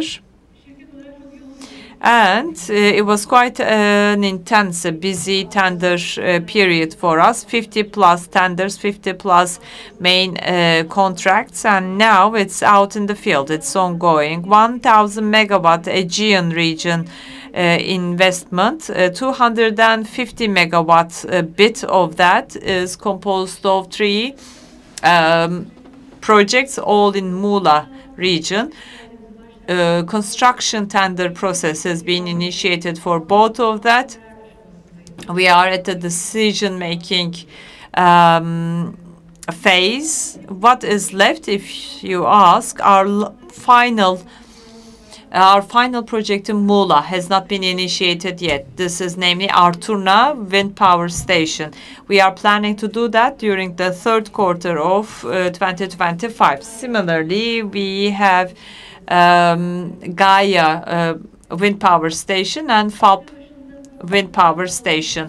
This year, 750 megawatt new YEKA 2024 investments have been included in our portfolio. We made a quick start. It was concluded in January. By the end of March, turbine contracts have been signed, so those have been fixated. Following that, we continued with the tender process for our transformers and cutters. These are critical equipment. The delivery date is long, so we have prioritized those. By the end of this year or during the third quarter, both for Edirne and Balkaya wind power station, we will be initiating the tender process and concluding them. That's our plan. So in total, 2025 is going to be a year during which we will have installation, operations, and new projects, new investments will be open for the tender process. All these investments, we are always supported by many people, and we are grateful for their support. We are all grateful for them. So we would like to thank them all. Thank you. You talked about so many tenders and so many contracts and investments. Before I hand it over to Kürşat, I would like to refer to the negotiations. Can you tell us about supplier selection process when it comes to sustainability, especially for YEKA? Could you please elaborate on that? Thank you. Sure. OHS and social competency and social awareness are important criteria for us as we make our selection.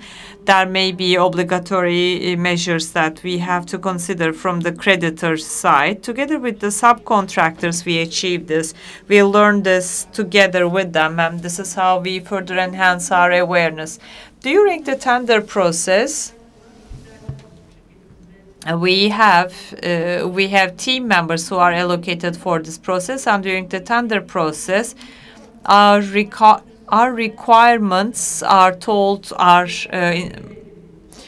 first taught to our colleagues so that they come together with the candidates, so that everyone understands the requirements and that all parties understand one another. I think we benefit from this as far as awareness is concerned.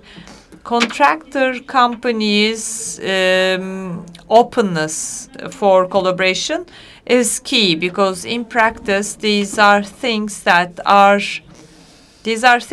not well known by everyone. So the collaboration here is extremely important for us. Thank you. So you talked about many contracts. When we consider the total amount, sometimes the total amount is huge. So before I roll the ball over to Kürşat Bey, I'd like to ask my question. What are the things we consider as a new contract is to be signed, YEKA and other contracts? What would you like to tell us about that process? There's this habit of mine from the school years. I always wanted to be the last person to go on an oral exam, because I always thought that the energy level of the teacher would go down and he would just keep the questions brief and say, well done, and send me back to my seat. Well, there are these things which we favor, but which are not really favorable by all. With our partners, we see that sometimes there's tension at the beginning of the process. As we start with the contract process, there may be tension, and then during the request stage there may be issues. But then again, in order to make it aligned with our title, I titled this section as From the Contract to the Process, From Request to Value. Well, contract is like an open book. It's an open book, but it should not be seen as a tool for sanctions or imposures, because in the process, it is a guide for us. Together with that, it is going to be a mirror. And when we say from request to value, what do we mean by that? We are not actually, we don't mean all requests. I put aside the airy ones. It does not need to cause tension or conflict. If we change our approach to request, then we can see it as an opportunity to create value. It's like a common ground. So that title is selected on purpose. That's why I said from request to value. So contract and request management department would like to take this department to a higher level. When we take a look at the breakdowns, we have some expectations. What are these expectations? Our expectation is, actually it's as follows. There are some net expectations. Actually, in the following stage, when a request comes to the table, we see that even though we mention our expectations, they stay up in the air. These are like gray zones. And unfortunately, they come back to us as further requests. The other one is a standardized framework and flexible framework. Of course, there are some items that should be in place, and there are some standards we have to achieve. However, this contract is not necessarily a control mechanism. Actually, before problems pop up, we have to make use of these contracts as a control mechanism.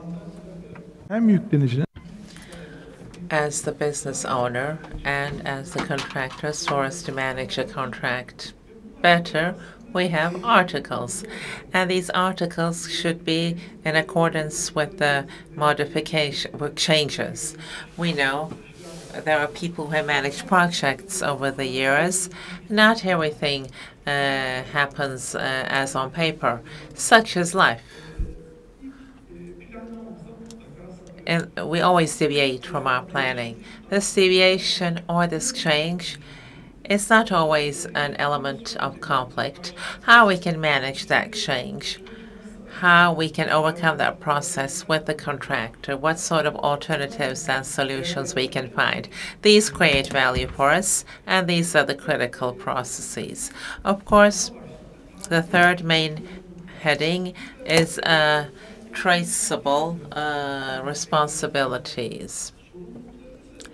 Our responsibilities, if we devise them right, the owner, the contractor, or any other third party, if we can put forth our expectations clearly while executing the contract, we will have based our relationship on trust.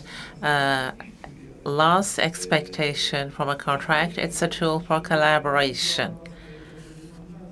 Rather than as a document to be signed, we look at it as a roadmap, a guideline for how to execute a certain thing. And we want to prepare our contracts accordingly. Many people may be thinking, well, not exactly that, but at least that's our target. This is how we want to advance.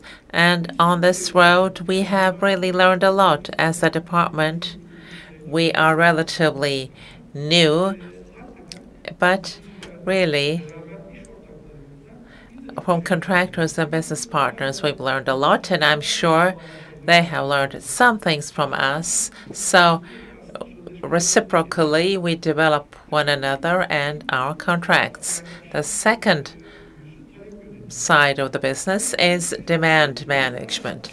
Demand management is a bit more challenging. Timely and correct demands should reach us. Timely and right demands, so if we can put those forth, then we can also do the same thing with a solutions. When we cannot put forth the demand and the problem and cannot establish open, transparent communication, towards the end of the business, you concentrate on one solution and cannot set sail on alternatives. Therefore, from our suppliers and our partners, our expectation is to inform us the minute such problems occur so that we can look for ways of solution together and work together. In the morning session,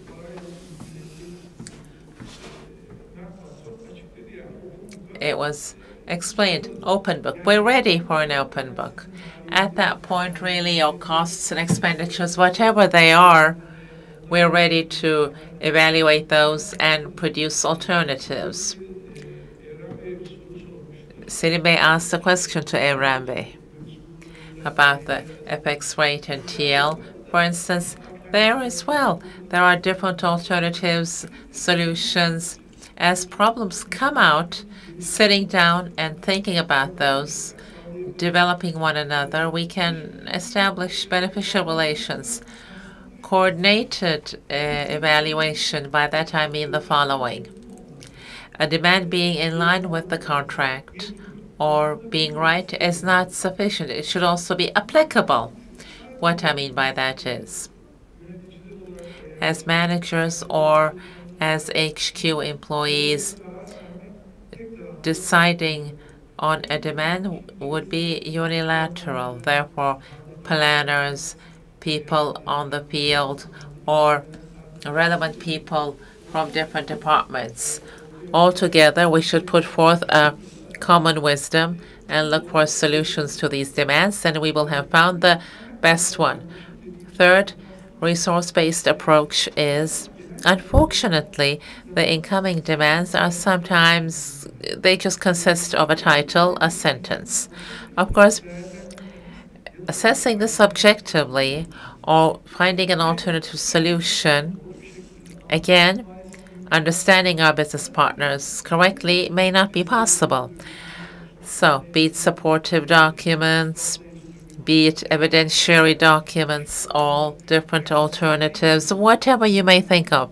If you come together and expand the space as best as possible, again, as I said in the beginning and always, the likelihood of finding different alternatives and understanding our contractors better to find the right solution for them is more probable. Last, transparent and rapid process. In demand management, in fact, we take the sentence as our target. Take the demand in a timely manner, evaluate rapidly, and give open feedback. It's up to our contractors to take the demand in a timely manner, communicate it to us with supporting documents.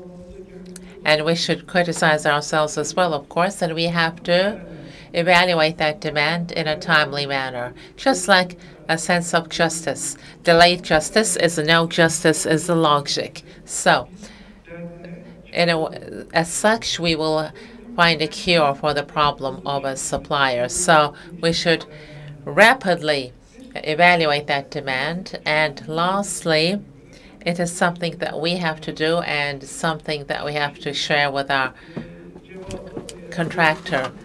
We should be giving feedback openly.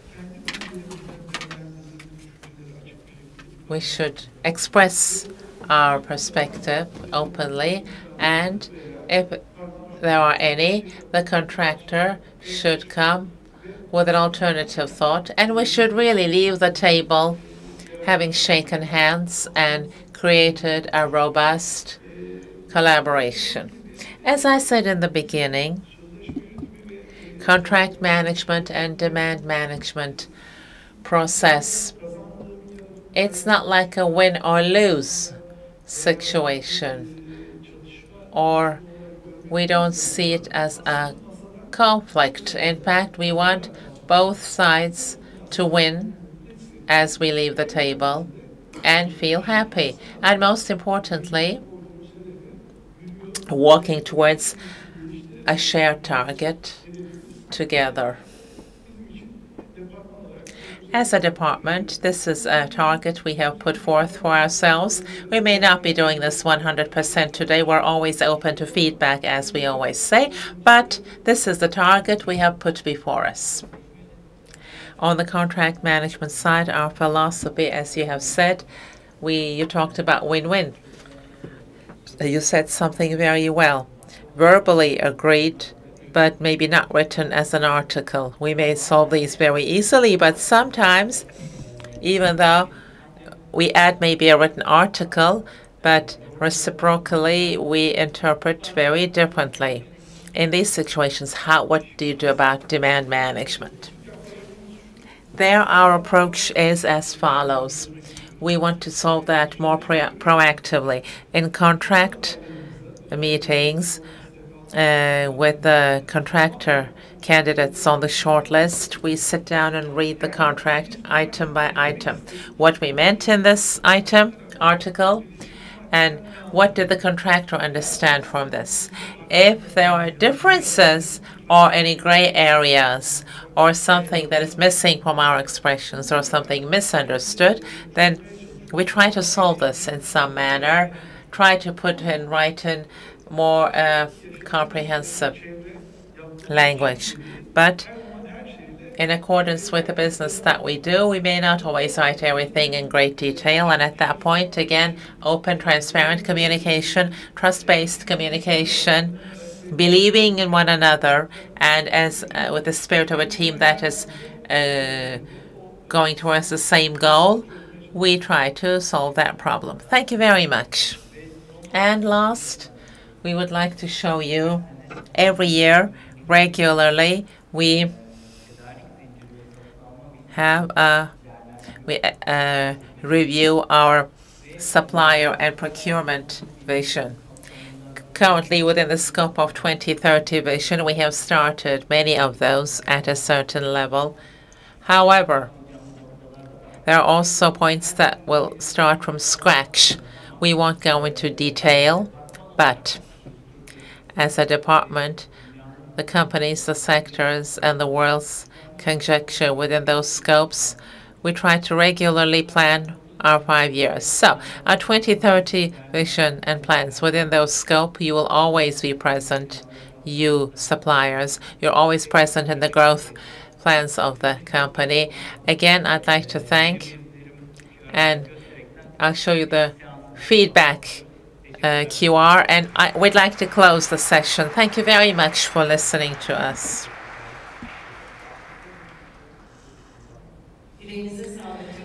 Thank you very much. Thank you. QR code, I should not be blocking it. So if you'd like to add anything. Today's choices, their future consequences, it's important to see them. It's important to turn on the headlights.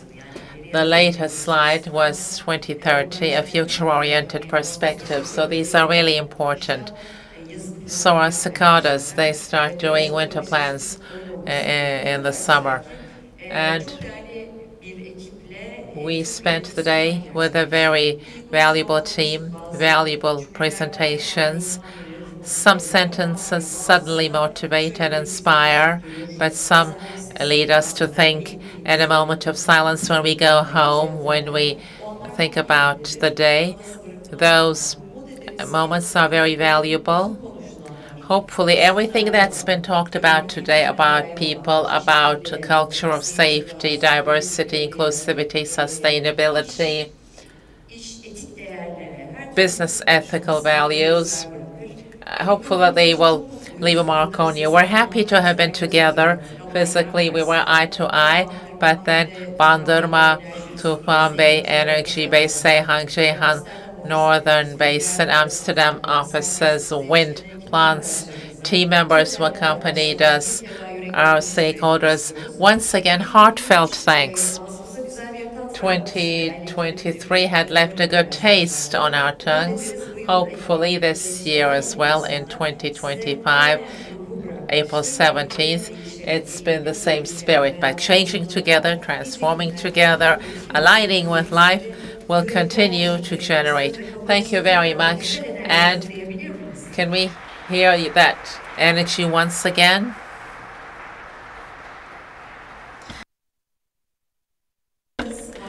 Your participation, your presence has been very, very valuable. Again, heartfelt thanks, everyone. Respects, love. Bye-bye.